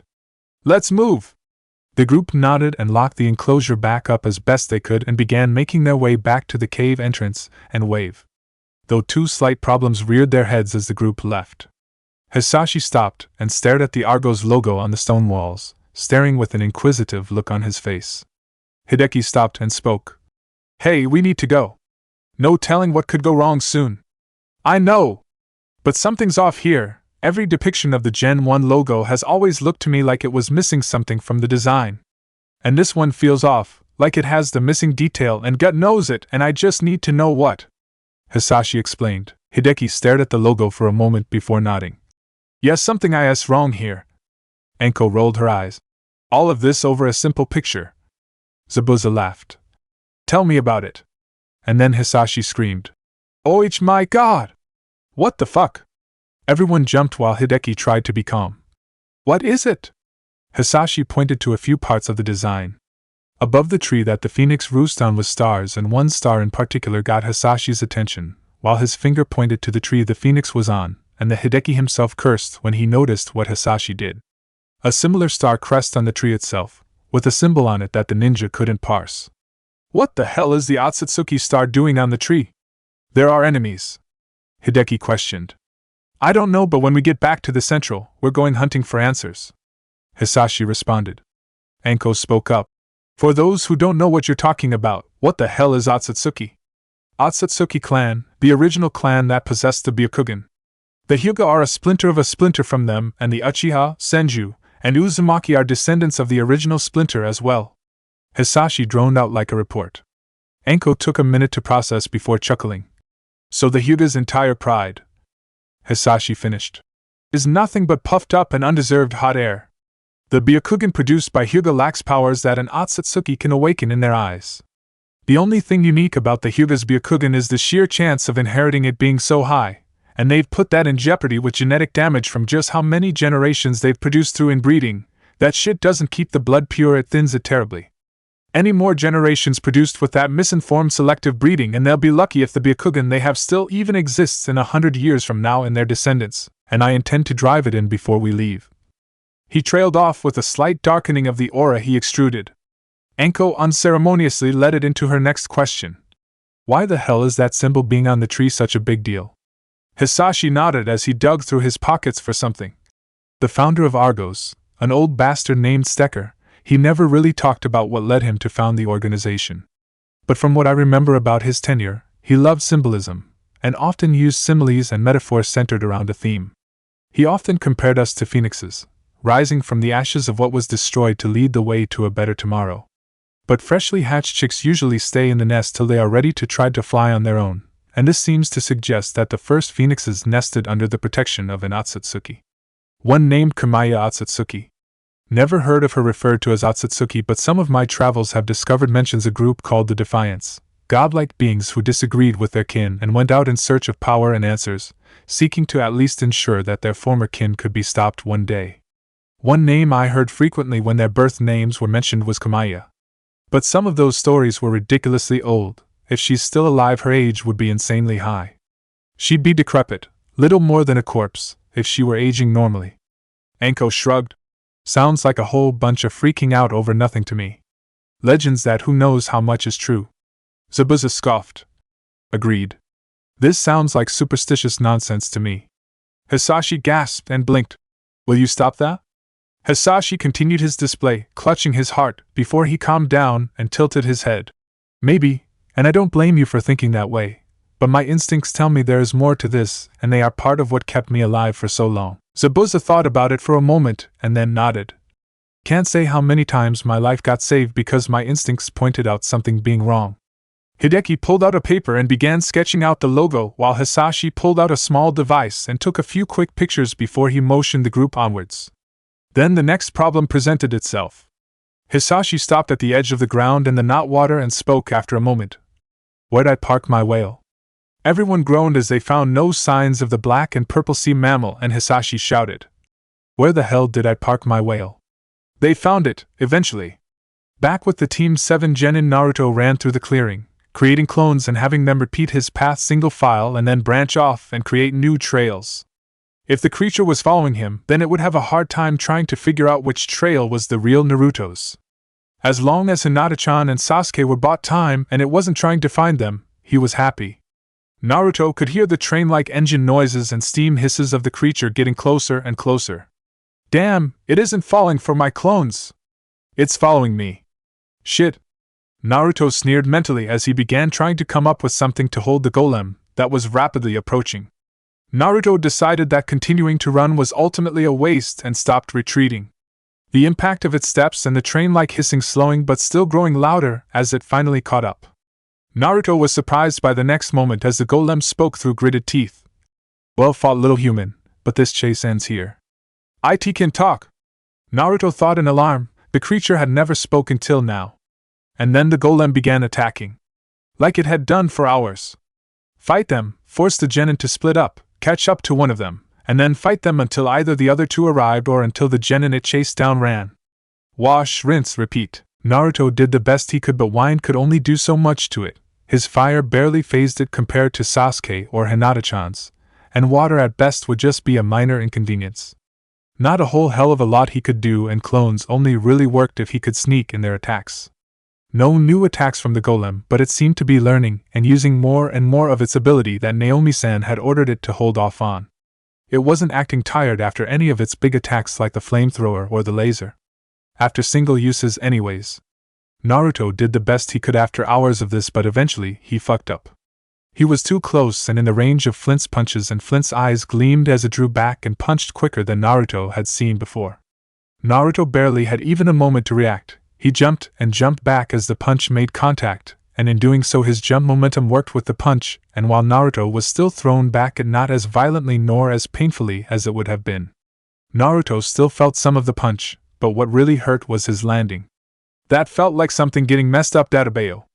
Naruto barely groaned out as he got back up to see Flint grab a tree, ripped it out of the ground, and prepare to swing it at the blonde genin, who knew he couldn't move in time and was in too much pain to substitute.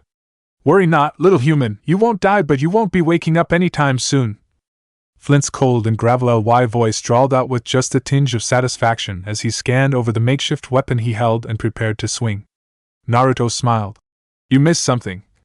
Flint glared but said nothing and felt danger as Naruto made a sign through the pain and injuries, and then Flint heard something like a fuse being lit and burning, coming from Flint's forehead. Flint tried to remove the danger, but his mind knew that his defense was enough, that lethal or crippling damage would not ensue from the presumed explosive planted on him, and attempting to cover it would only worsen the damage and create the worst-case scenario.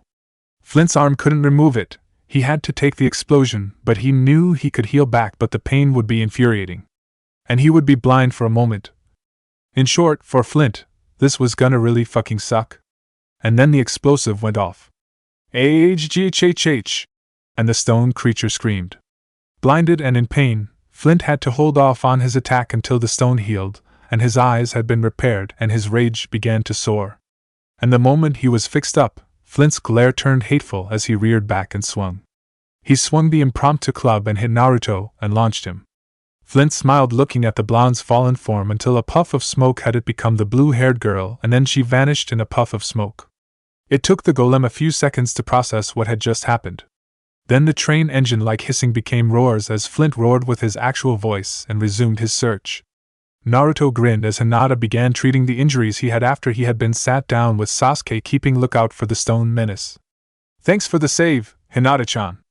Naruto held back a groan as Hinata's mystic palm worked with his healing and eventually got him back into fighting shape. Hinata's smile was the same composed smile as ever. Think nothing of it, Naruto-kun. The hours of torture had been beneficial in teaching Hinata how to use medical ninjutsu properly through trial by fire method. Though the signs of exhaustion were beginning to set in on all three of them. The fact that Naomi had forbidden removing the training weights hadn't helped. Hinata jolted as recollection from shadow clones hit her. Flint has stopped holding back. He's no longer exhausting or showing signs of exhausting in any way. I believe this fight is about to conclude. Hinata went back to work trying to get Naruto healed while Sasuke spoke. Naruto could leave a shadow clone to create a distraction while the rest of us set a trap. Make some mud deep enough that thing gets trapped, and we can. Naruto grunted. Don't bother. It's smarter than it looks. It was able to figure out which tracks were mine and which were shadow clones made to trick it. Either it got lucky or it's even smarter than we think. Sasuke grunted in frustration and began rethinking how to decisively deal with the stone monster. Anything we can use? Naruto spoke as Hinata began finishing the last of her patch job on him. He gets angry, gets really pissed off easily. We could use that. Hinata nodded. Naruto-kun's right. Flint gets angry and he appears to suffer severe tunnel vision when something angers him greatly. That could be used to make him lose track of his surroundings or make him fail to notice certain details. Like he did with my transformed clone replacing with Naruto-kun. Any other time we tried clone feints or transformed clones, he always saw through it, but carelessness born of either victory being so close or his tunnel vision from his anger or both made him miss the subtle cue he had noticed and began looking for. Sasuke thought and then added, and whenever he gets close enough to punch at us, he always goes for it. He always takes one step forward, like the momentum he's putting into the punch is enough to actually force him to move forward, probably trying to ensure his targets can't simply move back a little bit to escape him. We piss him off, make him feel confident he can almost win, start luring him over to where we can make use of that punch of his against him, and then work from there. We might just be able to win. Maybe even see if he is vulnerable to genjutsu. There is a cliff in this area, not a big and high one, but a decent-sized one that is steep enough to be used for what we need. The three started grinning and got to work. Flint was desperately trying to find a trail to follow to where his targets had gone. Even with Eternal Engine active, with Naomi having removed the restriction on it and the passive boost it provided towards his stamina, simply searching the area until he found a lead would be impractical after how long the exercise had been going. The temptation to cut down or destroy every tree in sight was strong, but Flint had been taught to appreciate nature's beauty by his original comrades, many of whom would have disappointed or frustrated by such a violation of nature even if it would be practical in short or long term, so he resisted. The raging engine noises had calmed, so the golem no longer sounded like a massive train, but the hissing of steam and flames could still be heard somewhat and made it clear his fury had merely cooled and become a steady and calmly burning flame rather than having been completely put out. Though it might as well have been put out entirely compared to the loud and screaming inferno that the stone golem had been 20 minutes ago. 20 minutes since he lost the blonde-headed boy and fell for a trick because he got careless. Plenty of time for these ninja to heal their wounds and for them to come up with a better attack plan as well as find the perfect position and terrain for it. "Hey, wide load!" An obnoxious voice screamed out. "What?" And Flint turned towards and dismissed before double-taking and realizing his luck with a bit of suspicion. Naruto didn't answer as he started running, slower and utilizing less maneuvers than usual for this group Flint had been thrown at. Flint roared as he began attacking the blonde with everything he had, never even noticing the red and black tomoed eyes glinting when he made eye contact for a moment, while chasing after the blonde. Meanwhile, some people probably didn't realize that when they woke up this morning that a thing that would be occurring today was fighting off and killing members of a murderous cult. That was the lot of Team Zabuza. Haku didn't like killing, but he'd rather drop bodies of these bastards rather than let them get away and cause mayhem and make corpses out of those who couldn't fight back. Too much like the blood mist for his taste. So, one body being covered in saban with a few uncertain kill spots was no surprise to either of his teammates. The idea that the strong could do whatever they want because they were strong was deeply flawed to Haku, cause sooner or later someone who was stronger would come along. Plus, if they had a sense of morals and took to heart the atrocities of the now second strongest, it would end with that now dethroned strongest being avenged of his crimes. It was all fun and games till you were on the receiving end of that philosophy. These cultists were similar. It was fun to kill in the name of Jashin, but the moment death came for them, they were begging and screaming and cursing. Pathetic. Haku silently sneered. Suigetsu and Chojuro both tore through their opponents with little trouble, though Suigetsu was letting his sadism get ahead of himself and started putting holes in his opponent rather than finishing it. Haku was half considering placing a saban in a kill spot on that cultist to get the boy back on track. Four had fled after realizing just how outmatched they were. Haku couldn't decide if he was pleased that Zabuza wasn't here to see this or not, mostly because if he had been here those Jashinists wouldn't have made it away. Haku got tired of the charade and decided to end it after Suigetsu kept screwing around and put another hole on the cultist's body in a non-lethal area. At this point, the cultist was likely to die of blood loss, a painfully slow way to go. A flick of the wrist and the needle found its target, and the murderer fell over dead. Suigetsu grit his shark-like teeth and shouted, "Haku! What the hell, man? I was having some fun!" Haku barely even glanced, scanning around trying to determine if more cultists were nearby. We have other concerns. Remember the 4 that ran, seeing that the 7 of them together were barely holding the line against us. We need to find them. And there is the possibility that more were nearby. Suigetsu deflated comically. Oh. Right. Haku didn't even respond, and Chojuro finally finished off his personal opponent, with the shy and timid swordsman's skill and proper training beating out the cultist's bloodlust. Explosions rang out in the distance, and Chojuro spoke. The ones who ran might have gone that way. Suigetsu's face became deadpan as he voiced his opinion. No shit, Chojuro. Hey Haku, isn't that where the crazy snake lady and shadow guy and that other asshole came from when they came to grab Zabuza? Haku resisted the urge to eye-roll at Suigetsu once again, not caring to give proper honorifics until he recognized the question. I believe it is. And there have been some sounds coming from that location since then occasionally. Frequently is probably a better timed descriptor. Haku inspected the samban he had thrown to check to see if the impacts had dulled them to the point of useless, and was pleased that only a few had been damaged to uselessness. He pocketed them and began running towards the explosions. Suigetsu yelled. So now you want to help them? Let the Konoha Nin deal with those guys, don't make us do all the work. Haku just stared at Suigetsu for a moment before the Hozuki sighed. Fine, yeah, I still want more fighting. Let's see if we can catch up and get M before the others do. And the Kiri genin were off. Back with Team 7, Naruto groaned as another group of clones had been sliced apart by Flint's saw blade. Even if he couldn't actually feel the pain the clones felt, he still got their memories, and those contained the pain the clones felt. Sasuke's genjutsu seemed to be working on the stone construct. The creature hadn't recognized he was being led to a cliff. Sasuke and Hinata were pelting it with fireballs and throwing weapons. The creature was annoyed but was focusing on Naruto. Now to piss it off even more. Naruto thought as he signed and yelled, "Wind release, dust cloud!" and breathed out a quick and mildly strong blast of air that kicked up dust and impaired sight while the genin retreated further back to their intended kill spot. Like a group of velociraptors. Clever girls. Flint's roaring and steam hissing intensified, and he began moving faster than he had previously, but instead of attacking Naruto, he opened his mouth and began quickly preparing his flamethrower aimed at Hinata.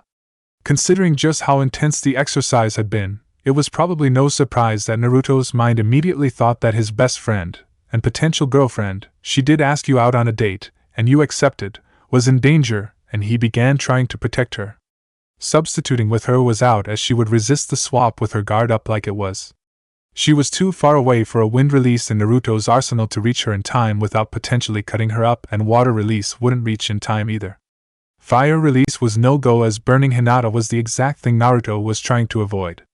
This left the blonde desperate. And desperation is the mother of invention, also stupidity. Remember the egg joke at the beginning?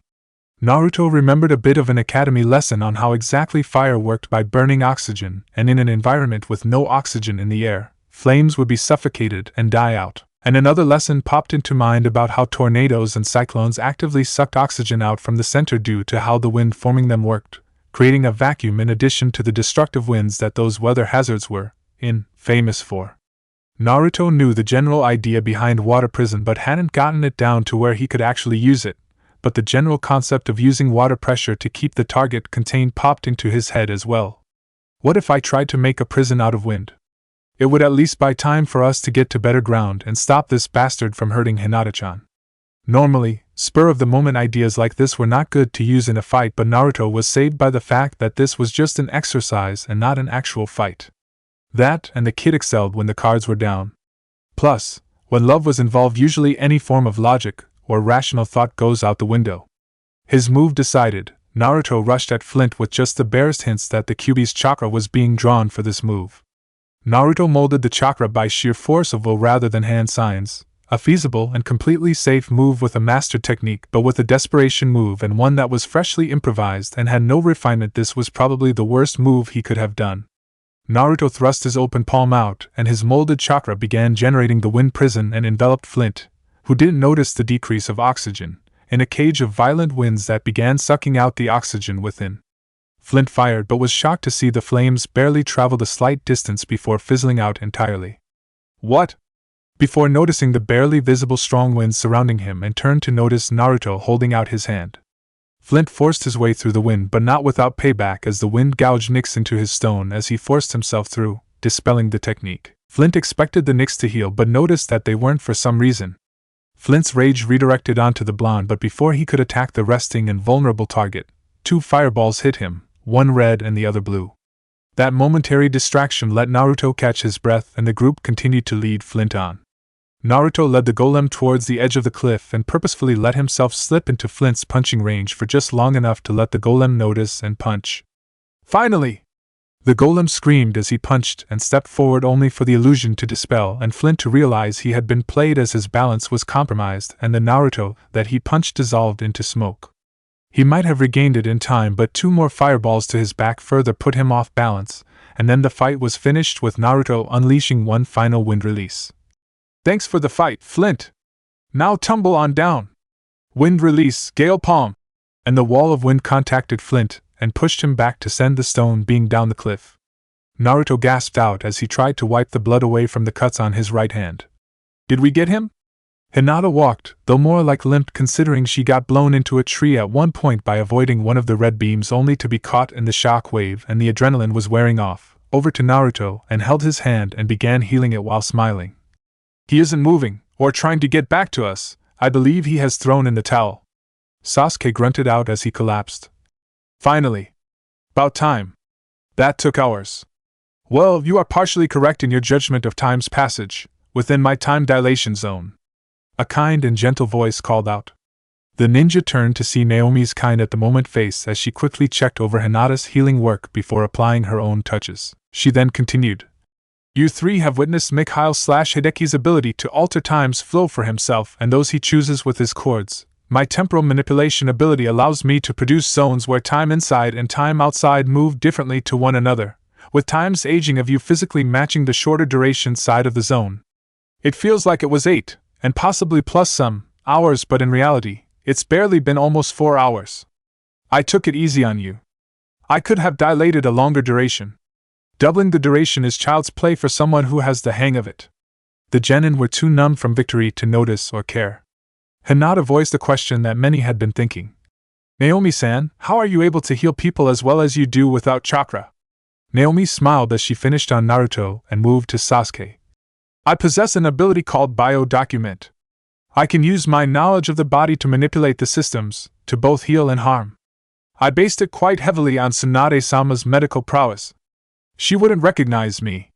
I've been out of sight or in disguise the few times we met, and I witnessed her ability. Based my fighting style on her close combat style heavily as I do have strength of a similar overall magnitude. The major weakness at play is that I can't heal autoimmune disease and allergy reactions, as both are immune reactions in and of themselves, and certain weapons and poisons have been made for the sole purpose of delaying or inhibiting the healing process in any way. Naomi finished with Sasuke and moved to Hinata, and Hinata felt the damaged muscles from her bad landing get mended, even witnessed it occur with her eyes. Naomi smiled and stood up. All done. The time zone had been removed and time has begun resensing. You're free to go. I need to go check on Flint before he dismisses himself. Feel free to head back and celebrate your victory however you like. You did well. Flint was handicapped in small ways at the end by his own rampaging emotions, but even then, I think you could have overcome him at his finest even if he was there for the entire fight. The genin left with stiffness in their movements while Naomi went to Flint. You okay there, Rocky? Naomi asked with a grin on her face. As well as I can be. Shame you picked up Hisashi's nicknaming habit. Naomi rolled her eyes. Your thoughts on them? I doubted Hisashi claims regarding their potential. Now I am certain he was correct. Each are strong in their own ways. He has an eye for potential. I should have trusted him. Naomi shrugged. I take his claims regarding someone's potential with a tad bit of salt, but generally he's correct about it. Just has a habit of looking too closely and not seeing that some of that potential requires different means to unlock. Be it a tool or entire life choices or experiences. The genin continued their trek back to Wave with Naruto having to deal with a minor irritation in his head that was making it a bit difficult to concentrate. Naruto-kun? The soft voice of Hinata drew Naruto's mind away from the irritation and to her. Yeah, what ya need? Why did you tear your hand up like that? Hinata asked with a bit of moroseness. Naruto knew the exact moment she was referring to and answered honestly. I just started moving without thinking. I couldn't let him hurt you, not while I could actually stop him. That was all I could think about honestly. Anything else I couldn't even care about at that point. A slight red tinge on his cheeks came up as he realized he lets his emotions and budding feelings for Hinata pull him around. Hinata stared at him with eyes carefully looking for any sign of dishonesty or anything being hidden from her, but the only things she found were affection and a protectiveness of her far more intense than anything he reserved for his friends and anything he had displayed for her previously. Hinata's sad expression became a tired smile accentuated by reddened cheeks, and she walked over to the side of Naruto facing away from Sasuke and kept really close to Naruto for a moment. "Hey, Hinata-chan, what are why dash?" And that was all that came out before Naruto went silent after Hinata quickly turned her head towards him and kissed his cheek. Both teens' blushes grew to cover their whole faces and darkened considerably. "Thank you?" Hinata said, almost giggling. Naruto could only stare with widened eyes as he rubbed the spot on his cheek where Hinata had placed her kiss. Naruto eventually responded, "And no problem." Hinata giggled at his attempts at trying to look cool before her face went serious. "Not to sound ungrateful, but in the future, I'd rather you worry more about yourself than protecting me. I am a ninja and a Jinchuriki, just like you. I can protect myself. I'd rather you not risk yourself like that, because who knows just what the price will be. Please promise me." Naruto shook his head solemnly. "I wish I could, but I just can't." "No promises, but I'll try."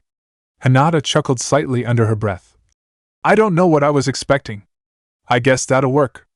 Sasuke just rolled his eyes at the display and minded his own business until they were finally done before he said anything. "That prison technique you pulled, was it something you've been practicing?" Naruto laughed awkwardly. "Not really, kinda just pulled it out of my ass." Sasuke stared at the blonde with complete deadpan on his face, while Hinata's eyes were completely unimpressed. "Hard to understand why, considering you tore the shit out of your hand." Sasuke rolled his eyes. "Do us a favor, and when you get chewed out, be sure to make sure it doesn't happen where we have to hear it." Naruto crossed his arms and puffed out his cheeks. "Excuse me for trying to protect one of my friends." Hinata momentarily forgot her unimpressment and giggled before putting her hand on his back and patting it soothingly. There. Everything will be alright." Naruto forgot the act he was putting on for a moment and smiled brightly at her. Naruto's smile dropped as he recognized the cause of the irritant in his head. The fox's negative emotion sensing, and he immediately began focusing it out and detected 4 signatures headed straight for them. "Look out! 4 assholes incoming!" Naruto screamed and Hinata and Sasuke responded. Only 3 came out of the tree line. The 3 had cuts and bruises all along their bodies and the look in their eyes craved an easy kill, but they were afraid. Naruto quickly blew a gust along the ground and kicked up cover which the 3 charged into. Had these cultists been ninja, they might have stood a chance.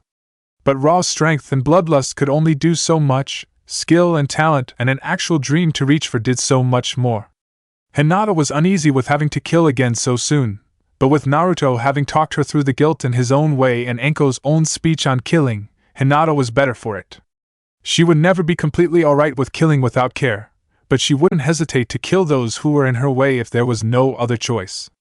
And with that, Hinata finished her opponent swiftly with a palm to the heart, ending the cultist in a moment. Naruto used shadow clones to confuse and disorient the cultist he picked and slowly wore the bastard down until he decided to use the surprise to end it. One moment of sneaking later and Naruto was near to the cultist without being in the melee and signing together a sequence. The cultist knew he was fighting a group of blondes until suddenly a blast of wind hit him and blew the murderous zealot off his feet and into a tree where everything hurt for a moment before everything went chillingly dark. Sasuke had a bit of an easier time. The cultist never even considered he was under an illusion. It was just a matter of getting the dumbass in the right position for a quick takedown. A few quick hand signs for a jutsu Enko had taught him lightning release, spark slither, a scaled-down version of snake thunder. The cultist never saw it coming, and fell over dead the moment it hit him. All 3 genin were tired from the test, and this just made things worse, but then they realized something. Wait, there were supposed to be 4. And then a woman popped out of the trees with an unhinged smile and an axe in her hands before throwing it in the air into a spin before reaching to catch the thrown weapon. "Hey guys, what's happening? Oh, this is a mess. Oh shit, look, oh you, hey, is that a devil axe?" Hisashi's voice called out as the 4 adults returned to see the bloodshed, and Hisashi asked after seeing the cultist's axe. And then the axe came down, and somehow missed the cultist woman's hand and seemed to veer into her head and split it open, killing the woman. The group collectively stared in silence before Hisashi broke it. It is a devil axe, and it looks like she failed that skill roll. Live by random chance, die by random chance. Ah, the Fire Emblem jokes. Mikhail sniggered at the joke with an expression screaming that he hated it but laughed anyways. Then Naomi and Flint showed up to see the carnage just as the Kiri team showed up as well. Naruto shouted, "Nice of you to show up, would it have killed you to show up earlier?" Conveniently late timing is a bastard, man, Hisashi waved it off.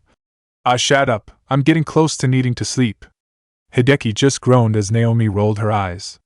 But the dark circles around all three of the Argo's eyes made it clear that they were tired. Soijetsu shrugged. I told you, man, we didn't need to get involved. The assholes got themselves off before we even got here, so there was nothing to worry about. Naruto and them had it covered. They are dead, right? He asked as a few of the adults began checking the three who had actually attacked the Konoha team rather than get their heads split open by their own weapon. Hideki nodded. Yep, dead. This one's got a snapped neck, didn't die from it but from blood loss and or suffocation. Might have broken their neck just right to stop the nerve and muscle impulses that control the diaphragm. Literal definition of I have no mouth and I must scream. Naomi nodded as well. Heart failure. The heart was forcibly shut down. Death was near instant. And then Hisashi just chuckled. Don't need to really say anything about this one. I know enough about lightning and electric-based injuries to know that's an electrocution. Hard not to, considering that lightning is my preferred element when forced to use elemental manipulation. Probably had the shit zapped out of a vital organ or three, or just got the brain fried out. Enko raised an eyebrow. I thought you used shadows? Hisashi waved her off. I do, but I used a lot of things before I discovered I could use shadows, and still do when I need a good sucker punch against anyone who thinks that I only use shadows. Plus, I'm a copycat, which comes in handy for the little bet I gave your students when an ability I copied is used. Which, by the way, let's see how they did. Hisashi's shadow manifested a tendril and it tapped the glowing mark on Naomi's forehead, and the mark disappeared and reappeared on Hisashi's own forehead before disappearing a moment later. Hisashi nodded impressed after a few moments. Very nice indeed.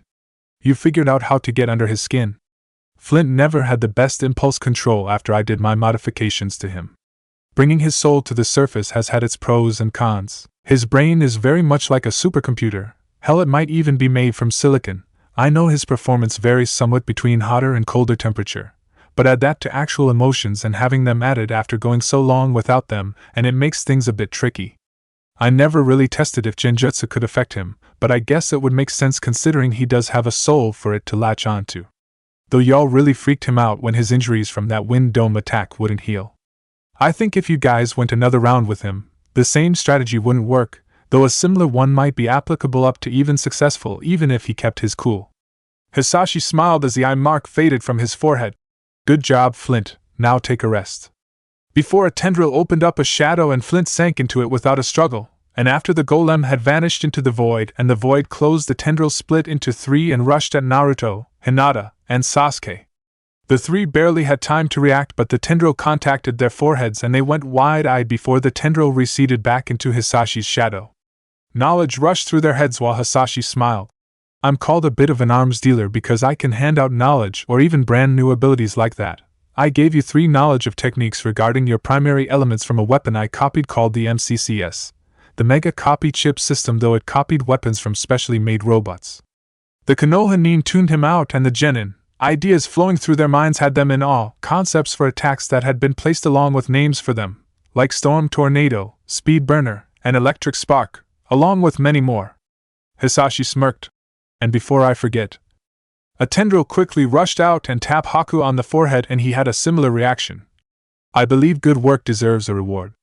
Nicely done. Too many would be complacent and leave work to others. Haku looked confused.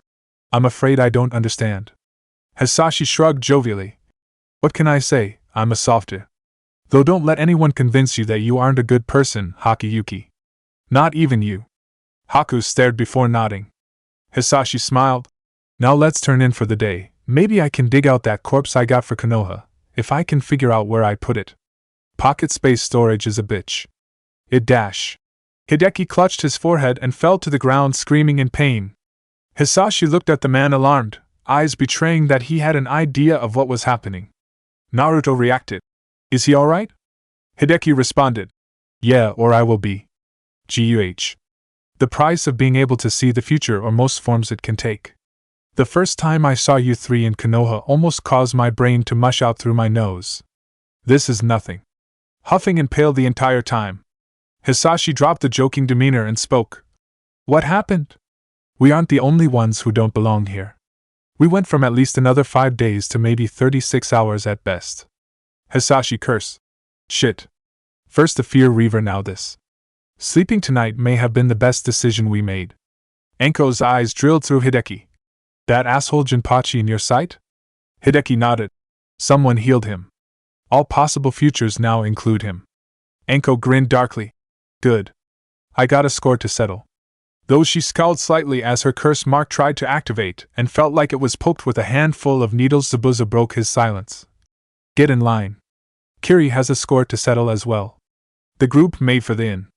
Uncertain of the next day but ready to take the coming storm. Though Naruto was unnerved when Kurama spoke to him.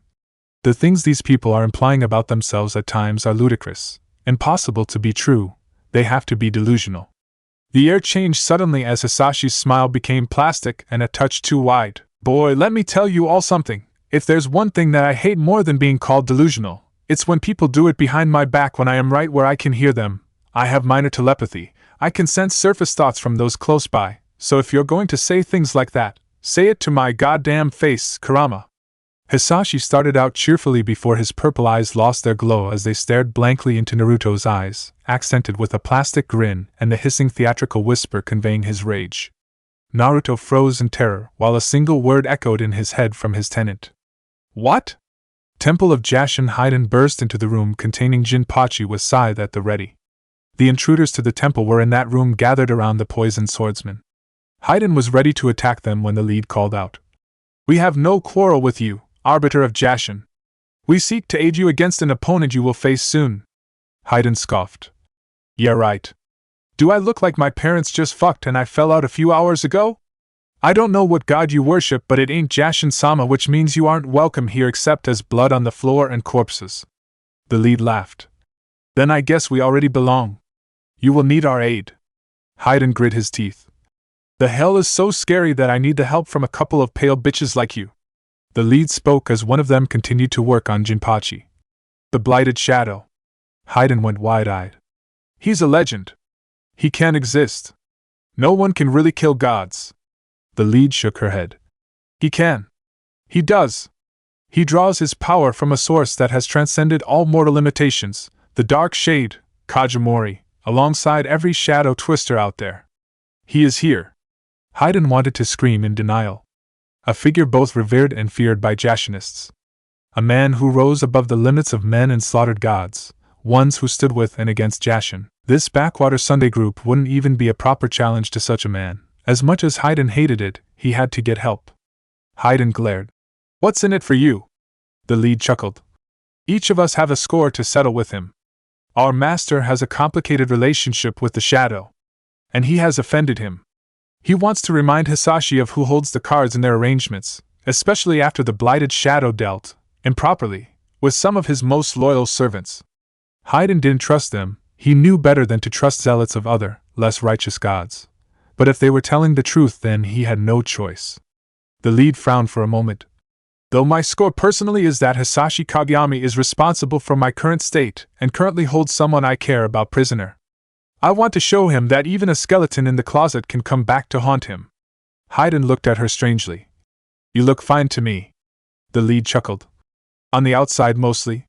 But then her face darkened as she undid the clasps of her jacket and exposed the bottom of her stomach. Haiden knew enough about killing to recognize mortal injuries and the brutal scars covering the deathly pale skin, some of which even looked like rot had set in. He knew these injuries were mortal wounds on someone who didn't get help fast. But if someone was being tortured, then they would be ideal for causing the maximum amount of pain without causing the victim to expire too quickly. Looks like you got gutted like a fish. Immortal like me? The lead chuckled. I'm afraid not. I'm not really human anymore. I really did die and now I'm between life and death. I was sick before my death and 2 of the many illnesses I carried had unique after effects attached to their infections. One revived me and changed me, The other rendered me immortal to biological death causes, the latter of which I used a slow-acting version of its cure mixed in the concoction in my suicide pill, masked by the actual suicide method, so as to enable its beneficial effects to be inflicted before the worst of its symptoms began to manifest. A curse for now to ensure I may see my enemy brought down. Haydn found himself torn. This was a woman who had been blessed by Jashin. There was no way around it. It was the only explanation that made sense to Haydn. And his blood boiled that she had the gall to claim it was the work of something else. Once this is over, I'll be fixing that misconception. But there was an instinct within that screamed that whatever was at play wasn't Jashin but something equally sinister. Or wholly depending on your point of view, which was the one Haydn favored. And that scream was all the louder when he focused on the pin attached to the woman's jacket. A silverish-colored ornament with the image of a reptilian-like skull with horns that curved around beneath the jaw the way it was depicted. A similar pin was on her compatriots, though the rest were covered by full-body cloaks. Jinpachi began rousing from his sleep, and the one healing him stood away from him satisfied with their work. The intruders turned to Haydn with the lead smirking to reveal a fawn-like incisor. With that done, we'll be pulling back till the battle starts. Whoever engages the shadow will have our aid. Each one left in their own way, with the lead clutching a purplish ball in her hand before vanishing from sight. A cold chill left the room with them. Jinpachi grunted weakly as he tried to speak. How long was I? Senko spoke up. Only a few days. Haydn spoke calmly and gave Jinpachi 2 bowls. You'll need something. Eat and drink, and then get up. We got business to do. Jinpachi did as told, and soon the 3 Jashinists went to a sequestered room of the temple where massive recent renovation was clearly apparent. Haydn pressed his ring, and moments later ghosts began to appear in the room. Jinpachi smiled as the image of Kisame and Samehada appeared. The gathering was topped by Pain and Konin appearing. Report. Pain commanded. Jinpachi informed the Akatsuki of the Jinchuriki's presence. Pain was left in thought. 2 Jinchuriki in one location with a member nearby? These 2 are of primary concern. If left to their own devices for too long, they will grow too strong. We must make use of the opportunity. Pain turned to Toby. Any chance you could grab them? Toby dropped the childish persona. No, myself and Kisame are currently in position to ambush another Jinchuriki. Pain closed his eyes and thought. That is tragic. Moyo Kakuzu. Move to assist with this capture. Understood. Pain nodded. Our mission is clear. Do not fail. We are 4 years off from the schedule, and no Jinchuriki have been captured, and we have been forced to rely on Orochimaru's Naisabai project to make progress. Any more and there will start being consequences for further failures. The ghost slowly vanished, but Haydn started sweating as Pain's Rinnegan drilled into him. Almost as if wordlessly whispering, especially you.